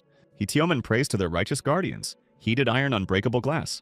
Unscattered land. He created the dwarves' fortress Iron Canyon. At this moment, a powerful stream of undead rained down on the wall of the fortress. But their strength was not enough to break down the mighty wall of the iron fortress. Then, creating ladders of bones, the skeletons began to climb up.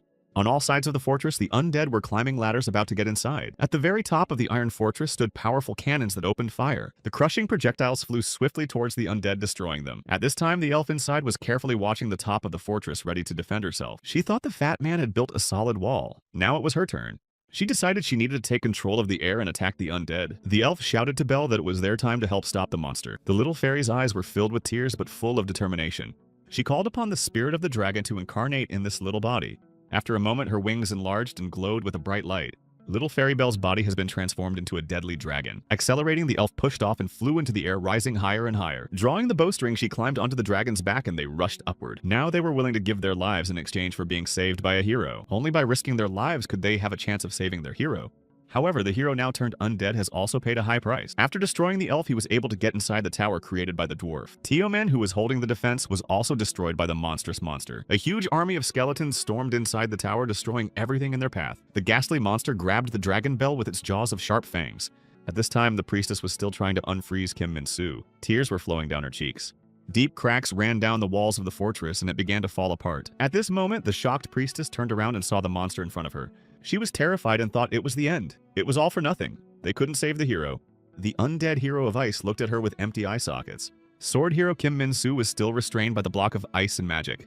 Looking at him, the monster said that the end had come for the sword hero. This evil destructive force must be completely destroyed. Opening his fanged mouth, he rushed to attack Kim Min-soo to crush him. With tears in her eyes, the priestess clenched her teeth in rage as she stared at the approaching monster. She wasn't going to give up and decided to defend Kim Min-soo to the last. With a wave of her staff, the priestess used Fury's defense magic. After a moment, a glowing protective dome appeared around the ice block. Looking with tears in her eyes at the hero, she put her hands on the ice block. In fact, she hated the hero even before he came to their world. Once a bishop told her that her life of purity and soul are all she must save for the hero who will come to save their world. She inquired as to the reason why she was given this particular mission. She's just a simple girl who's happy with her current life. Angry at her ignorance, the bishop slapped the girl. She screamed in surprise. From the hard blow, the girl flew aside and fell to the floor. She clutched her cheek. Frowning, the bishop looked at her. He said there were 100 million creatures at stake. She must know her place. A nun came up to the girl and began to comfort her.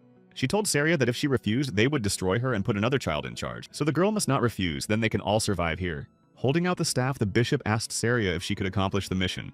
A priest is a man who worships God, but these are mere formalities. But everyone knew that the priests worshipped man, not God. They were just handy tools that should always be at the hero's fingertips. Helping him in his mission to save the world, the priestesses fulfilled all the hero's wishes. Whether it was fake love or quenching a hero's thirst, they always had to be there for each other, obliged to accompany the hero in the campaign and do everything to make sure he fulfills his purpose. They had to make the hero have feelings for their world, so she was made to love him long before the hero himself arrived. She always had to accompany him to help with everything until he destroyed the demon. Looking at the portrait of the priest, Saria's tears flowed. She realized that she had a miserable life ahead of her. She couldn't even eat what she really wanted. The nuns fed her.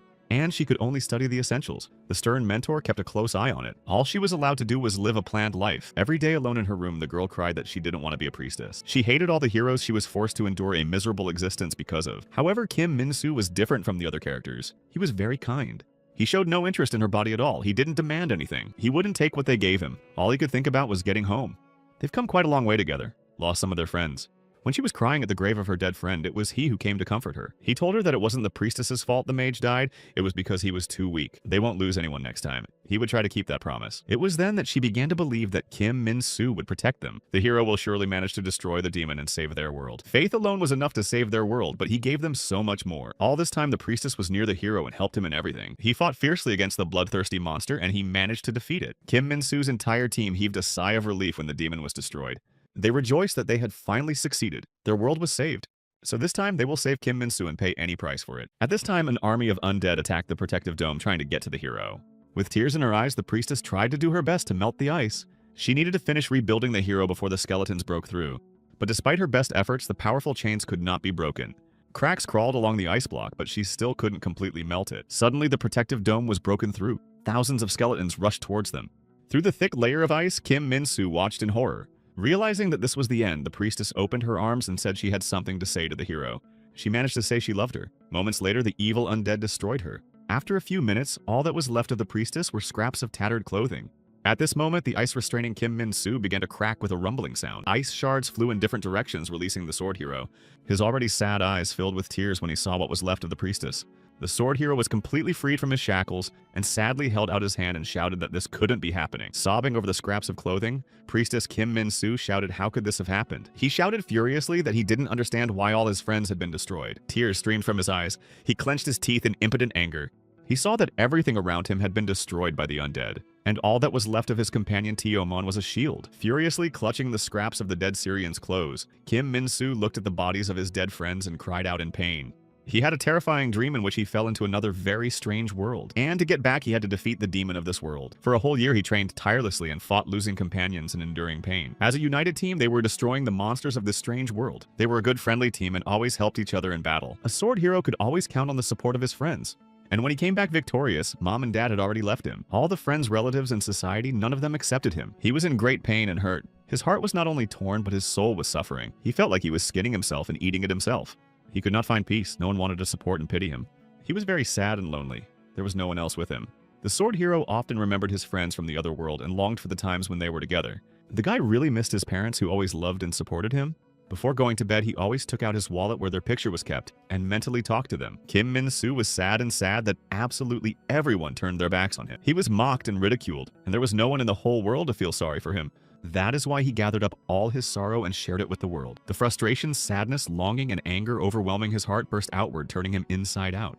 He wanted to surrender to create a realm of sadness and share his pain with the world. But people again mistook him for a monster and tried to destroy him. The arriving military shot the sword hero with firearms. They said on TV that the Kangso-gu area was destroyed by a terrorist. On that day, he became an enemy of the world. A terrorist, dangerous to mankind. Those who wanted to save the world and stop Kim Min-soo's sadness from manifesting. They brought in military equipment and tried to destroy it with shells. People who, unlike the sword hero, were happy and had families. And those heroes who stood up to humanity and tried to stop it. All of them were destroyed by Kim Min-soo. This was supposed to be the realm of eternal sadness. He had nothing more to lose, and the hero had no desires whatsoever. But by destroying other people's happiness by slaying them one by one, he briefly forgot about the pain that oppressed him day and night. In that moment, a thought came to him. He realized it was all wrong. He once again had to fight the heroes who wanted to stop him. Kim Min-soo was even ready to give up on the spear hero until he saw hope in his eyes. The hero of the sword knows full well that he is corrupted, but what did they all want from him? Dark forces had taken hold of his soul. He could no longer be happy. The mire of sadness was sucking him in and he could no longer resist. Before all this, Kim Min-soo was just an ordinary teenager who just wanted to live a happy life. He had loving and caring parents and many fun-loving friends. But when the whole world turned its back on him, what else did the hero have to do? Why did he become an extra in this world when he did everything he could to just live? He needed something, just a word of encouragement to overcome everything and move on. He became a monster because of human selfishness and indifference to the pain of others. It was people who turned him into a monster. The hero of ice cried out that this was retribution for what the hero had done. The time of reckoning has come. The sword hero screamed furiously as payback for what he had done. People he wanted to save and protect, his friends from another world, those who remembered him as ordinary. His last comrades died in such a painful way.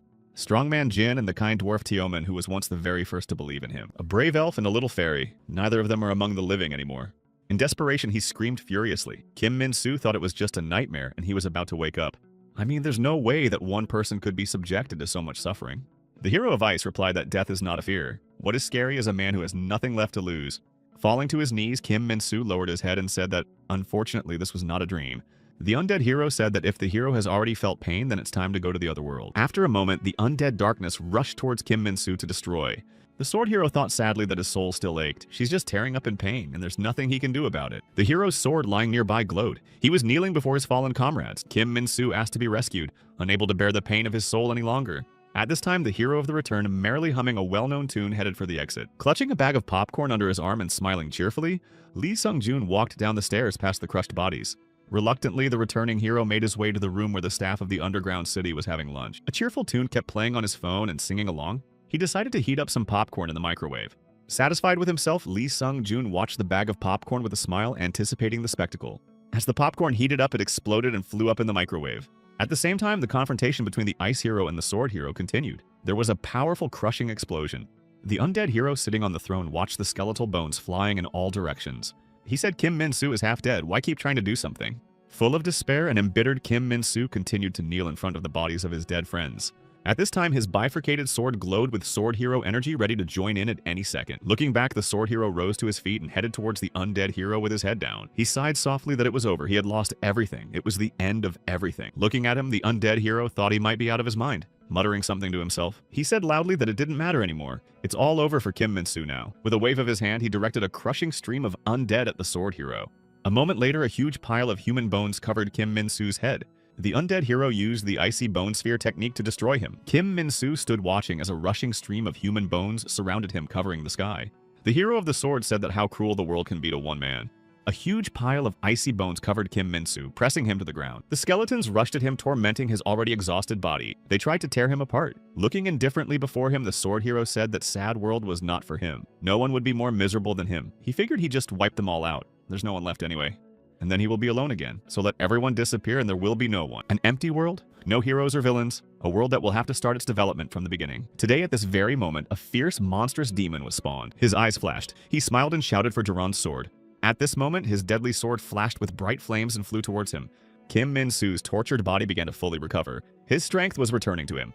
A moment later, the undead hero saw a bright flash break through the sphere of icy bones. The icy bones scattered in different directions. Kim Min-soo was sitting in the center with a weapon in his hand. Upon seeing this, the ice hero was shocked that all the skeletons just disappeared. A huge monster with burning eyes and huge fangs lunged at the sword hero, opening its huge maw but was about to destroy the recovering Kim Min-soo. The sword hero grinned at the rapidly approaching monster and raised his hand up. He drew a clear energy line across the monster's body. A moment later, there was a massive explosion ripping his body apart. The sword hero sat unharmed. The remnants of the monster were raining down on him from all sides. When the ice hero saw it, he was shocked. He thought it was the power of another dimension. It's simply impossible. A hero who had to stop a demon by the law of the universe. He shouted furiously that did the wretch decide to join the evil. At this time, Kim Min-soo's body had completely recovered. His legs were whole again. Gritting his teeth in terror, the ice hero thought it was a disaster, and not even a deadly battle anymore. The sword hero Kim Min-soo has become the very real apocalypse for their world. And it all happened because of him. Because he couldn't stop him in time. Frowning and gritting his teeth in anger, the undead hero tried to do something. Putting his hands up, he shouted furiously and directed all the undead that were here at him. He used all his strength to deliver one last deadly blow.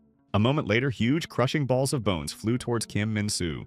With one wave of his hand, the sword hero encased all the undead in strong cages. The caged skeletons fell to the ground without harming him. The ice hero bared his deadly spear about to deliver a devastating blow. He used the ice vengeance technique. The sword hero grinned as he watched the ice hero try to defeat him with his last strength. He released a deadly spear towards Kim Min-soo, hoping to crush him. A huge crushing spear of ice vengeance swiftly flew at the sword hero. It hit him and pierced through his armor. Kim Min-soo shouted furiously. The icy spear of vengeance nailed the sword hero to the ground. Ivan rushed towards him. Using the ice revenge technique, the undead hero swung a huge ice axe to crush him. Fiercely looking at Kim Min-soo, the undead hero shouted that his death would save the world. Grabbing the guy by the head, he swung his sword and shouted furiously for him to go to the other side. Suddenly, an energy net covered the ice hero, preventing him from delivering a deadly blow. A moment later, a huge hole formed in him and he shattered into small pieces. A fragment of an ice spear was sticking out of Kim Min-soo's armor, lying on the ground. Spreading his arms in different directions, he lay on the ground and thought that there was no escape. No, it wasn't. There was no salvation from the beginning, ever since the beginning of time. At that moment, the popcorn fell out of the returning hero's hands. He sighed heavily. Watching Kim Min-soo and Ivan Pushkin battle on the monitor, he sighed sadly. The comeback hero said he did it. After 374,581 returns, for 150,000 years, he had finally done it. Lee Sung-jun's tears flowed. The ice hero was killed by Kim Min-soo. There are no more heroes of the old generation left. The sword hero lay on the ground with a piece of ice in his heart and reasoned that there was no escape. At this time, the headquarters in Russia learned that the ice hero was gone. Upon receiving this information, the shocked soldier ran to report to the general. Running to the military commander, Sergei reported that Ivan Pushkin, hero of ice, had just been killed. The sword hero is now just going in a straight line, but the heavy snowfall is reducing his speed. The soldier suggested that it would likely reach China's borders soon. The enraged general yelled out what those damn Yankees are up to. They want to declare victory after defeating only 2 heroes. What a disgrace. You couldn't rely on the feeble-minded old man Ivan Pushkin. At that moment, a loud signal sounded. The soldier looked around but remained standing. Frowning, the enraged general shouted why he is standing the way will answer immediately. It must be those narrow-minded people who want to report information about the sword hero. The soldier rushed to the device to receive the signal and put on his headphones. At this time, everything on the border of China was ablaze with huge, crushing flames. Everything around them that was in sight was destroyed and razed to the ground. Broken military equipment and destroyed soldiers were lying everywhere. Hiding behind a fallen tank and pulling over his wounded arm, the soldier shouted into his walkie-talkie, "What those damn bastards have managed to create. He's destroying everything in his path." A border outpost of 200,000 men was wiped out in 12 seconds. There are no bodies here, but a mess of flesh, blood, and bones. Seeing Kim Min-soo's feet in front of him, the soldier begged for clemency. The bloody sword hero looked indifferently at the trembling soldier. Listening to him, the soldier guessed that the evil bastard had come to see him. He reported to the general that the frontier garrison of 200,000 soldiers had been destroyed. Unless you consider the sword hero, the heroes of the old generation still contributed. Thanks to Demian Arcadius, faith has sealed despair, turning an enemy into an ally.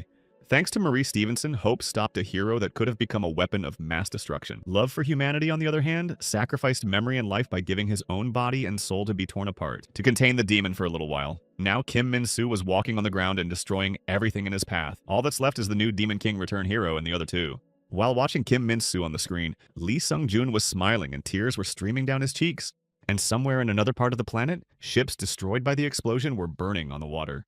The ships were blown up and ruthlessly destroyed by the bloodthirsty Hong Hwa-ran. Satisfied with himself, the blood hero smiled. He said, looking at the burning ships, that he was relieved. Once upon a time, Cheon-ji-seok was also an ordinary person and lived in a small, cozy house. He took care of his old grandmother. He made her delicious tea. Having made 2 cups of tea, Cheon-ji-seok carried them to his grandmother, who was always happy to see him. Grandma heard someone come in and smilingly asked if it was her grandson. He replied that he had made her some delicious tea and offered to let her drink it. Smiling Grandma thanked him and told him he was her favorite grandson. They drank hot tea together and talked. Cheon-ji-seok loved his grandmother. At this time, somewhere in Indonesia, the hero of the spear was on a refuge island. After recovering, Park Jong-soo practiced a lot in hopes of getting stronger. At that moment, the hero of the forest approached him and inquired about his arm. The guy said it seems to have taken root. It's even stronger than a human's. Maybe we can turn it into an advantage. Smiling, the girl replied that, of course, it was made from her horn. He said it feels a little different, but he thinks he'll get used to it eventually. Right now, the main problem is that he has no weapon. If he doesn't have a spear created in another world, he will be powerless against other heroes.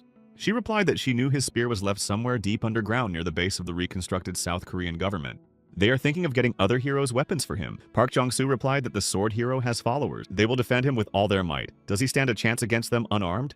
Looking directly at him, the forest hero firmly said that he would not go. His mission is to destroy the sword hero. You don't have to worry about the rest, especially now that he's recovering. The dumbfounded Park Jong-soo stared at her stunned, not knowing what to say. The girl said he has followers and friends too. Let him confide in them. At this time, fans of Kim Min-soo appeared in some cities. The man in the sword hero mask spoke from the stage that he had a strict order and a great sacrifice. Sword hero, great truth. Only Kim Min-soo is the future. Since the sword hero has announced himself loudly, we must obey him. If they are all obedient, the heroes will make them inhabitants of the new world. The listening people believed him and cheered him on with loud shouts. The meeting was watched from the roof by members of the reconstituted government. One of the girls watched through binoculars while the other held the speaker at gunpoint. The telescopic sight had a perfect view of the man calling for obedience to the sword hero. An Ye-gi, the commander of the restored government, fiercely cursed at those red-headed people. The girls following the speaker wondered if the man needed to be removed. She replied that, of course, the hero of the divine horn said it was okay to start. Commander G ordered the girl with the rifle to finish off this screamer. A moment later, a gunshot rang out and a deadly bullet flew towards the masked sword hero man. This was the beginning of an operation to recover weapons for Park Jong-soon. The stricken speaker collapsed with a clatter right in front of the astonished crowd. The dumbfounded people were shocked at what was happening and looked at the speaker in horror. Finally coming to their senses, the crowd rushed with shouts to flee as far away from here as possible. Having made a precise shot, the girl reported to the commander that everything was done. She said she could see. It's not something you can report from now on. She can't possibly think that the red marks on the wall are ketchup smeared. Taking up a walkie-talkie, the commander said, "Unemployed ladies and gentlemen, this is the signal to begin the operation to return the weapons to the hero." With a smirk, the commander ordered the extermination of every last one of these criminals. 5 hours ago, a meeting was held in the main headquarters of the restored government. All surviving members of the restored government were assembled for a general meeting, as well as all the military personnel we could gather after the destruction of the underground city. The new commander, An Ye-ji, gathered everyone to tell the plans to fight the heroes. Greeting the last survivors, she said that they probably already knew or at least had heard of her. She is the former head of the National Intelligence and Counterterrorism Group, as well as the hero's chief strategic analyst. She has now taken charge of the remnant forces of the restored government in the ruined city. One of the men grudgingly shouted that she had appointed herself and was introducing herself. It's like she's on a webinar or something. If she's already got everyone and everything here, there's no point in stalling. Let her get right to it. The commander replied that there would be a lot of death soon, so she wanted to cheer everyone up a bit first. Well, since they have no sense of humor, then she gets right to the point of the gathering. They launch an operation to return the weapon to the hero. The mission is to find the hero's relic. As everyone already knows, there have been recent skirmishes with the heroes with massive losses to them. But there were heroes who fought on the side of humanity. They tried to help. Their main goal is to find the lost weapons of these heroes, including the hero of the rebellion. Some of those gathered resented how they could forget their weapons. But the hero of the rebellion was unconscious when he was carried away by the hero of magic. The problem now is the fanatics supporting the sword hero, and the two heroes of Return and Improvement who are now in South Korea. In 5 hours, they will throw all their energies into the search for these very relics. Everyone present listened to her and remained silent, thinking about what they had just heard. Commander G added that it sounds simple, but in reality, they will all die. They only have about 100 agents and less than 1,000 armed forces, and probably something like 300 surviving townspeople to assist them in the guerrilla battle. The man shouted. Did she really think they would be trembling because they were afraid to die? They were already ready to die. I'm just ashamed that they're already on the other side of the world and they're still here. But even if they obtain these very relics at the cost of their own lives, who would use them? And whether it will be possible to use them to destroy the remaining heroes? The commander replied that the hero of the rebellion is the strongest of those on their side. He's definitely going to be able to handle the remaining heroes. Frankly, he's their only hope. They're going all in. So you have to trust him and get the relics you need, since they're powerless adults who can only push this kid into a fight. They need to at least get him a weapon. They're sinners who would risk their lives to keep him from going into battle empty-handed. Despite the resistance of the hero faction, the men moved out to find the weapon. There was an excavation in Gangnam in Seoul. A soldier found the suspected site. He dug a deep hole with an excavator while the others fought off the sword hero fanatics. After a while, he managed to locate it and shouted happily that he had found it. The mission to retrieve the relics that had begun so suddenly seemed successful. The agents sneak into the restored government of the underground city of B12. Disguised, they were sneaking around the ruined city in search of the relic. After a while, a soldier reported that they had managed to find the spear of the hero of the rebellion. A mission with only 500 casualties seemed a success up to this point. In Gyeong Sangnam-do province, a hero shield was discovered in Changwon City. The military helicopters that arrived were going to snag him and ferry him on. The soldiers hitched 4 helicopters to it and got ready to take to the air. The soldier reported to the pilots that they were already securely locked in, and there were no other problems. The pilots reported that they had accepted the information and were beginning to climb. Soldier Chanwon reports they're handing over the shield. It's going up now. But suddenly there was a massive, crushing explosion that destroyed the helicopter. The shocked soldier watched dumbfounded, not realizing what had happened. At this moment, the hero of perfection suddenly appeared behind him. Frowning, the soldier dumbfoundedly shouted what the hell he was doing here. Cheon Ji-sung, who had made his way to the helicopter, looked at the people's attempts with a grin. At that moment, there was another devastating explosion that destroyed the helicopter. About 15 minutes after the relic retrieval operation began, the retaliation of the new masters of this land began. After destroying one of the fanatic leaders, his breathless body lay on the ground. The bullet of the girl from the restored government destroyed him.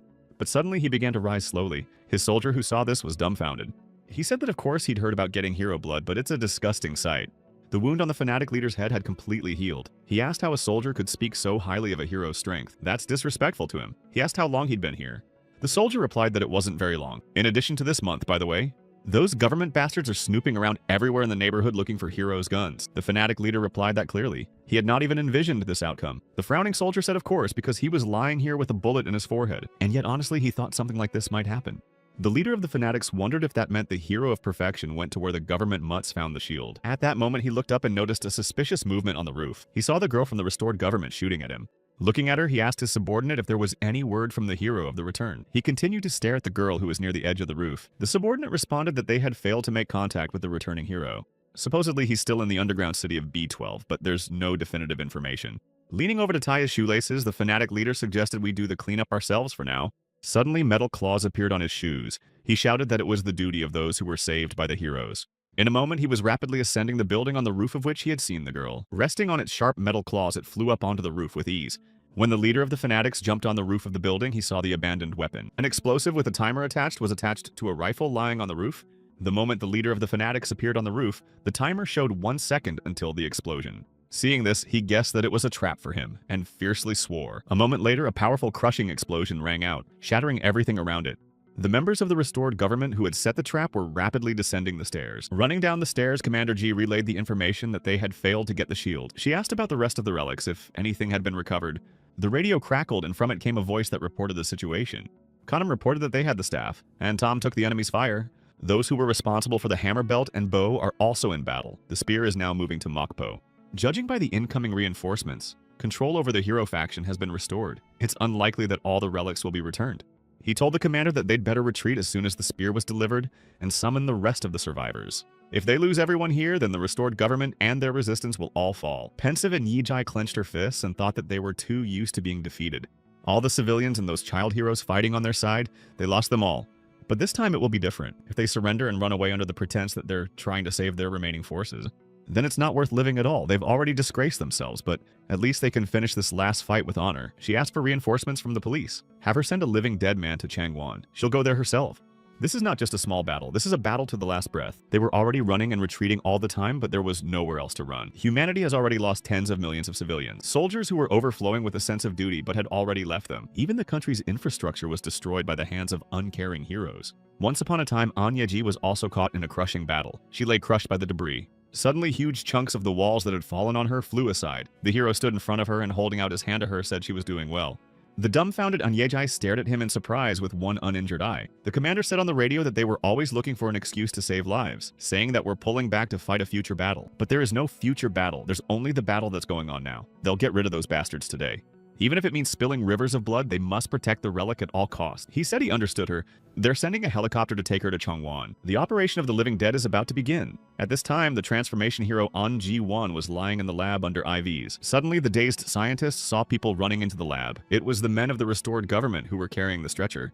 Blocking the way, one of them shouted that he didn't know what order they had received. But this patient will die if they touch him now. He needs rest in a sterile room. But without getting into a discussion, the girl pointed her gun at him to get him to back off. She said there's no time. They'll explain everything to him on the way out. Commander G was sitting in the helicopter that the resistance sent for her. The bandaged transformation hero was also loaded into the helicopter on a stretcher. It was the beginning of the final all-out battle between those who stole and those from whom they stole. The Korean government really could have stopped the sword hero. On the main building flew a flag signifying support for the sword hero. There were inscriptions on the building that Korea was doomed and that a new era had arrived, the heroes of their new law and order. But neither police nor guns were an option. The only thing that could stop a hero was another hero. A new hero has emerged after an incident in the Kansogu neighborhood. It's been determined that the new hero is a teenager who went missing a couple years ago. Only by looking through the archives could one find the teenagers who supposedly became heroes. Therefore, the cases of the missing teenagers were very carefully scrutinized and checked. Having weeded out the alleged teenagers, they were sought out to make sure they became heroes. Members of the restored government were sent to their homes. Most of these heroes were not willing to let their world be destroyed, so they decided to oppose the hero that wanted to throw the world into chaos. The next hero they found agreed to fight. She said she'd made up her mind before they came to her. The problem was the government misused this human resource. It didn't send all the heroes into battle at the same time boosting their power, and it sent them one after the other as if it were placing dominoes. Alone, it was difficult for the heroes to stand up to the very strong Kim Min-soo. In the end, they were unable to defeat him, and they perished one by one. A furious An Ye-jae frowned as she raced down the government corridor. She thundered open the door and shouted furiously at those present. She was screaming that they were crazy. Why did they send the hero alone? And what makes them think they'll succeed fighting him alone? The man replied that it was a management order. This is necessary to eliminate the risks, aka heroes. The order is to eliminate not only those who attack civilians, but all others. With the best of luck, they'll destroy each other. And it's the right thing to do. After all, there's no guarantee that these kids won't rebel in 10 or 20 years. And by sending them one at a time, they are guaranteed to eliminate one of the risks. That's the purpose of Operation Colossus. They don't care about her or public opinion. After all, they're not here to play games. They're trying to keep the balance in the world. An Ye-jae, furious, shouted furiously, how dare he call himself a human being after such a thing. These children sacrificed themselves for the country, although they could go abroad and live happily ever after. But they stayed and decided to fight for this land, for the damn air he and his family breathe. The man shouted angrily that she was a hypocritical bitch. Isn't she acting like this because her brother might come back the same way? He might have already become one of those evil monsters. An Ye-jae was shocked by his words. He added that he recognizes that she's capable, so he's sending refugees to the shelter. You don't have to think too much about these characters. If the management has planned everything correctly, they will get rid of them within a year. And what happened next is clear without words. Heroes who wanted nothing more than a peaceful life for all became scapegoats and unfortunately died one by one. An Ye-jae herself almost died in the underground city, but luckily her brother showed up. He was a hero and wanted a peaceful life, so he fought desperately. Using all his strength, he too tried to confront Kim Min-soo.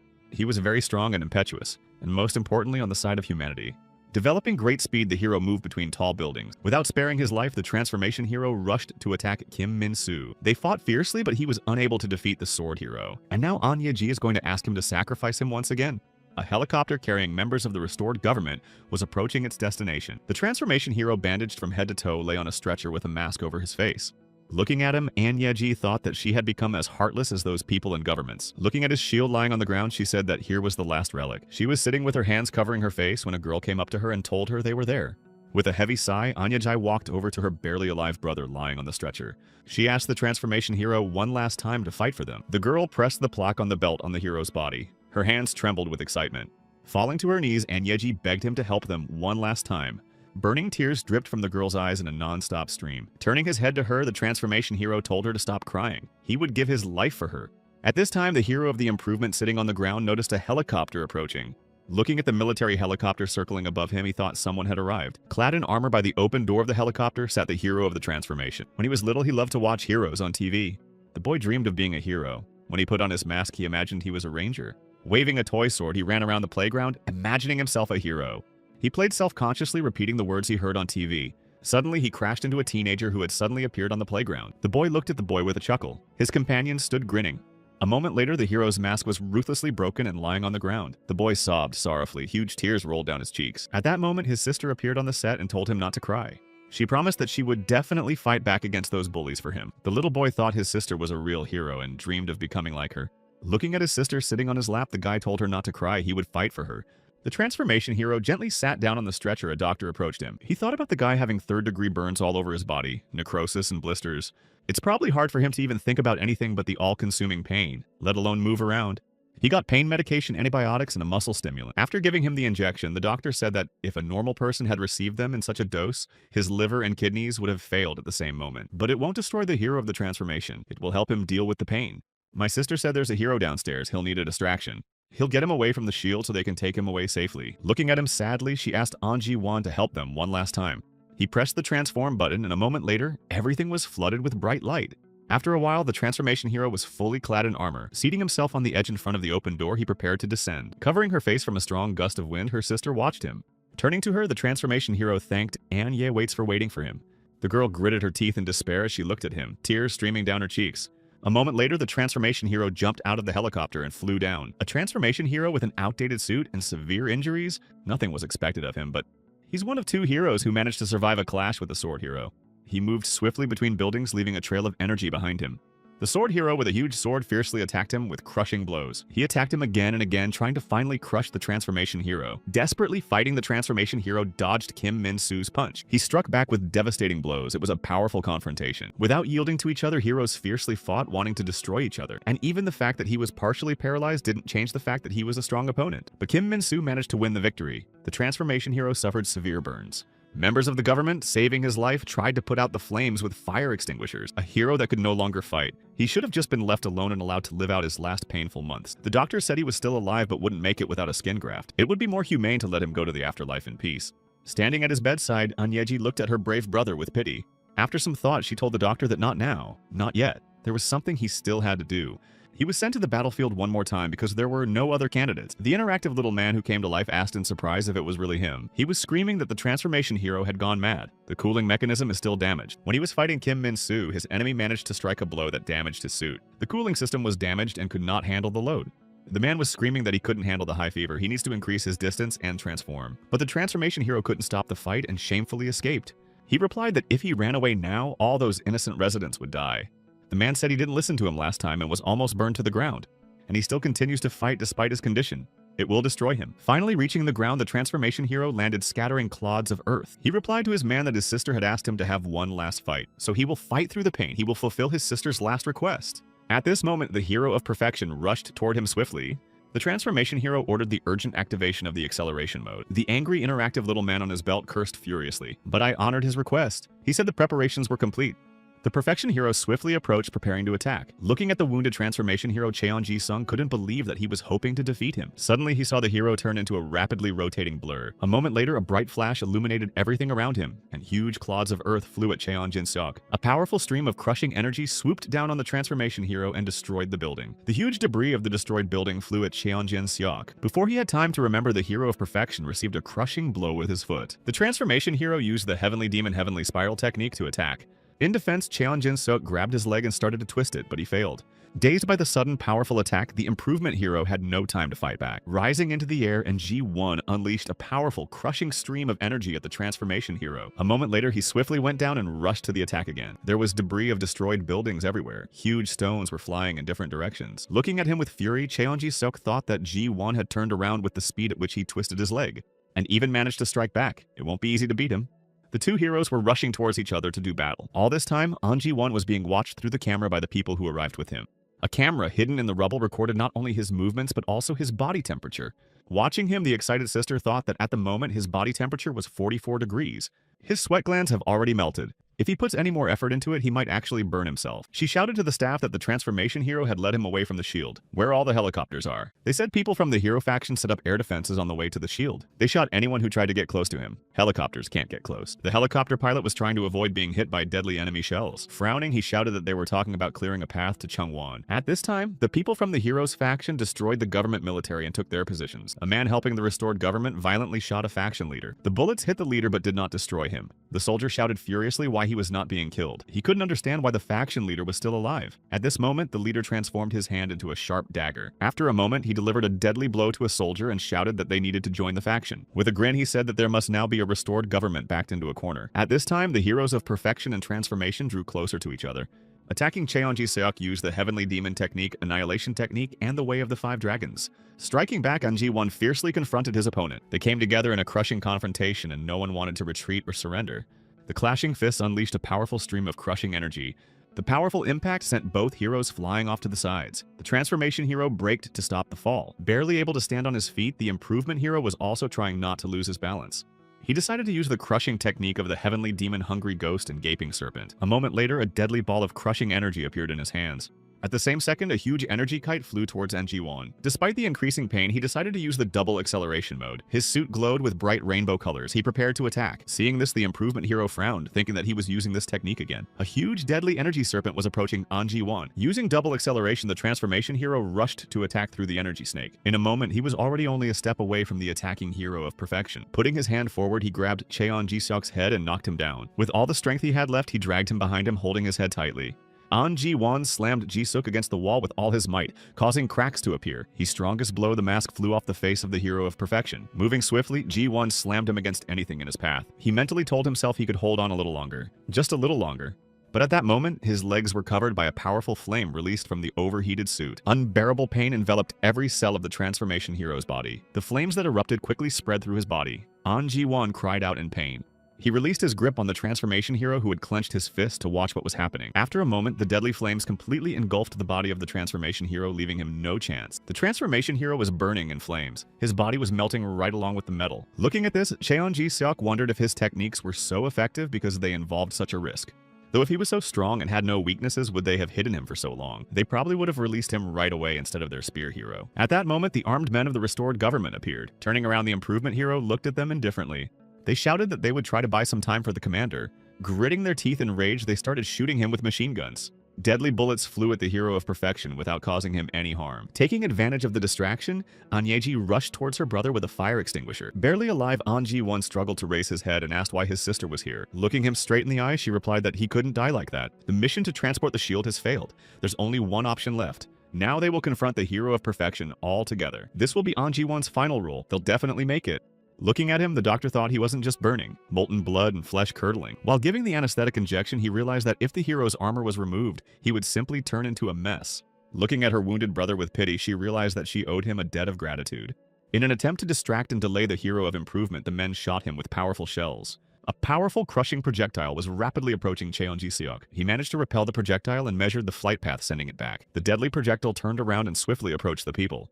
The shocked people stared at him dumbfounded, realizing they could do nothing. A moment later, a powerful explosion rang out, destroying them. An-ji realized that she was powerless and useless in this battle, but she still had to fight. Looking at her, the hero of the transformation thought that she was in the way like an eyesore. He swiftly rushed towards the people who were trying to help the transformation hero. Fiercely shooting back, An-ji thought that let doom befall them both. The approaching Cheon-ji-seok easily dodged the bullets flying at him. But the commander did not give up and continued to shoot back, not wanting to die without a fight. Lying on the ground, An-ji-won watched his sister try to confront the transformation hero. When he was very young, his sister always stood up for him and protected him. That time she stood up for him when the boys broke his hero mask. Feeling guilty, he looked at his sister and asked if she was okay. Yeji's face and body showed signs of a recent fight with her brother's abusers. The girl didn't answer An-ji-won and he repeated his question to her again. Without turning around, she replied so he wouldn't worry she was fine. Tears came to the boy's eyes. He felt sorry for his sister. Unable to bear it, he roared for her to forgive him. She didn't have to fight them. He was too weak, so he just stood there and watched. He couldn't help her. Smiling, she replied that she still managed to land one blow, so it was all good. The important thing is that she did fight them. Win or lose, it doesn't matter. In the dumbfounded boy's eyes, An-ji looked like the truest hero. But if he's really sorry, he has to promise something. He has to eat a lot and train hard to grow strong. And then he would be able to protect her. And now, as he watched his sister being attacked, he screamed at them not to hurt her. Abruptly rising up, he grabbed the hero of perfection, shouted that their fight was not yet over. He once fought with Kim Min-soo. In a fierce confrontation, no one yielded to each other. The transformation hero, breathing heavily, stood in front of the sword hero, not intending to give up. Looking at him puzzled, Kim Min-soo said that the difference in their strength could only be determined by looking at him once. But why does he keep fighting to the last man knowing he won't win? What's the real reason he's so eager? Why he's doing this? Grabbing his head, the transformation hero dumbfoundedly asked what the bastard was talking nonsense about. He shouted furiously that on the contrary, Kim Min-soo had a reason for destroying people. He's a complete lunatic for asking what reason is needed to save the world. But if he really wants to know why, he'll tell him. Because he wants to save people. Because he finally has the power to fight evil. and now he was fighting the hero of perfection from the last. Despite the pain and injuries, all he wanted now was to save his sister. With his last strength, he stood in front of her, shielding himself from the enraged Cheonji-seok. He told his sister that when he was in the other world, the Red Ranger told him one thing: Rangers wear silly masks and costumes so people can't recognize them. The enraged improvement hero thought furiously, how dare this barely alive bastard treat him with disdain. Swinging around, he tried to give him a crushing blow with his other hand, but the transformation hero intercepted the fist that had been made, preventing him from striking. He said that if they lost all those who might recognize them, there would be no reason to wear the mask either. He won't take his off instead of being himself and surviving on his own. But if wearing a mask means sacrificing your life for your sister, he'd rather die in that mask but save his sister and everyone he can. The infuriated hero of perfection shouted furiously, how dare he even say such a thing. At this moment, purple veins swelled up on Cheonji-seok's arms. He used the heavenly demon technique of the life energy absorption technique. He grinned and said he was sorry to see him breathing, so he'd help him go to the next world sooner. At that moment, the interactive little man on the hero's belt came to life. He laughed and said he wasn't going to interfere because it was a serious atmosphere. But he can't hold back any longer. Perhaps the hero of perfection has gone mad if he thinks he has any life force left. The shocked Cheonji-seok looked dumbfounded at the hero, not understanding what was going on. The man said that medically, Ah Ji-won has been dead for a long time. A kind of liquid that only holds its shape because of the vessel. That's the state he's in. At this moment, the transformation hero swung around to deliver a powerful head kick. From the crushing blow, the hero of perfection lost his balance and flew off to the side. Turning to the little man, Ah Ji-won asked how much time he had left. He answered if there was any point in finding out now. Smiling, he offered to give the perfection hero a good beating before his demise. Since he had nothing to lose, the transformation hero used the triple acceleration mode. A dome of powerful energy formed around him, blowing away everything in its path. When Cheonji-seok saw this, he was shocked. He didn't expect that Ah Ji-won was still capable of such a thing. To resist him, he used his true energy that he didn't want to use. With a wave of his hands, he released a stream of powerful, crushing, internal energy. The hero of perfection shouted furiously that the living dead man was forcing him to do it. At this point, the interactive little man informed the hero that the preparations were complete. A moment later, with incredible speed, the transformation hero rushed to attack. Huge claws appeared on the perfection hero's fingers and energy snakes coiled around his hands. He released a huge stream of deadly snakes towards Ah Ji-won. The transformation hero fiercely fought off the crushing stream of snakes, but the hero of perfection sent out new streams of kites again and again. Reflecting the attack, Ah Ji-won smashed the snakes that were flying at him into pieces. With a smirk, Cheonji-seok folded his arms in preparation for another crushing attack. A moment later, he released a huge deadly snake with poisonous fangs. He used the heavenly demon technique's snake-like combination, Monstrous Qui Manifestation. Clapping his palms, the transformation hero commanded the serpent to slam its huge maw over Ah Ji-won. Crossing his arms and clenching his fist, the transformation hero used his remaining strength to slay the serpent. In the same second, the huge monstrous serpent shattered into small pieces. The furious Cheonji-seok put out his fingers with ugly claws to strike next. He released a deadly stream of energy towards the transformation hero. As he prepared to repel the attack, the transformation hero saw the rapidly approaching stream. He jumped aside to dodge the deadly blow. But the crushing stream refracted and changed trajectory to reach Ji-won. Crossing his arms in front of him, he managed to deflect and repel the deadly stream. After a moment, he lunged at the hero of perfection to strike. Two deadly energies converged in a crushing confrontation. The perfection hero acted at the limit of his strength, and his arm suddenly flared up. Looking at her, he thought bitterly, not now. He needed a little more time.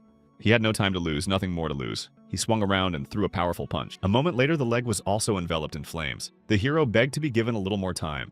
They fought furiously. The transformation hero asked for a moment more.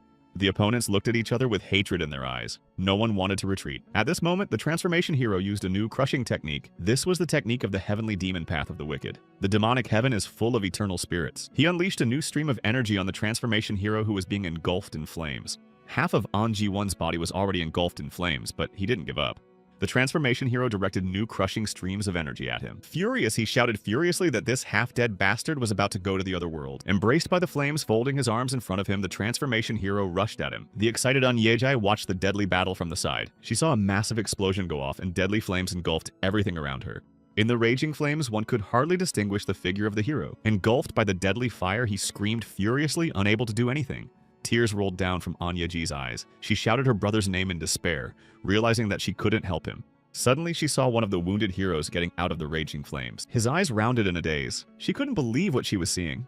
An Ji-won was walking toward her, barely alive. The girl fell to her knees in front of him. Suddenly, she saw the belt from his gear fall to the ground. Smiling through the pain, the transformation hero said he kept his promise. In the rays of the rising sun, Anya Ji watched her beloved brother turn into ashes. Wounded and exhausted, Cheonji-seok made it to the house where he was once happy.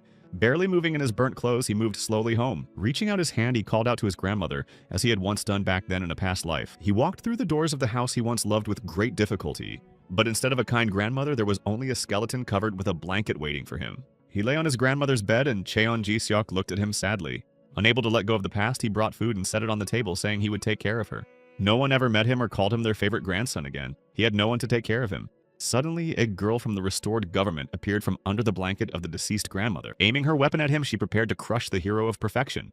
Turning around, a dumbfounded Cheon Ji-seok said that she seemed to have a guest. From the crushing shot, the hero of perfection flew aside. As he fell, he remembered his past life. Memories flashed before him. A big, beautiful house with glowing windows illuminated by the light of the moon. He sat very small in the big room with his hands over his ears. He couldn't hear it anymore. Mom and Dad were arguing furiously again. The next day, they took a big bus somewhere with my mom.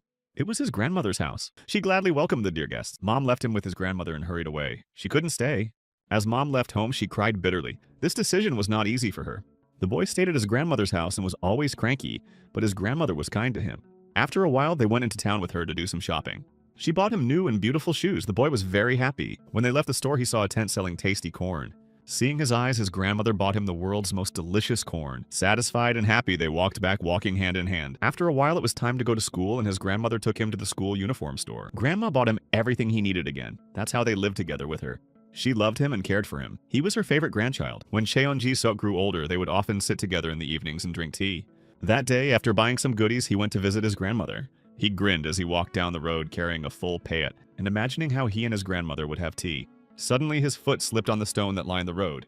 Losing his balance, Cheon Ji-seok flew into a huge ravine next to the road. Once in another world, he became a hero of perfection and dreamed of returning home. As soon as he could get back, he rushed first to his grandmother's house. He entered the house with a smile, expecting his grandmother to be happy to see him. But all he found in the house was his grandmother's breathless body in bed. The hero of perfection wept bitterly, realizing that she hadn't waited for him. At this point, people from the restored government approached the house. They were looking for missing teenagers who could be heroes. One of them, holding a questionnaire with the teenagers' data, cautiously entered the house. Tears flowed down Cheon Ji-seok's cheeks. He turned around and looked at the people fiercely. The hero of the improvement noticed that the guy who came in had a gun besides the papers. Cheon Ji-seok's eyes flashed when he saw the weapons. He shouted furiously that it was them. He pictured a smiling man from the government shooting his grandmother. The infuriated hero of perfection shouted furiously that it was their doing. In a few minutes, he destroyed everyone who came to him then. He was sitting in the pouring rain, grief-stricken, when a returning hero approached him, and now being shot by a girl from the rebuilt government. The hero of improvement remembered that he had always been lonely and no one needed him. With a thunderous collapse on the floor, Cheon Ji-seok said, "What a miserable life." The outcome of Operation Living Dead was the death of the hero of perfection and the hero of transformation. The military managed to pick up the shield with helicopters. The relic of the shield was recovered. The commander, along with the survivors and An Ji-won's doctor, were on their way back. At this time, the blood hero Hong Hwa-ran was flying over the ocean waters. He thought with rage that all the familiars and blood contractors within Korea had disappeared. This is the work of either the restored government or the spear hero supporters. That means only one thing. They've gone into action. He was furious. He flew swiftly toward Korea with the only thought that he had to stop them. Blood Hero couldn't let people believe they could win. At that moment, the tanker was transporting the relic to Poter Mokpo.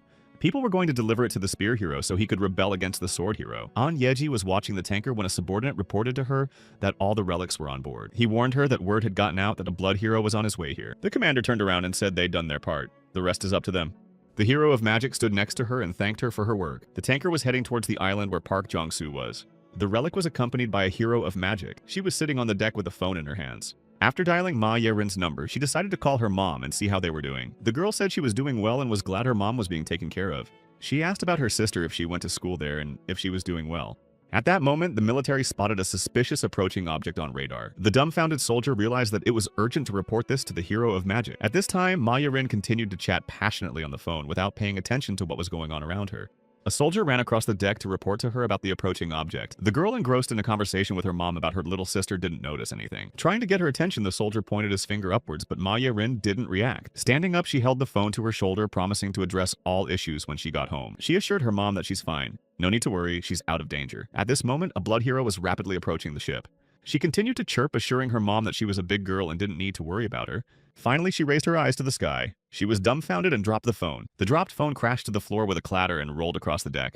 Frowning, Ma Ye-rin released her energy while preparing to defend herself. The blood hero was very close. He was hovering over the ship about to attack. Seeing the magic hero, Hong Hwa ran on the deck, furiously shouted that she was a traitor. She replied with defiance at whether he was in a position to call her a traitor. After a moment, she unleashed a powerful stream of candy at her opponent. Waving his hands, the blood hero released a deadly bloody stream. A powerful crushing blood stream swiftly flew towards the ship. The candy stream and the blood stream collided in a crushing confrontation. The hero of magic shouted to her Nyashka to do her best. She shouted forward. Little Nyasha began to rapidly draw in a stream of air. A moment later, she transformed into a huge cat with powerful muscular paws and sharp claws. She put her huge paws out in front of her to fend off the bloody flood.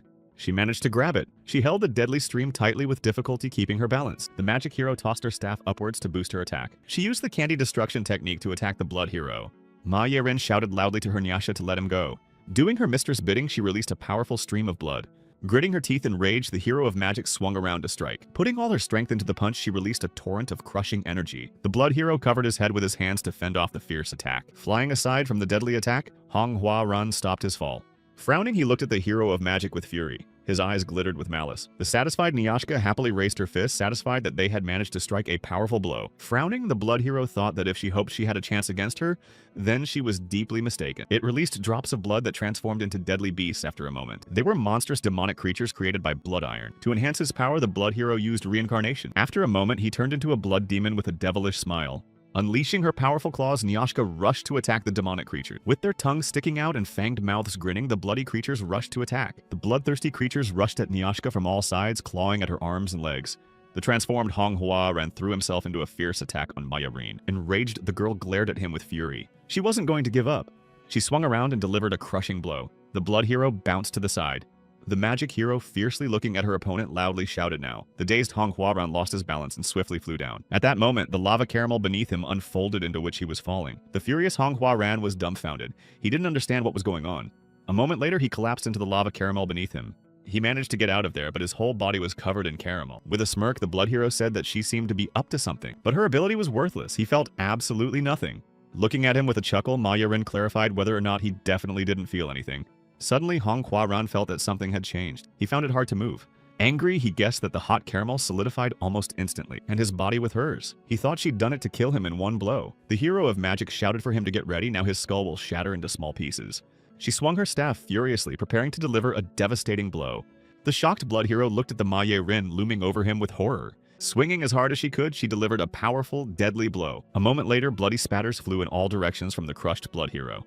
Wearing bloody clothes, Ma Ye-rin stood in front of a large, bloody puddle. Wiping the blood from her face, she thought that this was the end of the blood hero. She had already turned to leave when large drops of blood rose into the air. Noticing this, the dumbfounded Ma Ye-rin realized that something had gone wrong. At this moment, a huge, bloody hand grabbed her and squeezed her with force. It was a blood iron palm. At this time, Nyashka was fighting off the bloody creatures. The hero of magic dropped her staff from her hands and it fell into a bloody puddle. At this time, Nyashka was desperately fighting off the bloodthirsty monsters surrounding her. They attacked her and tried to bite her on everything they could reach. Surrounded on all sides, the bloody monsters managed to knock Nyashka to the deck. At this time, the magic hero was firmly clutched in a bloody fist and could do nothing. Ma Ye-rin was clutched in a crushing fist and Nyasha was lying on the floor attacked by bloody creatures. The ship with the relic on board continued on its way through the waves. A grinning Manhwa Ran was watching all of this with his arms crossed from above. He said there was no need to get involved in the battle personally to deal with such a petty scum. Taking the sharp dagger, he released some more blood from his palm. He created another bloody stand-in to send into battle. On second thought, he decided that even a rat could bite if cornered. Hanging over the Ma Ye-rin clutched in his fist, the blood hero was deciding what to do with her. Unable to free herself from the fist that clenched her, the girl looked at him with hatred. Lowering herself onto the deck, Manhwa Ran said, thinking only that his doppelganger was able to cause her so much trouble. She's a wuss after all. No wonder she was assigned the job of double agent. After all, she's not strong enough to fight a worthy opponent. A furious Ma Ye-rin shouted that she was weak, but so what? At least she didn't betray her comrades. Getting angry, Manhwa Ran said with displeasure that she still kept rambling on about some betrayal. He never betrayed anyone. He was born a demon after all.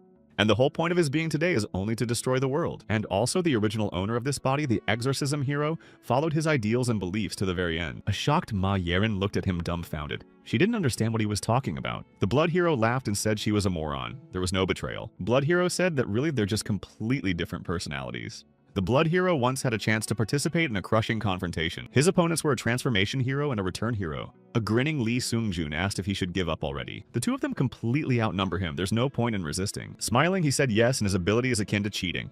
He has no chance of winning, so don't make this any harder than it has to be. Let him just give up and go over to their side. That's not something that's offered to just anyone. He's been given an exceptional opportunity because his abilities are quite useful. The blood hero thought that maybe he was doomed to defeat and unable to do anything about it, but he still had something. He pulled out a double syringe filled with blood. The syringe contained the blood of a bloodthirsty demon known as the Vampire. Once upon a time in another world, he had managed to defeat her and had drawn her blood into a syringe. He realized there was a chance she would take control of his body, But if he does manage to rein her in, his power will increase manifold, and he injected himself. Watching him, the returning hero smiled. He thought that this time things had turned out rather interestingly. After injecting the demon blood into his body, the blood hero felt that he was changing. All this time, Lee Sung-joon had been watching with a smile. The blood hero screamed furiously. The demon blood had completely taken over his body. Looking at him, the transformation hero said something was wrong. This is clearly not an attempt at self-destruction. He guessed that the blood hero was reincarnating. There was a sinister energy emanating from him. Firing shells at it, Dig Garam said if they were going to destroy it, now was the time. A moment later, there was a tremendous crushing explosion from the bursting shells. The powerful explosion made smoke billow all around. You couldn't see a thing. When the smoke cleared, they saw the smiling blood hero in front of them. Looking at him, the dumbfounded transformation hero thought about how all the damage just disappeared. Preparing her weapon to attack, she was amazed to think he had awakened. Smiling, the blood hero put his hands up and said he surrendered. He would fight no more. Now he has no reason to antagonize them anymore. He's ready to join them. The returning hero reached out his hand to stop Lee Garam, who was ready to attack. He realized that his strength and aura had completely changed. It's a completely different creature. It no longer needed to attack him. Blood Hero said he's a known demon called Vampire. Thanks to them, he can return to this world. However, given that he is in the body of the hero, he can hardly be called a demon. But it's not a big deal now. He thinks he should thank them. Looking at the hero of magic, he said, did she agree that it turned out to be rather amusing and incongruous? The dumbfounded Ma Yarin stared at him shockedly, unable to find anything to answer him. Continuing to grin, the blood hero headed towards her staff lying on the floor. Continuing to grin, Honghua Ran said that as well as the doom that was about to overtake her. Lifting his foot, he swung it at her staff, which split into small pieces. Small shards from the trampled staff flew in different directions. Along with the death of the staff, the Ma Ye-rin clutched in the demon's fist began to dissolve. Ma Ye-rin's costume slowly dissolved. She cursed furiously as she realized that her reincarnation was about to disappear. When she was in the other world and first saw her costume, she thought it was too flashy. Nayashka told the heroine that she could only use her hero powers when reincarnated. Only by reincarnating into a hero of magic will Ma Ye-rin be able to use her abilities. Nyashka explained that the power that allows her to take on a new appearance comes from here. She pointed to the pink candy crystal on her staff. Frowning, the girl said then that Candy Crystal was a very stupid name. Getting angry, Nyashka told her not to talk like that about the kingdom's greatest treasure. Either way, Ma Ye-rin would be able to use the crystal in attacks. However, she should by no means allow the enemy to target him. Lying on the floor of the ship, Nyasha began to shrink along with Ma Ye-rin's reincarnation. She was becoming completely powerless against the bloody monsters attacking her. Sighing, Nyashka shouted to the heroine that meant she had lost after all. The blood hero with a grin on his face continued to furiously stomp the crystal, leaving only dust. Laughing loudly, he said she couldn't do shit without her stupid rock. His nemesis, the hero of exorcism, trained and fought tirelessly. And all to go beyond the limits of human capability. And let her look at herself now, she was all pompous. Sure as if she could save her whole world with one left. But Ma Ye-rin is just a pathetic lowlife who only relies on his weapon. Gritting her teeth in anger, the hero of magic thought to herself that this was all a taunt to piss her off. But she can't just ignore them. After all, he's actually right. Tears ran down her cheeks. Was she able to save anyone using only her own strength? There was nothing she could do when her beloved daddy died of illness. Her little sister was very small and didn't understand anything. Mom quietly wiped away her tears, and Ma Ye-rin sobbed at his bedside. And then when she was tracked down by the people of the restored government, Mom and her sister were taken away. She smiled and waved at them, but the cats were scratching at her heart that she couldn't protect them. She stood on the quay and watched as the ship with her family slowly departed. The man from the government consoled her and told her not to worry. He promised that they would look after them well. Nor could she handle a situation where a sword hero was fighting another hero. The hero who defended humanity fought to the last man. There were cracks in his shield. Meanwhile, Ma Ye-rin watched the battle from around the corner and swallowed treacherous tears. She sobbed at her helplessness. There was nothing the girl could do to help the hero. And in that situation in the underground city, she couldn't save Captain Choi Jung-wook. He sacrificed his life to save humanity and she was left out again. A powerful explosion from a deadly bomb destroyed half of the underground city. But all she could do was help the hero of the spear get out of there. She was a hero who was no threat. A hero in a child's costume with stupid powers. A hero with unknown motives and a questionable source of strength. Up until now, everyone looked down on Ma Ye-rin. Everyone considered her the weakest hero. But that doesn't mean she'll stay that way until she dies. It's the person who has to change first. Tears streamed down her cheeks and her teeth were clenched with rage and powerlessness. She screamed, calling out to Nyashka that she hadn't given up yet. The blood hero was dumbfounded when he heard Ma Ye-rin asking Nyashka to help her defeat him. At this moment, Nyashka's diminutive size was grabbed by the bloodthirsty monsters. Hearing Ma Ye-rin's cry, she smiled. A glimmer of hope flashed in her eyes. Leaving her paw in the bloody beast's mouth, she broke free and shouted joyfully that it was her heroine. Overwhelmed with hope, she shrieked with joy and began to increase in size. The shocked blood hero dumbfoundedly watched what was happening. He hadn't expected this. With a huge hand using the candy punch technique, Nyashka attacked Honghua Ran. From the sudden crushing blow, the blood hero flew far to the side. He covered his head with his hands to protect himself from the deadly energy. Nyashka's powerful kick threw the hero to the other end of the deck, and he collapsed with a thunderous crash. At this moment, the blood hero's strength weakened, and his blood monsters turned into bloody puddles. The powerful hand restraining Ma Ye-rin also loosened its grip and scattered. Freeing herself, the girl rushed to the remains of her magic staff. Tears continued to roll from her eyes as she saw her staff destroyed. Broken, it lay in a pool of blood and the magic crystal was shattered. Clenching her fist with rage, Ma-Yen-Rin said that there was no way she could put the shards back together. Looking at her hands, she decided that it looked like she had no other choice. At this moment, Hong Hua-ran tried to get up after a crushing fall. Crumpled after Nyashka's powerful blow, he looked at the magic hero with hatred. He couldn't figure out how she'd done it. They were good for nothing and very annoying. At this moment, through the smoke, the blood hero saw Ma-Yen-Rin approaching. He couldn't believe his eyes when he realized she'd been transformed into a hero. His eyes widened in surprise. He couldn't understand how she'd done it. In front of him stood a magic hero completely enveloped in magical energy. Her fists glowed with magical light from the crystal shards stuck in them. Clenching her fists, she looked at him with hatred and was ready to fight. The blood hero was shocked. He couldn't believe that she had embedded crystal shards in her fists. The girl angrily asked what he had just called her, a pathetic wretch who relied only on his weapon. Rising to his feet, Hong Hua-ran looked at her angrily and viciously cursed. She screamed that she would show the bloodsucker what real willpower was and rushed to the attack. The blood hero swiftly ran towards her to deliver a devastating blow. Shouting furiously, Ma-Yen-Rin swung her fist with magic crystals prepared to attack. A blood demon with a face twisted with anger was moving towards her.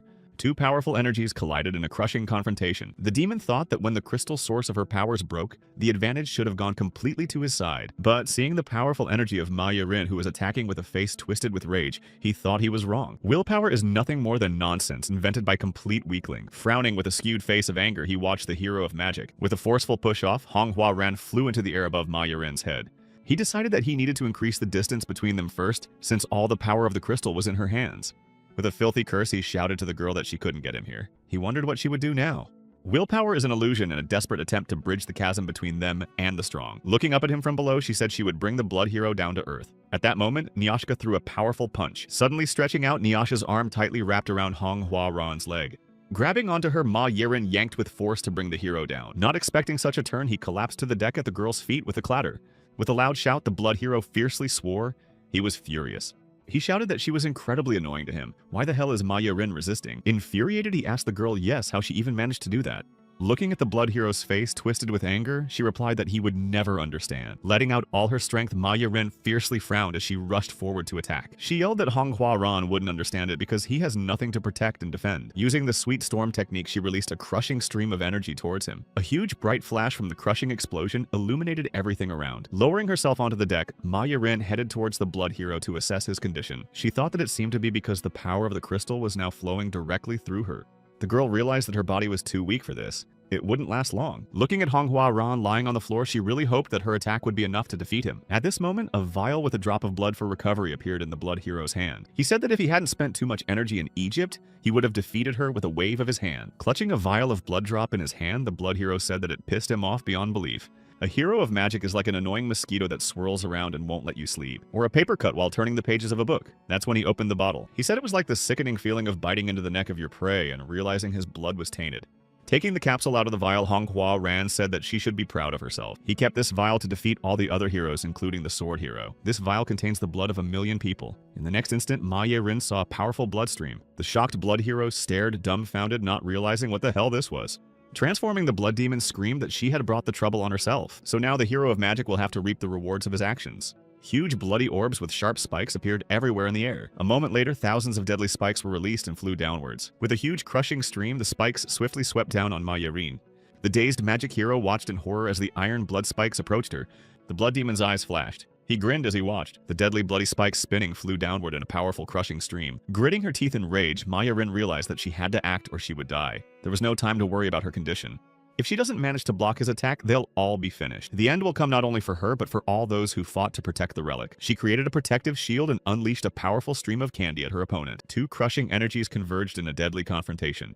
Gritting her teeth in rage, Ma-Yen-Rin really hoped that she could hold on, at least for a little longer. Realizing that her strength was running out, the girl thought with horror that this was her limit. An excited Ma-Yen-Rin shouted to Nyasha, inquiring if she was all right. A bloody stream of crushing spikes was rapidly destroying the candy stream magic hero.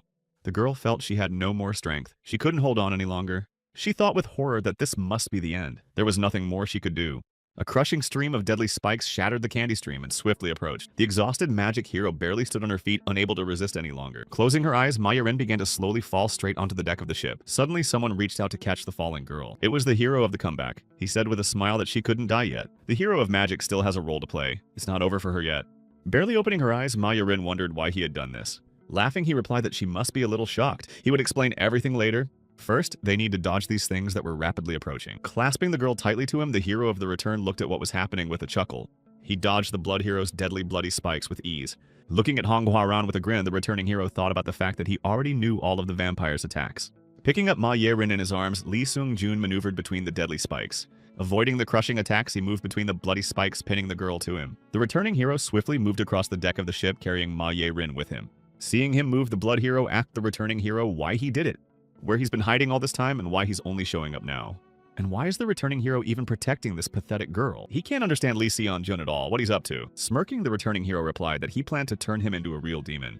Unlike the parody of him that the Blood Hero is at the moment. But to his regret, the Sword Hero had already evolved into a demon himself. Blood Hero was dumbfounded that Kim Min-soo had become a real demon. Return Hero said that means he doesn't need Blood Hero anymore. At this moment, Lee Seung-jun pulled out a crushing sword and grinned. It was a sword of primordiality plus 99.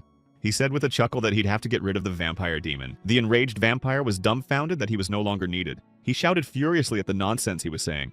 The returning hero is still alive just because he was useful to him. Now Lee Seung-jun will pay for his ignorance. He will destroy him. After a moment, he released a crushing stream of bloody energy towards the heroes of Return and Magic. Huge bloody skulls with empty eye sockets swiftly flew towards them. Clutching the deadly sword tightly, Lee Seung-jun grinned. Did he really mean it? Does he really think that he's been through almost every fork in time is going to let him win? Had the demon vampire's brain completely shut down from the overabundance of blood?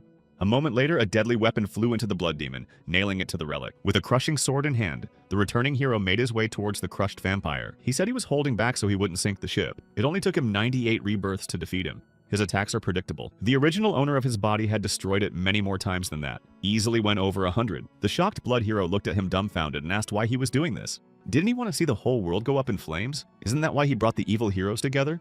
Hearing his words, the returning hero laughed loudly that he was completely wrong. He just stood by and watched them destroy the whole world. It was all because he needed to create a real demon out of someone. He only put them together because he didn't want to let anyone die prematurely. After all, if the other heroes had worked together, he would have died before the demon was even born. He needed time, and that's why he was collecting them all over Korea. The returning hero could not allow the other heroes to unite against him. The wounded blood hero inquired, now having achieved his goal, what he was going to do next. Is Lee Seung-jun's ambition to take over the world? Hearing Honghwa-ran's assumption, the returning hero laughed loudly. How could he think he wants to take over the world? He's got a demon in him right now. But he'll tell him since the blood hero is about to go to the other side anyway. His main goal is to save his world. The hero of the comeback swung to strike. At that moment, the vampire raised his hand and told him not to hurry. If he destroyed it, the owner of the body would die too. Sighing, Lee Seung-jun said that if the exorcism hero can hear him, then let him know. He's really sorry about the way things turned out, but it's the only way he has left. He was an incredible hero, but now he has no choice but to destroy him. Swinging around, he struck a deadly blow, destroying Honghwa-ran. The returning hero stood over the body of the crushed blood hero and looked at him sadly. At this moment, an enraged magic hero was approaching him. She was furious. He turned around and grinned, saying that she must have heard everything. He supposed he didn't need to explain anything. The infuriated Ma Ye-rin furiously interjected, no need to explain. Yes, he's a bloody bastard. She thinks he's just a fucking psychopath who wants to destroy her world. Sighing, the returning hero replied that when it was over, she would understand him. Throwing down his sword, he said he had no desire to fight her. Better to go to the hero of the rebellion. They need to deliver the relic. At this time, the hero Steel Hands was in outer space. Looking up, he saw what he needed to get home. It was a strategic space station that flew overhead. Jumping up, the hero's steel arms made a hole in the ship and climbed in. Capturing the spaceship, he forced the astronaut to send it home. With tears in her eyes, the girl said it was done. Now he could return to Earth. She begged him to let her live. The steel-armed hero frowned at her. He shouted furiously that villains can only live as long as they are useful. He doesn't negotiate with terrorists. Getting even angrier, young Yui-ho struck a deadly blow. Smiling evilly, he said he was a hero of justice and would always find a way forward. At this time, robots appeared in the skies over the northeastern waters of Indonesia.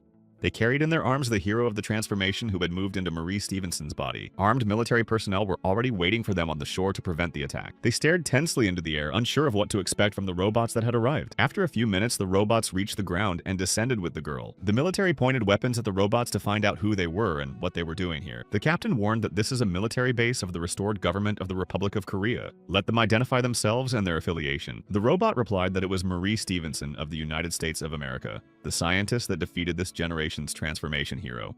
She has come to lend them support and end the tyranny of the sword hero. Putting her hand on the robot's shoulder, the girl looked at him and stopped. She said it was wrong. The person he's talking about isn't her at all. The robot asked why she disagreed. If people found out she was their enemy, they won't trust her. People will be scared when they find out she's actually a transformational hero. They might even take her prisoner and decide to destroy her to get rid of a potential threat. If that happens, then Mrs. Stevenson's sacrifice will be wasted. Then there would be no more hope of defeating the sword hero. Lowering her eyes, Lee Garam replied that redemption cannot begin with a lie. She will tell them the whole truth, and a man does not destroy another man so easily. She believes that's what the past hero of Marie's transformation would have said. The girl is asked to be brought down to earth. She wants to face her sins properly. The robots lowered the girl to the ground, and she went to the armed men. The members of the restored government frowned at her and held her at gunpoint. Approaching the people, the girl honestly told them that her name was Lee Ga-ram. Now she is in a different body, but not long ago she was the hero of the transformation that destroyed and leveled Korea. The captain screamed that it couldn't be. How could a child be the monster that leveled cities? With a sigh, Lee Ga-ram replied that it was true. She had gotten a human body during the battle with the past transformation hero. As a public servant, he should know that no matter what his current appearance is, all the heroes were originally just normal kids, and when they became heroes, they gained powers. Frowning, the captain looked at the girl with hatred. He was furious. Gritting his teeth in anger, he decided he couldn't look at her in peace. With pistols in hand, the captain headed towards Lee Ga-ram to destroy her. Approaching the girl, the enraged captain pointed his gun at her and shouted. The robots watching decided they couldn't let it be destroyed, but with a movement of her hand, Lee Ga-ram stopped them. She understood the feelings of these people. The captain yelled out what the psychopath was doing here. Did she get tired of slaughtering people?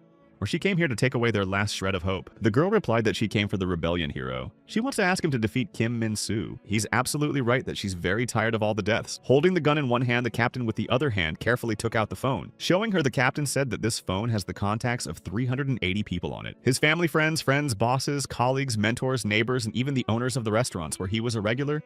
Let him try to guess how many of them he could contact after the atrocities she'd committed. 3. Of the 380, there were only 3 left, one of his superiors and 2 co-workers. His family, comrades, and his life. They're monster heroes who took them all away from him. So why should he let Lee Ga-ram live? Does she deserve it? The captain has told his men that she may intend to destroy the hero of the rebellion. Have them mobilize her and make sure she's unarmed. Also have them call the hero of the rebellion, but tell him to come in full force. The girl continued to stand. She was not going to resist. Lee Ga-ram realized that gaining trust was not easy. On his way out, the captain told her not to screw up. After this was over, he would destroy her himself. Lowering her eyes, Lee Ga-ram replied that she was fine with it. She may not know what she has done, but she realizes how much pain and suffering she has caused. Once the sword hero is finished, they can do whatever they want with her. Fearing her people tied up Lee Ga-ram and sent her to a prison cell. The girl sat humbly in her cell. She realized that people hated her. At that moment, the heroes of the rebellion and the hero of the magic horn came to her. Looking at her, Park Jong-soo asked, was she really a transformation hero? The girl said that's it. And he is, if she's right, the hero of the spear. She sees that he's managed to solve the arm problem. He looked at her hatefully with gritted teeth of anger and clenched fists. At that moment, the magic horn hero stopped his fist and told him not to let hatred and anger take over until he decided to destroy her. Right now, the sword hero must be indiscriminately destroying people. Turning to Lee Ga-ram, Park Jong-soo told her to say whatever she wanted. He's not going to mess with a maniac any longer than necessary. Sighing, Lee Ga-ram asked the heroes if they knew what was going on right now. The magic horn hero replied that if the reports are to be believed, the sword hero has headed north, and the heroes of the faith steal arms and transformation are destroyed by other heroes. But it looks like there may be some inaccuracies since it turns out she's alive, and there's also information that the hero of perfection and the hero of transformation destroyed each other. The hero of the spear said not to answer questions. She could be a spy. The girl said that if she was, she could find out everything from afar. She wouldn't have to go straight to them. Park Jong-sun doesn't need to worry. Right now, Lee Ga-ram is just an ordinary person without any powers. Lee Ga-ram told them that Kim Min-soo is no longer a sword hero. He's turned into a demon, and the heroes of the last generation that could have stopped him were destroyed. The shocked Park Jong-soo dumbfoundedly questioned that the bastard who pretended to be a hero had become a demon. The hero of the magic horn said it wasn't that weird. I mean that the hero's duty is to protect the world, and he was destroying it. No wonder the sword hero eventually turned demon. And it looks like the hero of the comeback has been manipulating him all along to get him reincarnated. He said something like that once. The girl remembered how they had once fought together with Lee Sung-joon. Holding him in her arms, she said she wanted to ask him something. Lee Sung-joon grinned, surprised that she addressed him by his first name. He was touched. What is she interested in? He does all of this to vent his anger at the world and show all the overwhelming firepower beyond what is conceivable. Surprised, Lee Ga-ram asked, what about him? Why is he with them? Lee Sung-joon replied to watch them. But the return hero doesn't want to just watch the world burn to the ground. His goal is to see who they eventually become. The girl replied that she didn't know what she meant. She had never understood his train of thought. One day, when it's all over, Lee Ga-ram will realize him and what he's trying to accomplish. The dumbfounded Park Jong-soo shouted furiously that the bastard was going to turn them all into demons. But why? Suddenly, the hero of the rebellion heard someone behind him call his name. The government man came running in and told us that the ship carrying the relic had arrived. Turning around, the magic horn hero inquired what was wrong. At that moment, the ship with the relic on board was standing off the shore. The whole deck was covered with blood. On board stood a hero of magic and a smiling returning hero who greeted them. He held a gun near his head and told them not to even think about approaching or trying to disarm him. Clenching his fists with rage, Park Jong-soo looked at the sneering Lee Sung-joon with hatred. The hero of the return said he was here to talk, and if they attack, he'll just go back and sink the ship with the relic. Looking at him fiercely, Park Jong-soo thought that he was one of the heroes that had invaded the shelter. Glaring furiously at the returning hero, he clenched his fists in anger and moved towards the ship. The hero of the magic horn screamed what he was doing. She was telling him what he could do. No matter how Park Jong-soo attacks, there's no way he'll be able to defeat the returning hero. Even if he could inflict a deadly wound on him, he would just rewind time and dodge the next time. With his teeth clenched in anger and his fists clenched, Park Jong-soo stood there not knowing what to do next. Suddenly, Lee Ga-ram told the heroes that she would go and talk to the returning hero. She understands the comeback hero much better than anyone. They used to be on the same side after all. The Magic Horn hero released Lee Ga-ram to negotiate with Lee Sung-joon. The still-bound girl walked up to the ship to talk to him. Looking at her face, Lee Sung-joon asked who she was. It didn't look like she was an ordinary person. The girl replied that she was Lee Ga-ram, the former transformation hero. Her body was destroyed along with the transformation hero of the last generation, and her current body is an artificial body created by her. Surprised by this turn, the comeback hero asked if she could prove it. The girl said the date was June 17th. That was the day she and he first met. She held in her hands the bodies of her parents who died in the fire. At that moment, the hero of the comeback came up to her and told her she'd made quite a mess. He was wearing a fireproof suit and a mask. He asked if she was feeling better now.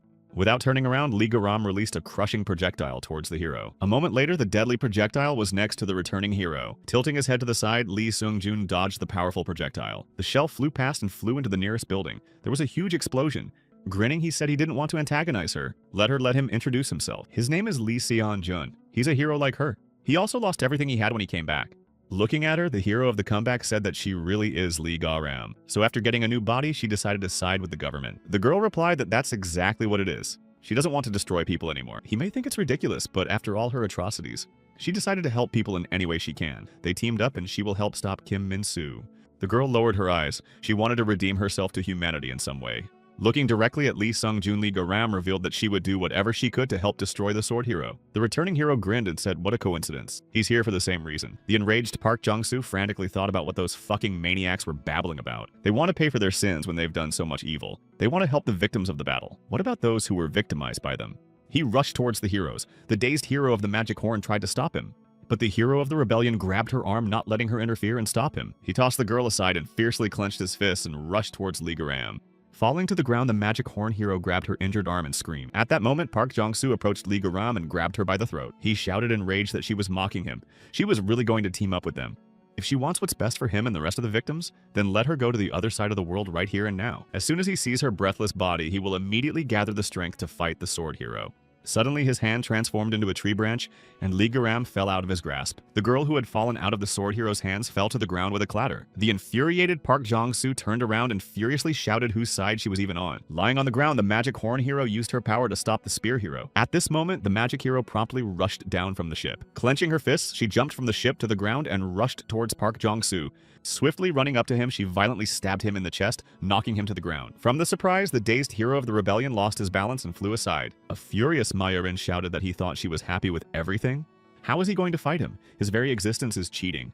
She has no idea why he's suddenly decided to help them. If he's their enemy, they'll never win. Park Jong-soo got angry and yelled that she's the same way. But they're all just sitting on the sidelines doing nothing. His hand dug furiously into the ground, leaving deep marks. He shouted what they all wanted from him. Do they really think he's going to stand by and accept these hypocrites? The spear hero shouted why they were so weak. The girls looked at him sadly. Tears ran down Park Jong-soo's cheeks. He shouted furiously why they let his family die. The returning hero had been silently watching the events unfold all this time. Looking at Park Jong-soo, he thought for a moment. At this moment, the hero lying on the ground was furiously shouting why he was so weak. Gritting his teeth in impotent anger, he shouted that he didn't see the point of it all. Let them just give him back his normal life and his family? The returning hero reflected on how many people's lives he had ruined. He promptly jumped from the deck of the ship to the ground and headed toward them. As he landed, dust kicked up all around him. The returning hero stood shaking off his suit. The hero looked sadly at the lying Park Jong-soo, but he had no choice. He told the hero of the rebellion that enough with the tears. Let him rise. He knew that it was the only way to save the world, and that something would have to be sacrificed. Deep in his heart, he begged for forgiveness. The returning hero told Park Jong-soo that he is now the only one who can defeat the demon-turned-sword hero. But he won't be able to stop him as a rebel hero or a spear hero. In order to defeat the demons, Park Jong-soo needs to become a hero of heroes. When Lee Sung-joon held out his hand to him, he promised to make him stronger. And if he refused, he would destroy him. He said it started a long time ago. At that time, he had 0 returns. He said that Kim Min-soo and him were battle buddies that fought against future heroes. They fought transformational and faith-destroying heroes, trying to stop the Sea Dragon hero who was destroying ships, confronted the Golem hero who took over the island and made the people slaves, fighting the hero of perfection trying to stop his atrocities. fought a hero of magic who used his skills against humans. The hero Steel Hands was also their fierce opponent, vicious and brutal. Together with Kim Min-soo, they fought side by side to protect people's lives. Wiping his face, Lee Sung-joon told the sword hero that their opponents were pretty tough. Kim Min-soo smirked and replied that if he had time to complain, he better let him try to keep up with him. He's a little slow. The returning hero smiled and said that Kim Min-soo had better keep quiet. He hadn't even seen his real ability. They were all battle buddies at that point. They were heroes. The shield hero has informed them that reinforcements have arrived. They will protect everyone together. Their team of heroes fought together against evil heroes protecting ordinary people. This was his 111th comeback. She fought Young Sung-woo, who had captured Jeju Island and rebelled. The golem hero shouted furiously whether they Soo understood the feelings of someone who had lost everything. Let her just leave him alone and stop messing around on his island. A moment later, Huge Eyes directed deadly beams at the hero. The spear hero let loose a crushing spear in his direction and rushed to escape the rays. A powerful deadly spear flew towards the huge golems hanging in the sky. The spear hero shouted to Kim Min-soo that he would deal with the golems. Let's go! At this moment, the sword hero was on a military airplane controlled by humans. Jumping off the airplane, he swung a huge sword to stop the hero golem. With a furious look at him, he said that since it was so hard, let him rest at last. The deadly battle of the heroes that lasted a whole year has finally come to an end. The people of the government photographed them for history. They asked the heroes to stand closer together. The girl promised An Ji-won to destroy him if he adopted that stupid pose. This photo could go in the textbooks. Have them take the photo seriously. It can even become a family heirloom. Preparing the camera, the man gave a countdown for the heroes to get ready. But the transformation hero couldn't resist his crowning pose. The other heroes chuckled quietly. They couldn't protect everyone, of course. There were heavy casualties among the people. A memorial altar to the victims of the Battle of Heroes was created where the fallen were memorialized. The returning hero, along with the sword hero, cooperated with the Korean government. Coming to the memorial altar, they made an effort to support the relatives of the deceased. Having returned over 100 times, the returning hero has saved as many people as he can. As he approached the memorial, he placed a candle in front of the portraits of the dead and mentally asked for forgiveness. Tears ran down Lee Sung-joon's cheeks. He said that he had never been able to find a solution that would save everyone. When the heroes' battle was over, the heroes tried to adjust to a peaceful life. Seeing the huge statue, he asked Kim Min-soo if he really asked to put it up. The girl said she couldn't believe someone would ask that. It's so embarrassing. The transformation hero, looking admiringly at the statue, said he wouldn't mind. Maybe he should ask his sister. The exorcism hero said there was no way he would have agreed to such a thing, even if it had been offered to him. Embarrassed, Kim Min-soo asked what was wrong. It's beautiful. It also makes you feel like the battle is over. The hero of the spear said she joined later, so she doesn't think she's gonna get one. All the heroes reacted differently to the huge statue of sword hero Kim Min-soo. The heroes did not lose their resolve and focused their energies on keeping the peace and rebuilding the battle-ravaged country. Stronger than normal humans, they helped carry heavy material. In the restoration and construction of new buildings, their skills were in great demand. One day, a man fell off a huge bridge and tumbled into a river. In time, a magic hero who was nearby managed to catch him and save him. But even so, after about a decade or so, people have slowly started to forget them. No one paid much attention to them anymore. They walked quietly through the streets. Gradually, the characters were able to return to normal life as ordinary people. Heroes of the sword and shield were married. Other heroes attended the celebration. They loudly applauded the newly created family. The exorcism hero said he didn't understand why they would limit themselves by doing such a thing. The girl replied that short of marriage, their future child would be the strongest in the world. The returning hero also had a lot of sympathy for the spear heroine. Sitting at a wedding of battle buddies, they sat holding hands. Leaning over to Lee Sung-joon, she quietly whispered when they were already getting married too. Heroes fell in love, started families. They had long-awaited children. Gazing at the little girl, the heroes of Return and Spear admiringly asked in whom she was so beautiful. The baby's mom grudgingly replied that clearly not in the father who wasn't even present when she gave birth. The exorcism hero carefully said that of course she went into it. She certainly did. They often met and spent holidays together or just shared sorrows. The hero of the transformation complained that he wants to get married too. But his sister always says that girls don't suit him and it doesn't matter who he brings. Smiling, Lee Sung-joon reassured him that someday she would understand him and he would get married too. Sighing sorrowfully, An Ji-won complained that no one understands him. Even Lee Sung-joon got married last year. He's the only one left single among the characters. The hero of the comeback smiled and promised to introduce him to a nice girl, but he must stop drinking or his sister will give him a beating. He replied that in those days everything was simple. All he had to do was to save people and not think about anything. Yes, sometimes they would bury themselves in the past and complain about their quiet lives. And then their children grew up and they all played heroes, saving people together. As they became even older, their children were graduating from university and their parents were very proud of them. The heroes became veterans who were congratulated every year on their victory. They slowly grew old. Being already at an advanced age, the hero of the comeback spent his last days in the hospital. He was nearing the end of his life. The medics kept him alive as best they could. Most importantly, his beloved wife and daughter were by his side at that moment. The returning hero said that even without being able to go back in time, he has no regrets.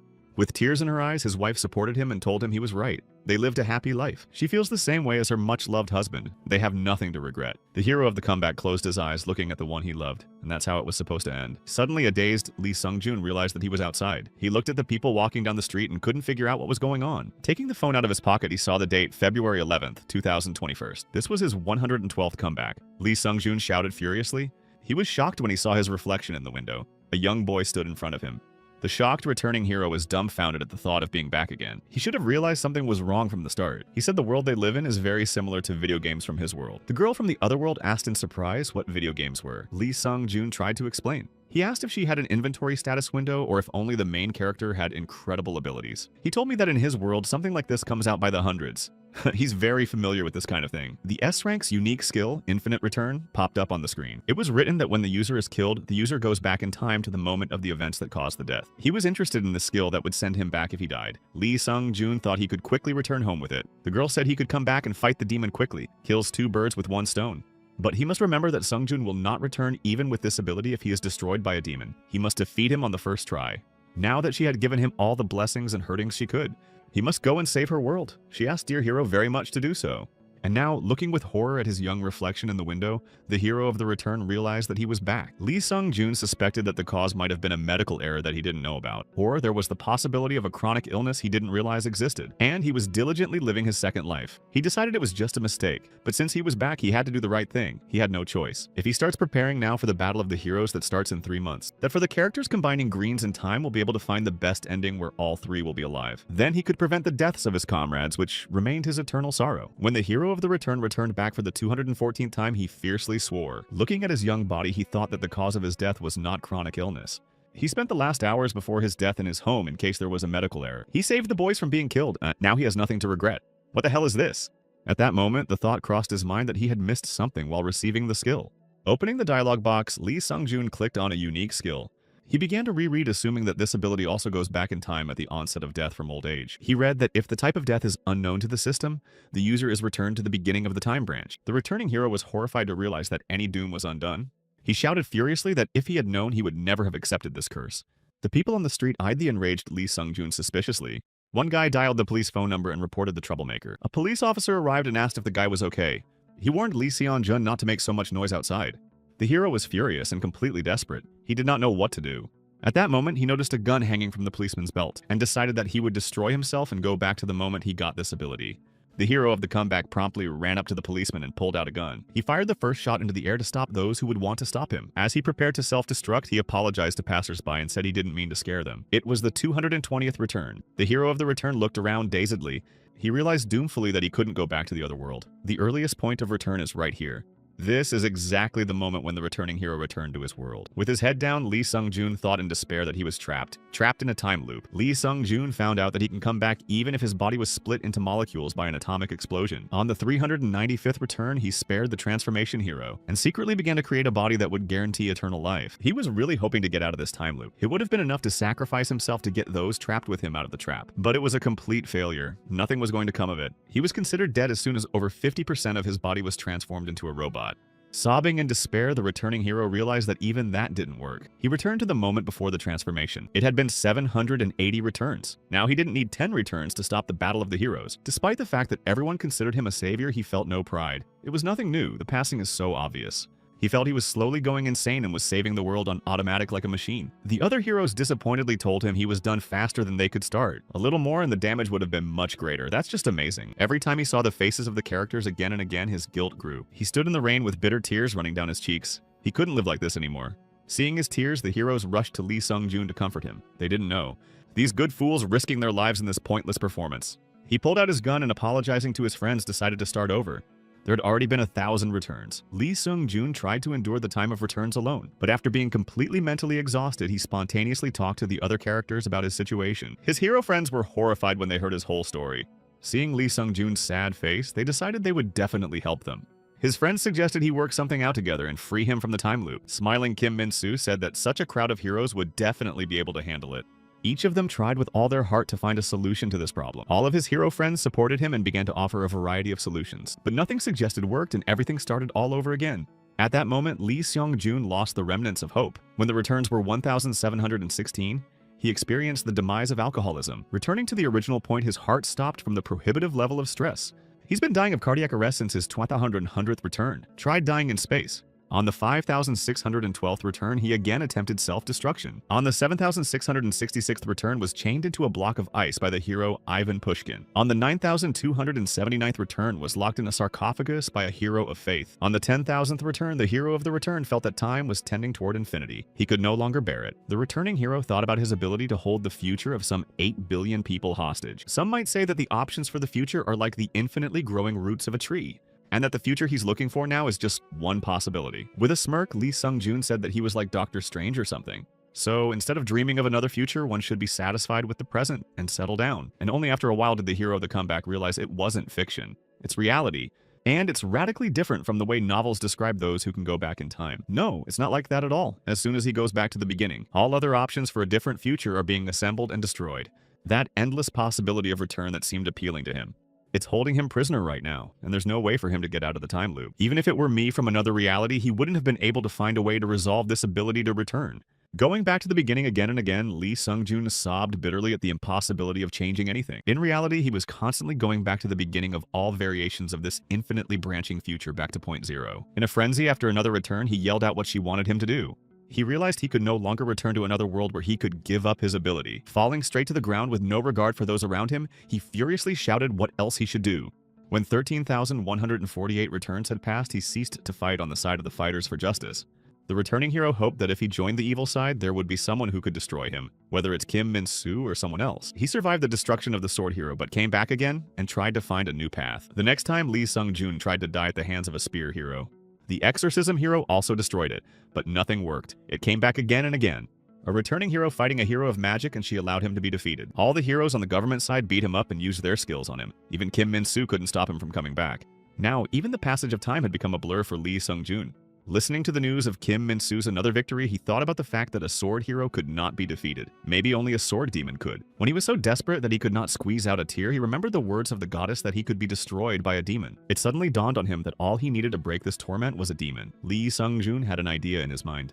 Only a hero can destroy a demon, and only a demon can destroy a hero. What if the rule applied to all worlds? Wouldn't it be possible that a demon of a different type that wasn't a return demon could destroy him?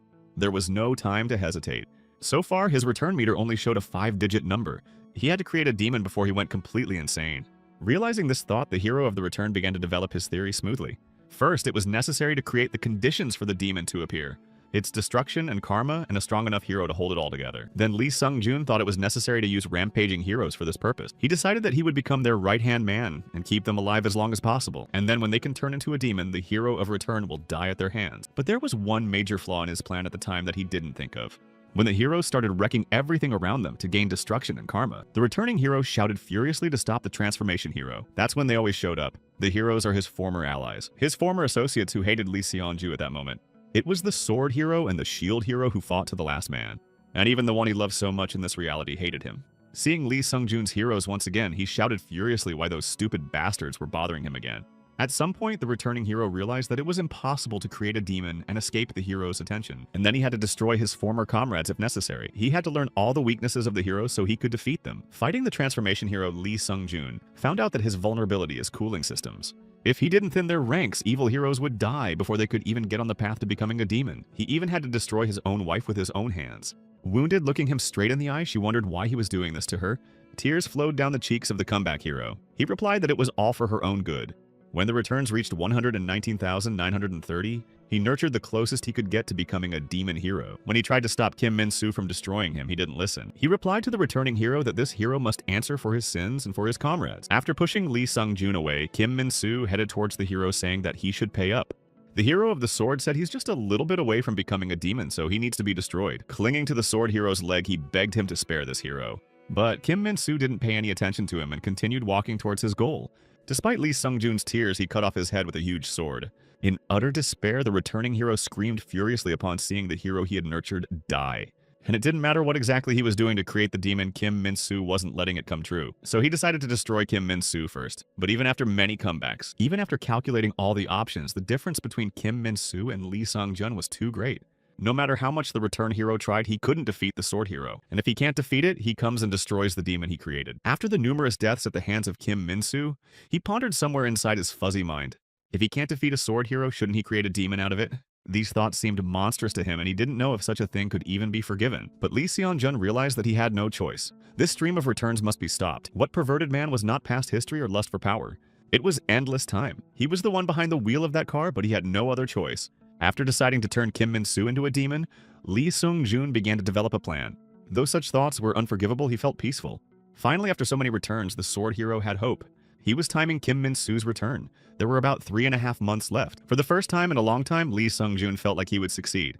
Each day, he added details to the plan to make sure he didn't miss anything important. He really hoped that this time he would definitely be able to die. He had a good feeling about it.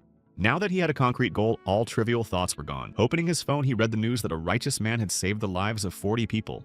The returning hero realized he had screwed up and didn't make it in time, but it didn't bother him anymore. Now he was thinking that everything was fine. He just needed a fresh start. Hundreds of thousands of attempts and failures felt like nothing since he had a goal. The comeback hero had to destroy Kim Min-soo's parents to sink into sadness. Looking at the dead sword hero's mom, he said he was sorry, but it was necessary. They understand. He was completely calm and quite sure they would understand him. He also had to deal with Kim Min-soo's friends. He shouldn't have any hope left. He went around to his friends' parents and told them about Kim Min-soo so that they would forbid them from socializing with him. The returning character tells them that Kim Min-soo recently ran away from home and is getting into a lot of trouble. He also bribed the sword hero's teacher. After putting the envelope in the folder, he told the teacher that he dropped it. Holding out the folder, Lee Seung-jun said with a smile that these are teacher's papers, isn't it? For full effect, the comeback hero spread various rumors about Kim Min-soo. When he went to the police, he reported that he was attacked by some freaks who looked like a family of fugitives. They had just beaten him up and robbed him of his wallet, depriving him of all his funds. He made it so the world wouldn't give him an ounce of sympathy now. The returning hero destroyed all his future comrades so that no one would support him, made sure competent people would never reach their positions. Thus, the people capable of stopping his colossal plan were eliminated. No human being was to interfere with the realization of the plan. He had to try his best to avoid a future where Kim Min-soo would repent, and no way to have a future where the sword hero commits suicide. The returning hero systematically eliminated the heroes one by one carrying out the plan. And so after 370,000 returns, he managed to turn Kim Min-soo into a demon. He created a weapon that in theory, according to his plan, could destroy him. Now all he has left is to die at his hands, and then the passage of time can go on again. That's why Lee Seon-jun offered a choice. Either make Park Jong-soo strong, or destroy him. Tears flowed down the cheeks of the hero of the rebellion. He didn't know what to do next. The returning hero looked at Park Jong-soo testily waiting for his answer. Looking at the relic ship, he thought about the fact that he had gathered all the materials he needed. He decided that he would create a hero who could destroy a demon named Kim Min-soo. Now all he had to do was figure out how to arrange it. The hero of magic asked what Lee Seung-jun was going to do. He's been going on and on about how he's going to save the world. Now he's going to train a guy with a spear. Sighing, the returning hero promised to tell all when this was over. Furiously swearing, Ma Yurin shouted that she didn't say that she wouldn't cooperate. But he didn't think about giving them some explanation to motivate them. Smiling, Lee Seung-jun replied, since they need motivation, he agreed. Taking a small object from his pocket, he said it was the detonator for the self-destruct device of the ship carrying the relics. The shocked magic hero stared dumbfoundedly at the returning hero. The magic horn hero was also shocked at what she heard. All their efforts might have been in vain. With a smirk, Lee Seung-jun said that if the rebellion hero refused to cooperate and train, he would blow him up. At that moment, the magic horn hero walked over to Park Jong-soo and put her hand on his shoulder. They kneeled and she whispered to him that she knew they were being tricked. But if Lee Seon-jun wants to, he can not only sink the ship, but destroy them all. They cannot allow this to happen and rob all of humanity of hope. Tears glistened in her eyes. She added that it didn't matter what the return hero's intentions were now. But as long as the hero of the rebellion gets stronger, you have to wait. Looking pleadingly into his eyes, the girl reminded him that he himself had said that they were too weak. That's why she asked the spear hero to use her powers. Once in battle, the shield hero placed a hand on her shoulder and told her to be sure to keep her ability. There's bound to come a time when you need it more than you do now. And now the moment has come for her to use her ability. Park Jong-soo said that she was right. He will only vent his anger on Kim Min-soo. With a grin, Lee Seung-jun wondered if the spear hero had finally made up his mind. Clutching the detonator firmly, he said it was time for the first test. He must destroy him 100 times with his bare hands without repelling his attacks. Smiling, the hero of the comeback said it was time to begin. But he didn't have time to say anything. Park Jong-soo's powerful fist was already flying towards him, delivering a devastating blow. The enraged spear hero shouted for him to start counting. It was the first time. Laying out the cards with pictures of heroes in front of him, Lee Seung-jun chose who to train. The reason why he chose Park Jong-soo is quite simple, all because he wasn't fully formed as a character. He could have been worked on. The heart and mind of the hero of the rebellion was broken by irreparable losses. No normal motives or goals either. Even he became a hero only recently. But despite all this, the spear hero has powers superior to all heroes except the sword hero himself. Among all the surviving heroes, he had the most potential. The spear hero swiftly rushed towards Lee Seung-jun intending to crush him. Lee Sung-joon thought about the fact that this spear hero pattern was something he had seen before. He needs to take a step to the side and swing his sword in an upward direction. Stepping aside, Lee Sung-joon put his sword in the path of the attacking Park Jong-soo. But the spear hero managed to dodge the return hero's deadly blow. After a moment of gritting his teeth in rage, Park Jong-soo threw a powerful punch. The sword flew out of the returning hero's hands as he was knocked down by the blow with a thud and collapsed to the ground. At that moment, the enraged Park Jong-soo struck another deadly blow, destroying the returning hero. Returning to his original position, Lee Sung-joon thought that he had not misjudged the hero. He had already crossed the 3-digit limit. This guy's very strong even without a spear. Could take his head off with his bare hands. Time and time again going back, Lee Sung-joon suggested Park Jong-soo to take the first test. He thought about the fact that a couple hundred more attempts and they would be able to reduce the number of his weakness in front of Kim Min-soo. The comeback hero finished the first test only after the number of attempts became 4 digits. He said that Park Jong-soo may seem like there was only one attempt, but let him take his word for it. There were over 1,000 attempts. And he structured and explained to Park Jong-soo all the weaknesses in his fighting style. He explained that the spear hero's movements are precise and he is skilled in one-on-one combat. He lacks flexibility and there's not much else to fix. The return hero promised that he would lay out all the details in a separate document and give it back later. Watching Park Jong-soo, Lee Sung-joon thought about what if Kim Min-soo didn't have a sword. He'd have a good chance of destroying the sword hero before he became a demon. The dumbfounded Park Jong-soo listened to Lee Sung-jin with bewilderment. He doubted his words. Smiling, the returning hero said that nevertheless his opponent to fight is not human. In other words, in a one-on-one fight with him, there's a limit to how far he can go. The spear hero specified that the technique was used by Kim Min-soo. How could he inflict such damage without moving at all? Spreading his hands, Lee Sung-joon replied that he himself didn't know how it worked or activated. After all, after Kim Min-soo became a demon, he didn't have the chance to fight him. Angry, Park Jong-soo asked if he was bluffing when he said he would make him strong enough to fight Kim Min-soo. The returning hero replied that he wasn't bluffing. When his training was over, he was going to meet the sword hero. The hero of magic looked at him dumbfounded. She wasn't sure she could trust him. The girl heroes watched thoughtfully. They didn't know if they could figure out his plan. Lee Sung-joon said he was going to die by Kim Min-soo's hand, but not before he loses at least one of his hands. And he'll be broadcasting the battle, he'll just have to watch the fight. He must unravel the secret behind his ability. It's very simple. A surprised Park Jong-soo asked how the returning hero was going to die if he was immortal. He replied that it was one of the conditions for the return ability. Hearing his words, the girls were shocked that his ability didn't work against demons. At that moment, Lee Sung-joon said that they were now moving on to the next test. He asked Lee Garam if she had any large-scale weapons she could use or create something similar. She replied that she had an advanced artificial intelligence left behind by the transformation hero of the last generation and several different weapons. The returning hero said he would share Kim Min-soo's fight footage with her. She should create something that mimics his fighting style for spear hero training, but it should not introduce any safeguards. They need to restore the conditions of a real battle. If Park Jong-soo dies, he'll just destroy himself and go back in time. Unexpectedly, Lee Sung-joon said that now that everyone had their tasks, he was going to rest before starting a new test. In seclusion, Lee Sung-joon continued to conduct his research. He took meticulous notes as he worked out a plan to destroy himself. At this moment, Lee Sung-joon heard someone stealing silently toward him from behind. Turning around, the returning hero was surprised to see the green hero in front of him. Moving closer, the hero of the greens asked if he had everything ready for the second test. Looking him straight in the eye, the girl clarified that they were comrades. Laughing, Lee Sung-joon replied that she was always smart just like Lee Garam. He added with a sigh that he had forgotten about it after so many returns. Lowering his head, the returning hero confirmed that they were indeed comrades. She said about his ability, he chose to die out of guilt because he can't control it. The returning hero sat with his head down and looked down. It was hard for him to talk about it. The girl went on to say that he was stuck in a time loop and turned Kim Min-soo into a demon to finally end it. The hero of green wondered about Kim Min-soo since he was also their comrade. Frowning, Lee Sung-joon thought about not having her look at him, so she wouldn't dare sympathize with him. The girl looked at him pityingly, tears streaming down her cheeks. Otherwise his heart will just break into billions of little pieces. To restrain himself, he squeezed his leg with force and told her not to come any closer. The timeline in which they were comrades has long since ceased to exist. She's the green hero and he's the villain. That's how they're supposed to be remembered. Park Jong-soo should be the hero who destroyed the mad sword hero who became a demon, and the returning hero who planned the whole thing. With a sigh, the green hero lowered her head and said that it was too cruel. At this moment, Lee Sung-joon remembered the moment when he fought the magic hero. Swinging his sword, he was already ready to deliver a deadly blow. But at that moment, the hero of the greens came running toward them and yelled for him to stop. Rounding her eyes in horror, she screamed that destroying him would be too cruel. Lee Sung-joon's tears flowed. He thought that she was still too kind. She doesn't even know how many times they died because of it. Wiping away his tears, he said he had nothing to counter her kindness. Standing up, the returning hero said he accepts her sympathy. But in return, Lee Sung-joon would ask her to do something for him. If she really feels sorry for him, here's the notebook. When he dies, have him give it to a girl named Jeon Seo-min. At this time, the men of the restored government were clearing away the rubble in the underground city. Using excavators, they carefully dug into the ground, hoping to find something of value. Suddenly, a dazed soldier shouted into his radio that they had found a survivor.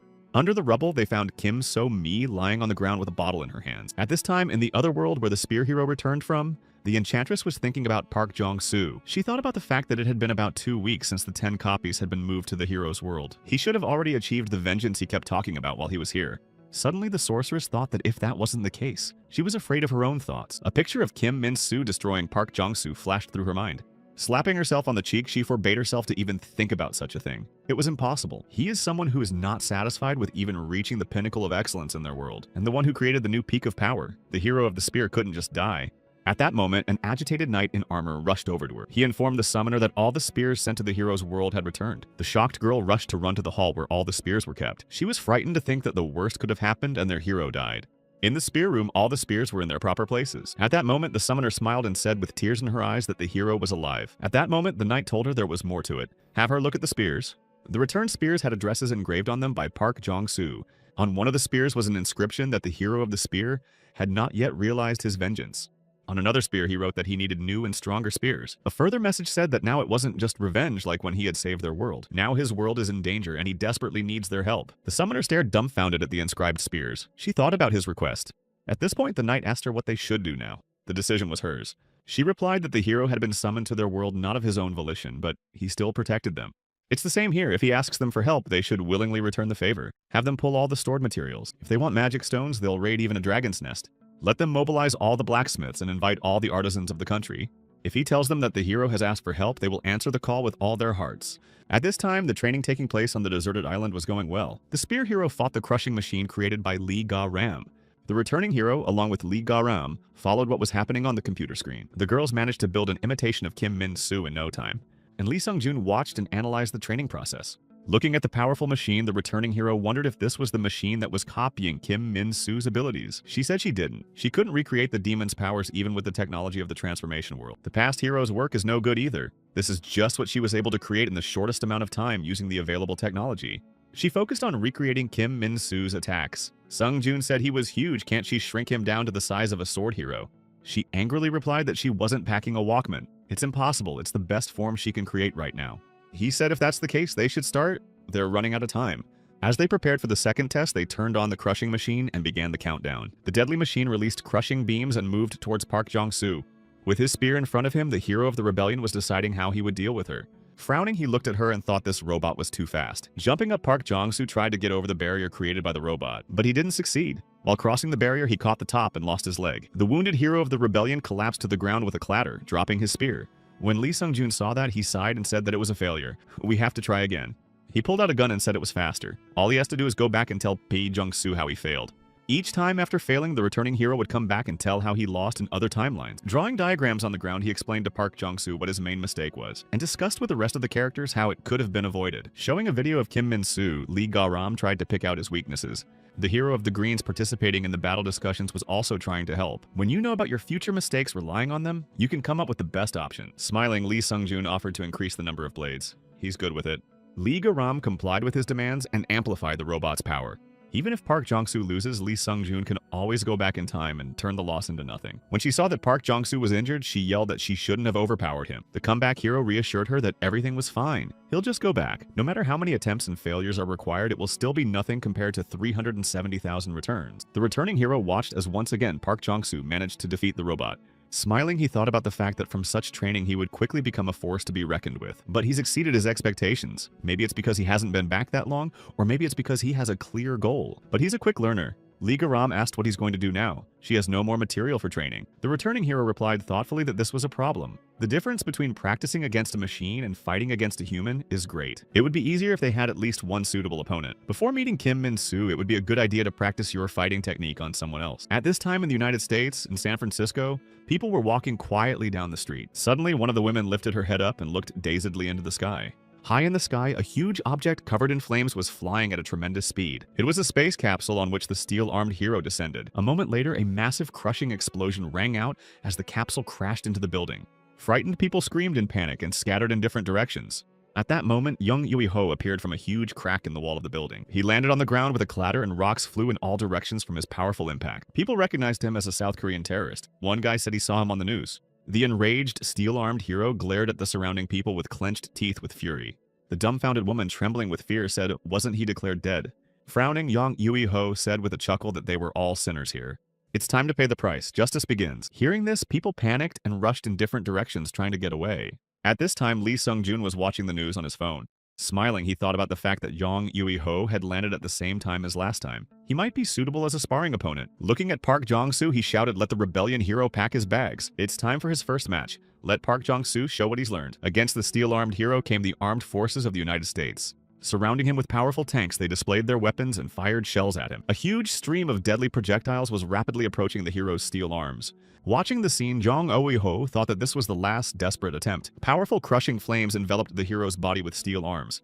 At that moment, an airplane was flying in the sky above him and was about to drop bombs on him. Aiming the target, the pilot dropped deadly projectiles on the steel-armed hero. Watching the battle unfold, the military didn't know what to do. The general thought of their enemy being more than human with incredible strength and survivability. Now that all the residents have been evacuated, all they have to do is bombard it with artillery shells until it burns down. The military dropped deadly shells on the hero, turning everything around into ruins and ashes. A completely unharmed Jung Yui-ho grinned and shouted that they couldn't hurt him. He is under the divine protection of justice. The general gritted his teeth in rage and thought that destroying Jung Oi-ho was impossible. The transformation hero and the others, they at least took damage from their attacks. But this fucking steel-armed hero won't give in to them. They don't know what to do. He feels like they're toy soldiers in a battle against a little boy. The military watched the battle. Military equipment attacked the hero again and again. The soldier said it was the 37th full-scale attack and he once again escaped damage completely.